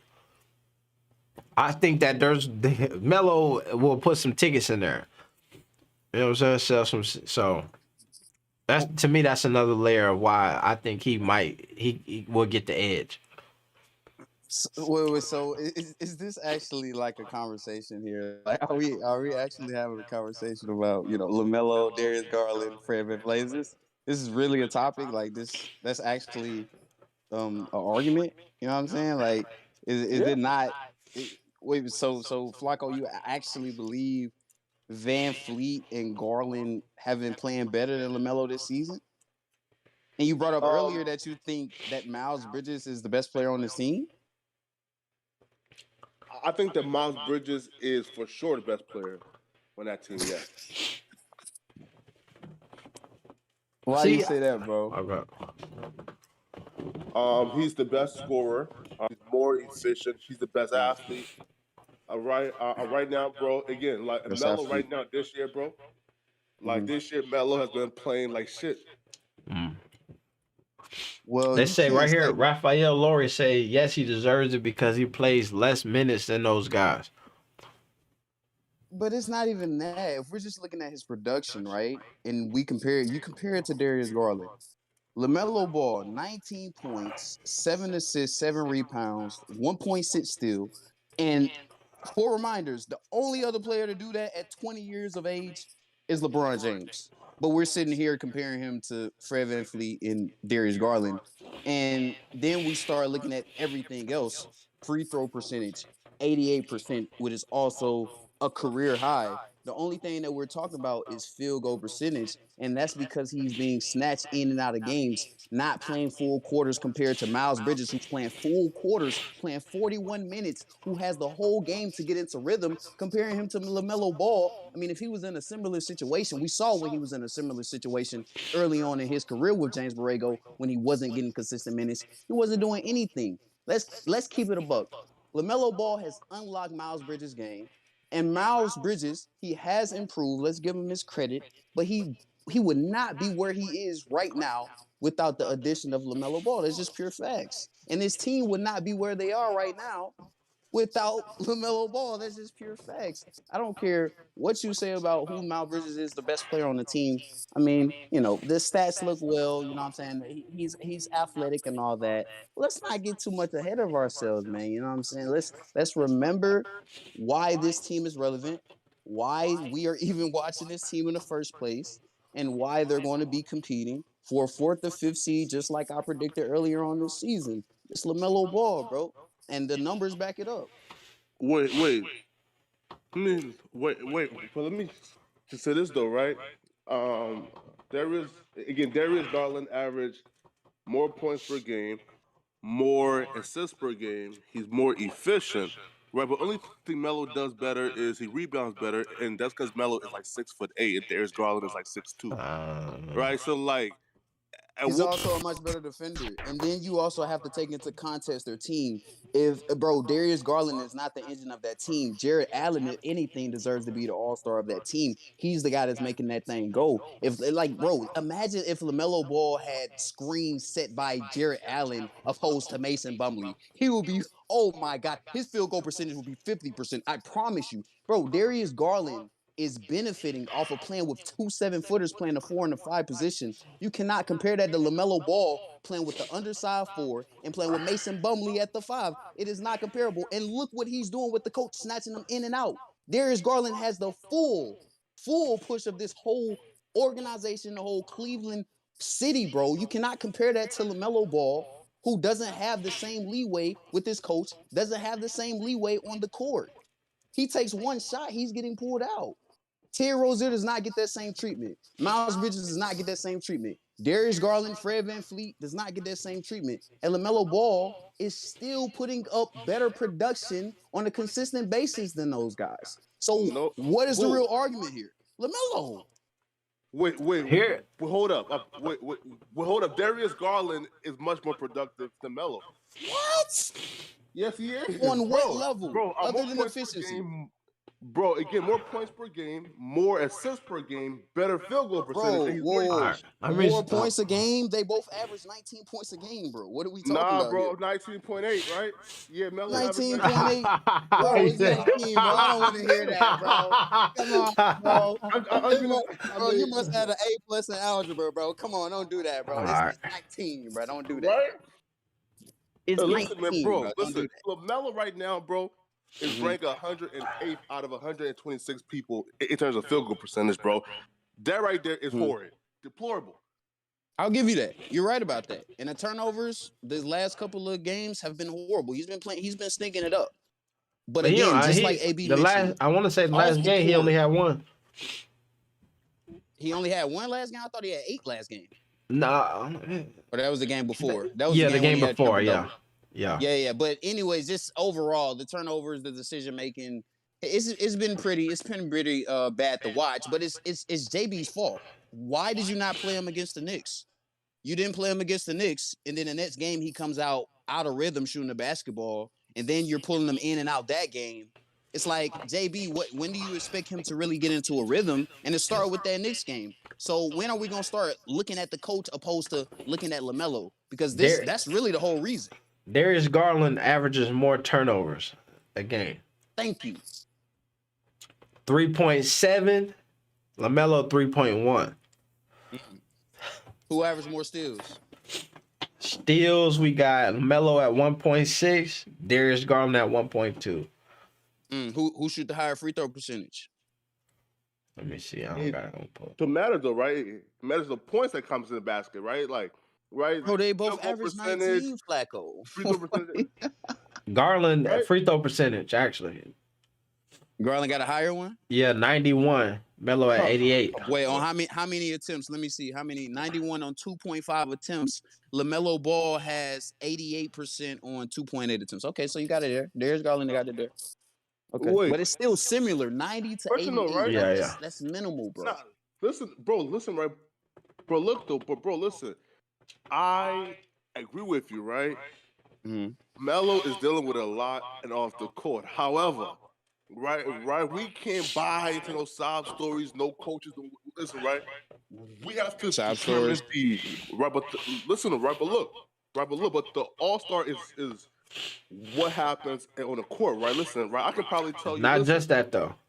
if Taco Falls plays 40 minutes a game, he might be in like All-Star 2, right? But I'm just talking about No, he wouldn't, bro. right. So like as of now, right? Again, we know what Melo is currently going through, but there's no excuse for that 41%. Right? There's no excuse, right, for what being like being benched, sitting out his turnovers.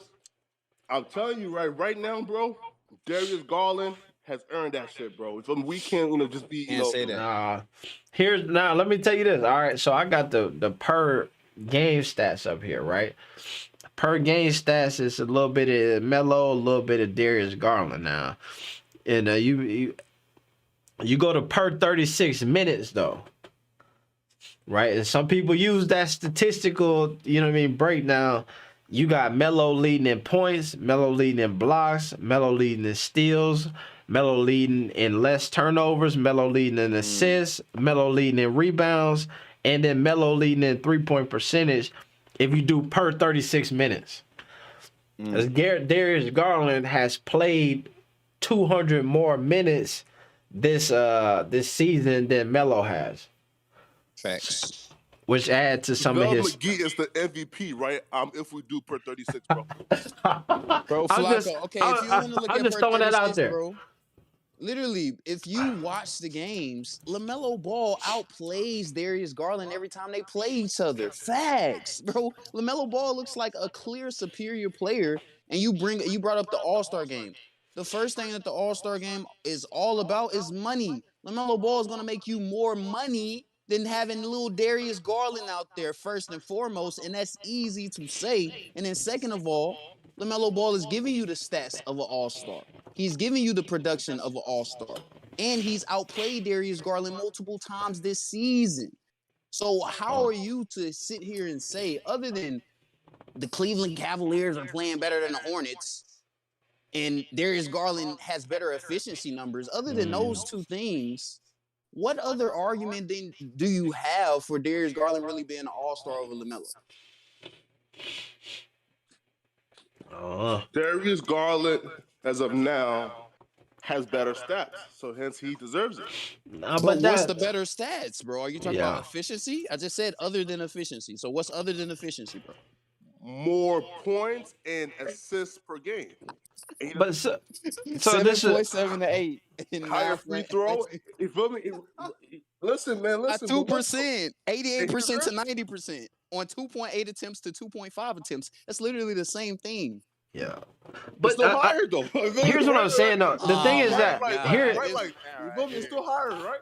here's the thing though, Flacco, and you gotta add this in there is when you're talking about more stats, you gotta add in the rebounds. Exactly. He also giving you 7 rebounds a game as well to Darius Garland's 3. So he giving you damn near what we're talking about is the same amount of points basically. 19 points, you know what I'm saying? 19.8, 19 points, that's almost the same. When you go to the assists, 7.7, 8.1, that's really close. Right. That's almost the same. You go to the rebounds, that's where you get a significant difference. It's clear. 7 rebounds, 3 rebounds. So that's a if you really did it, it's a wash. Edge go to LaMelo when you get the rebounds. Free throw percentage 91 to 88. You could depend on what you know what I mean. You could say that's a edge to Garland, or that could be a wash as well. That's elite free throw shooting. And then one is the 5th seed, and the other is like the 7th seed, fighting for And then the other thing that we're not, and that's Edge Garland. And then the other thing we're not adding into it, bro, is defense, bro. Like LaMelo Ball has made a clear improvement this year on defense, especially these last couple of games. Now that his shot kind of hasn't been falling, it seems like he gives a lot more effort on defense. Yeah, steals, blocks, bro. I mean, he's a lot more active on defense as well. So, bro, your argument is so flawed. You would have a better argument with Fred VanVleet. Just because Fred VanVleet is on the 8th seed team, and I mean they're trash. I mean he's the only reason that team is even where they are right now. But Darius Garland, bro, like come on, bro. No, I'm tired of hearing that dude's name. Listen, look. Oh, bro, look at this right here. Listen, bro, look at it, bro. Look at this right here, bro. Look at this right here. Fred VanVleet averaged like 21 a game. Come on, bro. Listen, right. Right. 21, 4, and 7, 42% from the field as well. On 38 minutes, sir, compared to 31. So I mean, come on, that's damn near a whole quarter. Like come on, bro. Like that's still not really an argument either, really. But that's a better argument. Because you like stats. No, listen, bro. Listen, right. You love bro. stats, so that's a better argument. Listen, right, but bro, either player, right? Listen. Again, either player to me right now has outnotched Melo. Again, he's talking about just up to now, right? Why? Because again, it's better stats, and these guys are not getting benched every 4th quarter for choking. You feel me? But that here, I think that the benching stuff in the 4th quarter, that's the coaching situation, right? That depends on your team and all that stuff. So I don't know. I think the stats is, to me, all of their stats is damn near the same. It's kind of a wash.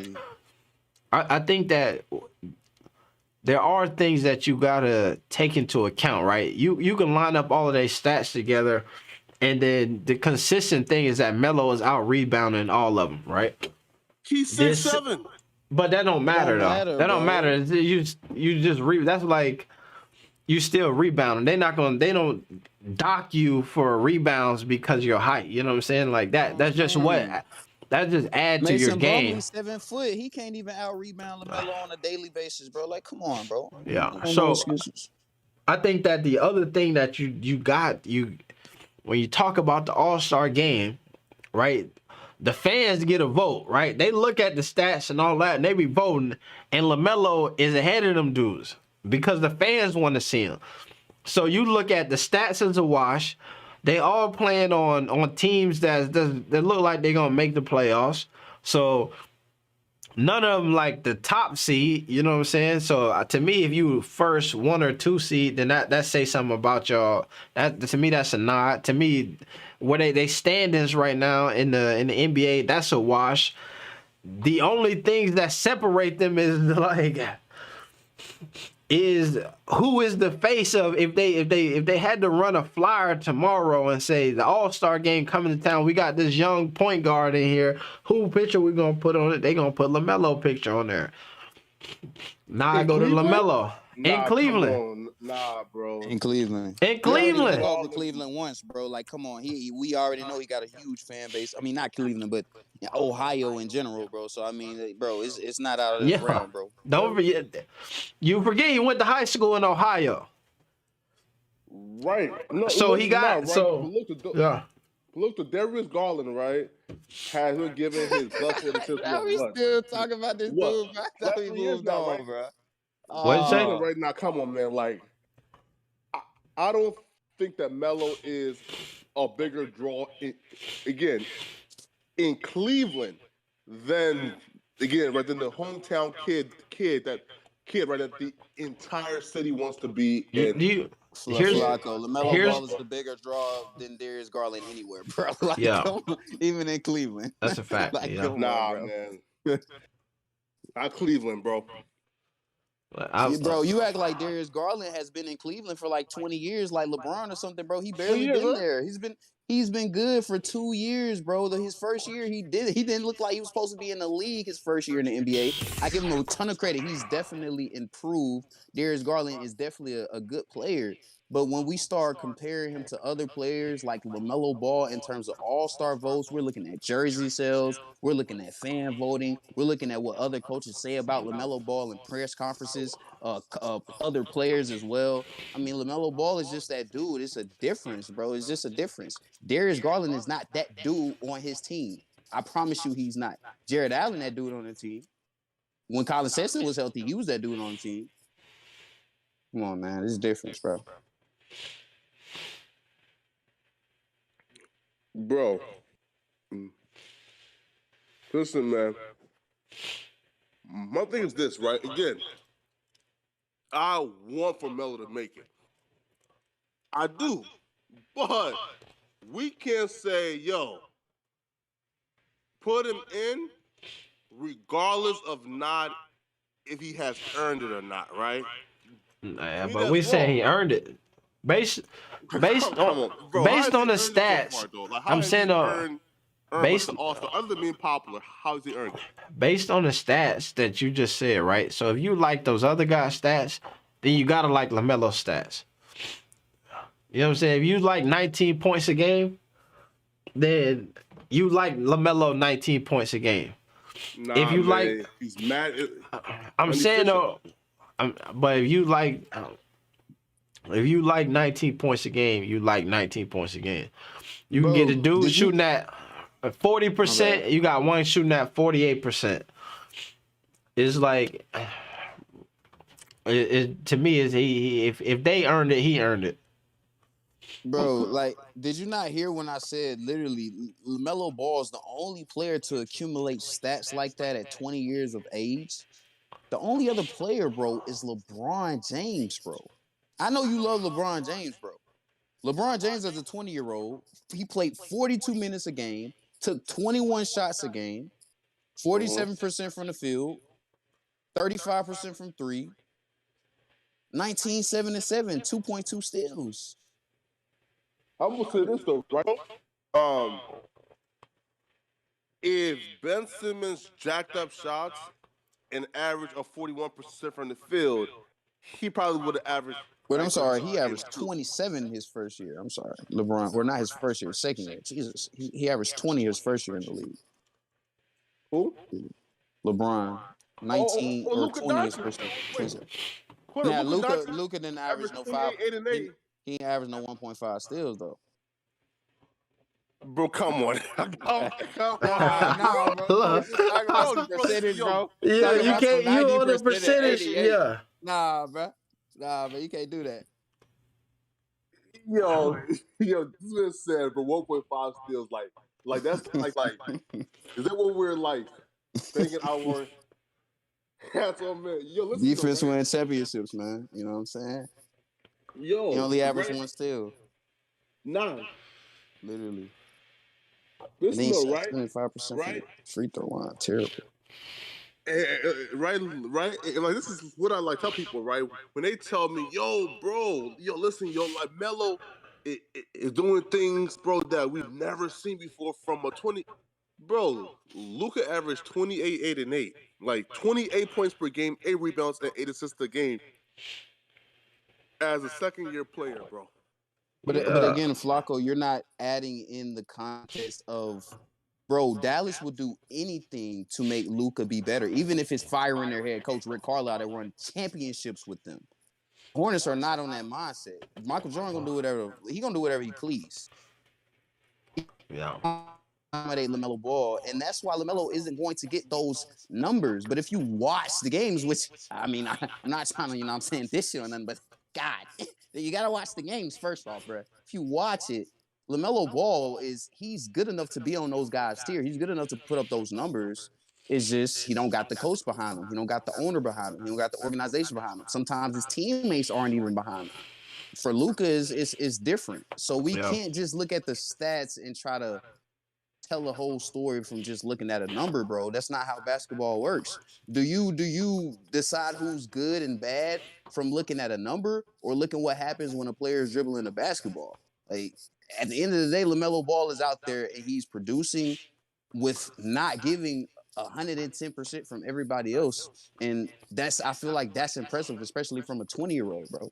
Luka Doncic would not be putting up those numbers if he was in the same type of scenario or same type of situation that LaMelo Ball is in right now. Just my opinion.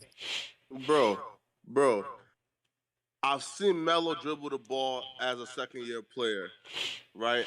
And I've seen Luka do the same thing. Melo played 2 less minutes as a second-year player, averaging what, 19, 7 to 7, right?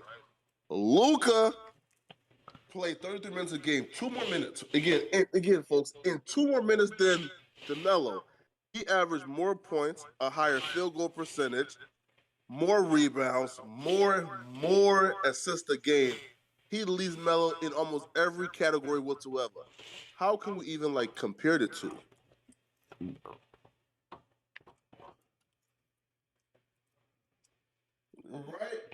Right.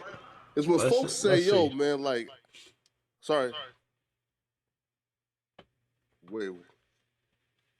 I'm looking at his numbers again. I'm still looking at his numbers. 46% from the field, 31% from three. You know what I'm saying? 75% from the free throw line. Did average more rebounds, more assists. And that's on the higher usage rate as well, having more assists, more rebounds, playing more minutes as well. Plus, you always talk about, LaMelo 6'7", he should have seven rebounds. Well, Luka Doncic 6'8", so he should have 8 rebounds, right? So, like, I don't understand how we're trying to flip the narrative and flip the script now that Luka Doncic is putting up these numbers. But what has Luka Doncic really done? What success has he really had, bro? Like, other than putting up numbers that look good, what has Luka Doncic did? I'm looking at the Dallas Mavericks right now, bro.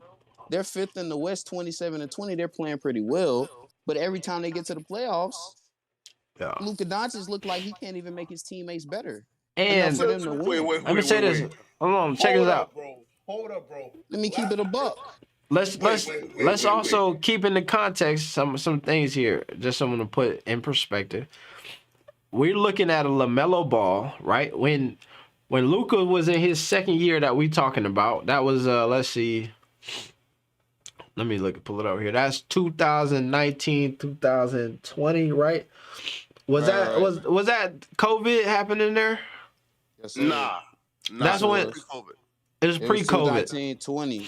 Yeah, but what happened in COVID, right? But then, so they went to the bubble, Early in 20. right? Yeah. Right. So half that would have been part of that would have been in the bubble. So that's a dynamic right there. The beginning of that situation was regular basketball. Man, LaMelo in his second season already missed a bunch of games due to having a pandemic illness. You know what I'm saying? also we got to take into account. I always hate when people compare somebody's full body of work to somebody half body of work. LaMelo at 39 games, he still got another 40 games to then increase all of these numbers. You know what I'm saying? Anything could happen. He could go on a run and the field goal, the 3-point percentage could go up. The field goal percentage could go up. He started off the season damn near averaging almost 20 points, slid a little bit, the assist, the rebound. You know what I'm saying? So it's not, to me, it's not super fair to compare what Luka did in that full season to what Melo did in his bit of time. You know what I'm saying? Because I can guarantee if you plug out some chunks in here and there, the averages slid down a little bit. The averages went up a little bit here and there, and then them things balance themselves out. You feel me? So it's important to note at one point in this season, they was like, yo, did Melo just enter the MVP conversation? Exactly, bro. And then the next game, he missed 10 games with health and safety protocols. You know what I'm saying? So you got to take that. Yeah. There's some context to be had in that whole situation. Thank you. Again, I'm rooting for Melo, but we can't be just delusional here now, right? Like, again, I hate to even compare the two. For me, right? Because again, man, I do want Melo to win, and even comparing him to Luka Doncic, to me, that's that's mad disrespectful to Luka, right? Oh, chill, bro. It's not disrespectful. LeBron came into the league. They were comparing him to the greatest of all times as soon as he was coming in. That's just what happens when you know a player is special. That's what comes with it. So, I mean, yes, you can say, yeah, Luka is better than LaMelo. I'm not saying LaMelo is better than Luka, but at some point when LaMelo Ball starts playing at a level, just like AB said, this man was in MVP talks, bro. I swear, MVP reports that he's in the MVP race. All of a sudden, COVID hits and he's out of it. That shows you right there that he has the ability to be on that MVP level. It's just, certain things that keep happening, whether it's a wrist injury or whether it's the coach pulling him in and out, whether it's COVID. Certain things happen and, it slows him down, but eventually he's going to get there, bro, and it's only a matter of time. And this year he's shown at least that he's an all-star. No. Huh? Listen. Say what? I'll be 1,000% with y'all, right? Mm-hmm. If Jordan wants Melo to tap into who he can really be, hire Mike D'Antoni and make him Coach Melo. I would like that. Right? Come on, man. Bro, can you imagine LaMelo Ball in a Mike D'Antoni offense, yo? Imagine that, right? But again, Melo has potential, right? But when people speak about Melo now, right? They are speaking about him in the context of, he's already that guy right now, right? He's the guy right that we think that he can be. No, I don't think nobody do that. Bro, even in this conversation that we having right now, I said he should be an all-star. My man Juju say he should be an all-star, but neither one of us is saying, oh, he dominating, it ain't even close, it's nothing. Right. We saying it's a tight race, but we think he edged them dudes out. So when you talk about the Van Fleets, you was talking about Garland, nobody was like, damn, Garland, he suck, he ain't even LaMelo or the God. We saying if you like 19 points, Melo giving you 19. You like 7 assists, 7 such. Luka Doncic, yeah, Luka was hooping in that second year. You know what I'm saying? And I was just saying, yo, let my dog get his extra 30, 40 games in, and then give him the comparison. Let my dog. I don't know. That's all I'm saying. I think it's just some stuff going on with this Hornets team. So that's all people saying. We keep saying add context to your argument. We're not saying LaMelo is above criticism or whatever. We just saying that there's more to the story than what you adding to it. Yeah. Wait. Let me just say this though, man. LeVar, please don't cancel me, man. Hey. Definitely gonna cancel you. He gonna get canceled. Wait, he was promoting Darius Garland, wasn't he? Listen, man. He wasn't promoting Darius Garland. I think Melo Ball is great. Wait, hold on, right? Sparkle. You said he was AB? Was not. Oh, Nah. okay. They took it out of I saw something on context. Twitter. I was like, what? It was LeVar do cameo, and so somebody who was a Cavaliers fan asked him to do a cameo talking about the All-Star, and they said, "What do you think about Darius Garland?" And he was just saying, Darius Garland is a hooper. That boy having a hell of a season. He probably could be an all-star. And that's what it was. He just was answering the question. I don't know about that, AB. Nah, man. I don't like that. He's supposed to be like, Cameo or not, but he's still so that supposed to Lonzo be, got right? hurt, though. Maybe if Lonzo didn't get hurt. But LeVar ain't the... LeVar is dude who gonna get you ask him a question, he gonna give you the real answer. He not gonna be like, damn. And also, Well, I mean, He didn't say over LaMelo. It was a lot of context to what he said. He didn't say, I'm just the saying, boy 'cause- could be in there over my boy. Yeah. Let me see if I can. So, I don't know. I'm sure they got it on here somewhere. Because Zach, DeMar, LaMelo, Lonzo, Darius Garland, be all stars, Yeah. I don't know, man. you listen, man. I'll be 1,000. Listen, I'll be 100% with y'all, man. Listen, man. The VAR got me so shook, bro. I'm damn near calling Lonzo Ball MVP candidate right now, man. Listen, man. I don't want no smoke with LeVar, man. God damn, yo. Nah, bro. AB, question for you, right? Yeah. Are you content? Again, I know Lonzo is like hurt right now, right? But Yeah. have you been satisfied? Fed, no. Has he exceeded your expectation for Lonzo Ball this year? Nah, no way. Yeah. But that's what I'm saying. I think here's the thing that I've been saying about even that conversation. I think if you ask Lonzo Ball, do you think you could be playing better this year? He would say yes. I think if you ask LeVar Ball, do you think Lonzo could play better this year? He would say yes. Right? I think if you ask Lonzo, do you think you're playing bad basketball this year? I think he would say no. I think if you ask DeMar DeRozan, Billy Donovan, Zach LaVine, anybody in that whole organization, do you think Lonzo Ball is playing bad basketball? They would all say, hell nah. We need him. We love him. What he does for us and they would sing praises. I think that's the difference between like some conversation and then like what's actually happening. Could he be better? I remember I talked to LeVar about Zoe for a little bit, especially when in the conversation about All-Star. And even to him, he was saying, in order for Zoe to be an all-star on that team that's good, he needed to get his scoring up to about 18 points a game. If he could do that, then he would have a chance to get into the all-star game. You know what I'm saying?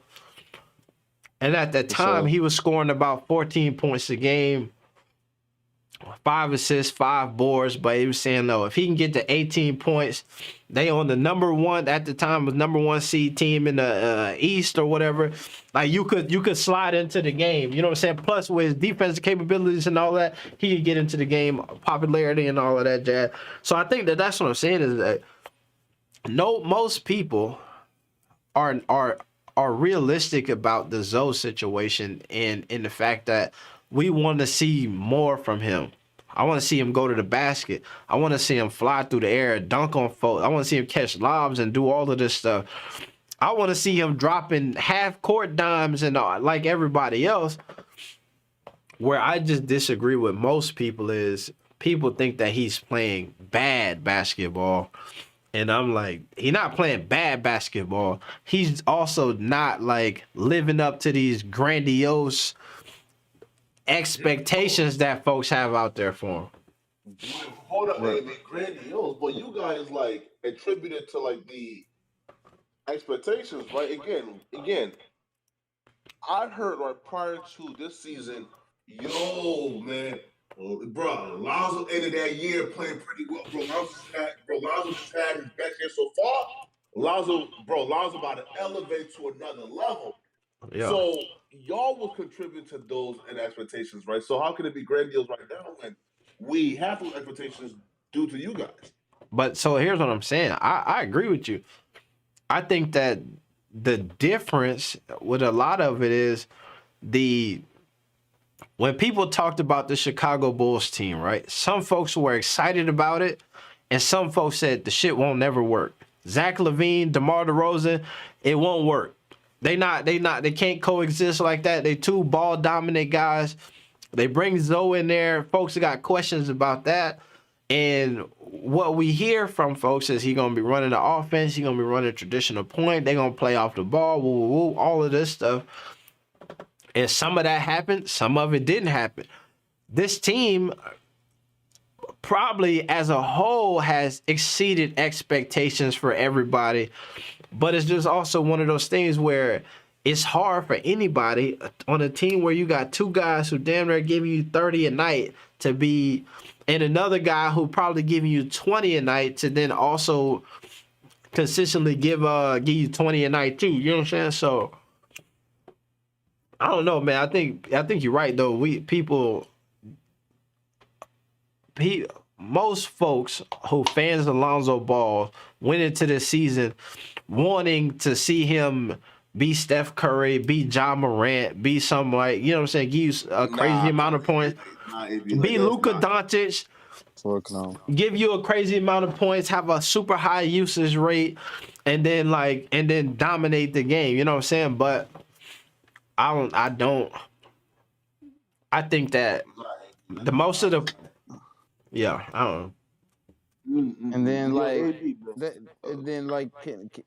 am I the only one that's kind of like scared of like these knee situations, right? Because like, isn't this like the same injury in the same knee again? And it's like we've seen a couple knee injuries in the past, bro. Like, I don't know, man. These knee situations are really scaring me, Alonzo. So whatever the maximum length of time it is for recovery, he need to take that. I think it's like 2 months, 2.5 months, whatever that is, bro.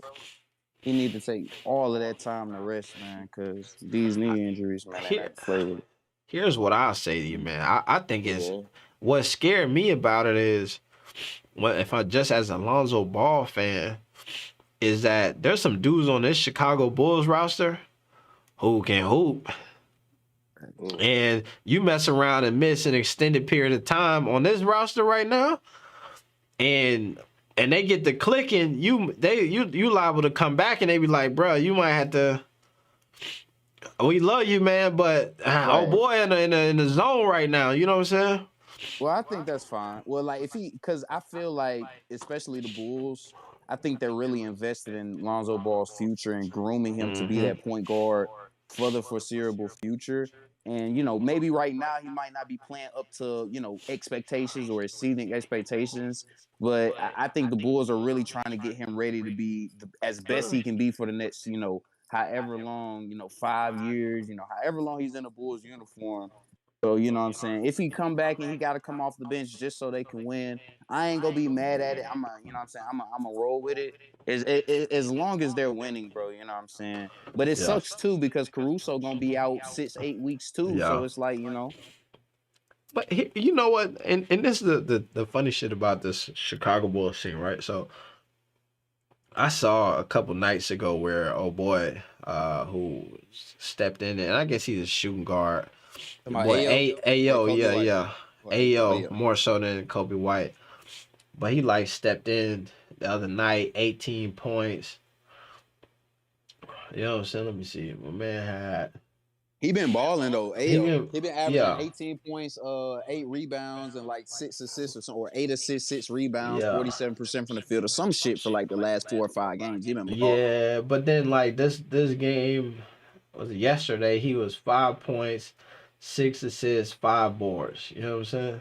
Right, but he a rookie, so I'm not expecting him to take Lonzo's spot. But maybe Kobe. That's what everybody's saying. I guess what I'm saying is when I look at his stat line over a period of games, it looks similar to what you see from Lonzo, where you see a bunch of points scored, some assists. Next night you don't see much, you know what I'm saying? Then you see a damn shoot up and points and score, you know what I mean? Like, and so I think that when I start diagnosing what's going on with these Chicago Bulls teams, and I'm trying to figure out, is it a Lonzo thing or is it anybody who plays point guard there? Are you going to get different opportunities night in and night out? And it looks like it's anybody who played point guard there. You know what I'm saying? Where I remember Kobe, when Lonzo was out with the health and safety protocols, they brought in Kobe White. And then there was one night where everybody had them there looked like they had 10 assists. And then the next night, it looked like nobody, you know what I mean, had an assist. You know what I'm saying? So this team, man, I think they style of play, man, just make it hard for You got to be the right point guard to really fit in that type of offense. But it's good that Lonzo, he don't really.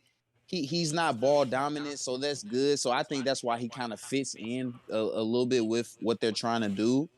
I think the main thing is defensively, though. But I definitely see what you're saying. Like, anybody that fills in that point guard role offensively, those same opportunities aren't going to be consistent on a game-by-game basis. And I see that same shit. Look at this right here, right? My man Lonzo shoot a 3-ball. Tonight, yesterday, Kobe White was 0 for 9 from behind the arc.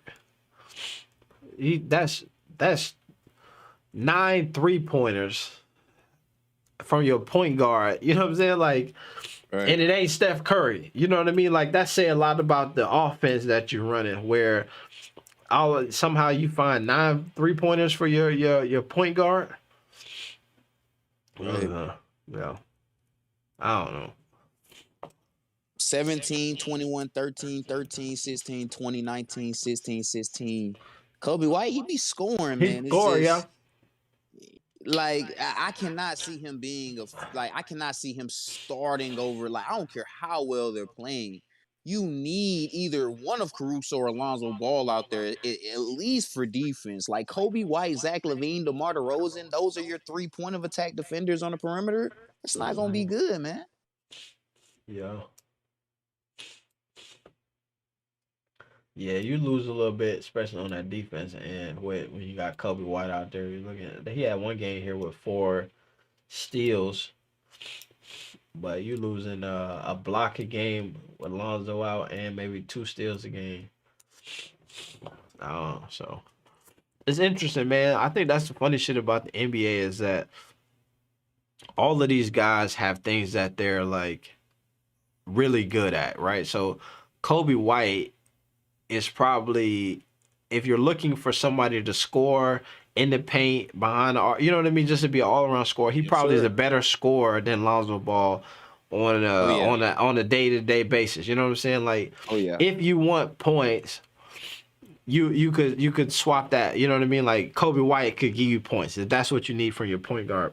If you want somebody who's gonna facilitate it, somebody who's gonna like. And I always say this, man, part of the blessing, and I was talking about this earlier in regards to the Hornets, part of the blessing of having a guy like Lonzo Ball be your point guard is the mentality that he plays the game with. He wants to score, right? He will shoot that 3-ball all night and wants to obviously do that at a high level. We heard him say earlier he one of the best 3-point shooters in the league. But if y'all win the game and Lonzo give you 9 points, 5 boards, 5 assists, and a steal and two steals and a block, he is going to leave that game happy. You know what I'm saying? You got certain guys in the league who, if they gave you 9 points, 5 boards, and 5 assists, they would be like, man, I had a terrible ass game. And they won. You know what I'm saying? So then the next game you come out where you need a guy to give me 9 points. And now they taking the ball out of your main playmaker's hand, out of your main scorer's hand, because they not content with their role on your team. You know what I'm saying? Lonzo Ball is a guy who's going to be content with the role on your team. And then that just adds to the synergy of it. And so I don't know. It's a Man, blessing there, but man, somebody mentioned that knee, man. And here's what I will say, right? And then I have to go to bed, man, because right now, bro, my eyes is like heavy, right? yeah, So no, look, hell yeah, me too. Bro. For It's right? sure. damn, it's late as Right, hell. listen, if you're 6'7" and you run around hacking, bothering, and being a nuisance to 6'1" and 6'2" guys, you are like bound, you are bound to have to have like some issue, right? Tell Lonzo stop hacking and actually play defense, man. But it's your boy Porter Flacco, folks. Yo, AB, thanks for having me, man. Yeah. I'm gonna head to bed, all right? All right, bro. Peace out, man. All For right, man. sure, AB. All right. Hell Yep. yeah, Yep. man. AB, I'll All talk right. to you, Brody. All right. Yep. Yep. Likewise, man. Pull up, man. Anytime. But yeah, I'm finna get up out of here as well, man. Man, bro, I just be getting, I'm down bad out here. All right, though, man. I appreciate all y'all tapping in and you know what I'm saying. Damn, it was a long night. I wasn't expecting to be on here for 4.5 hours or whatever. But it is what it is, man. So it's your main man, AB the Hero, man. We're finna get up out of here. Probably do another live stream sometime soon. Or expect some more content from the boy, man.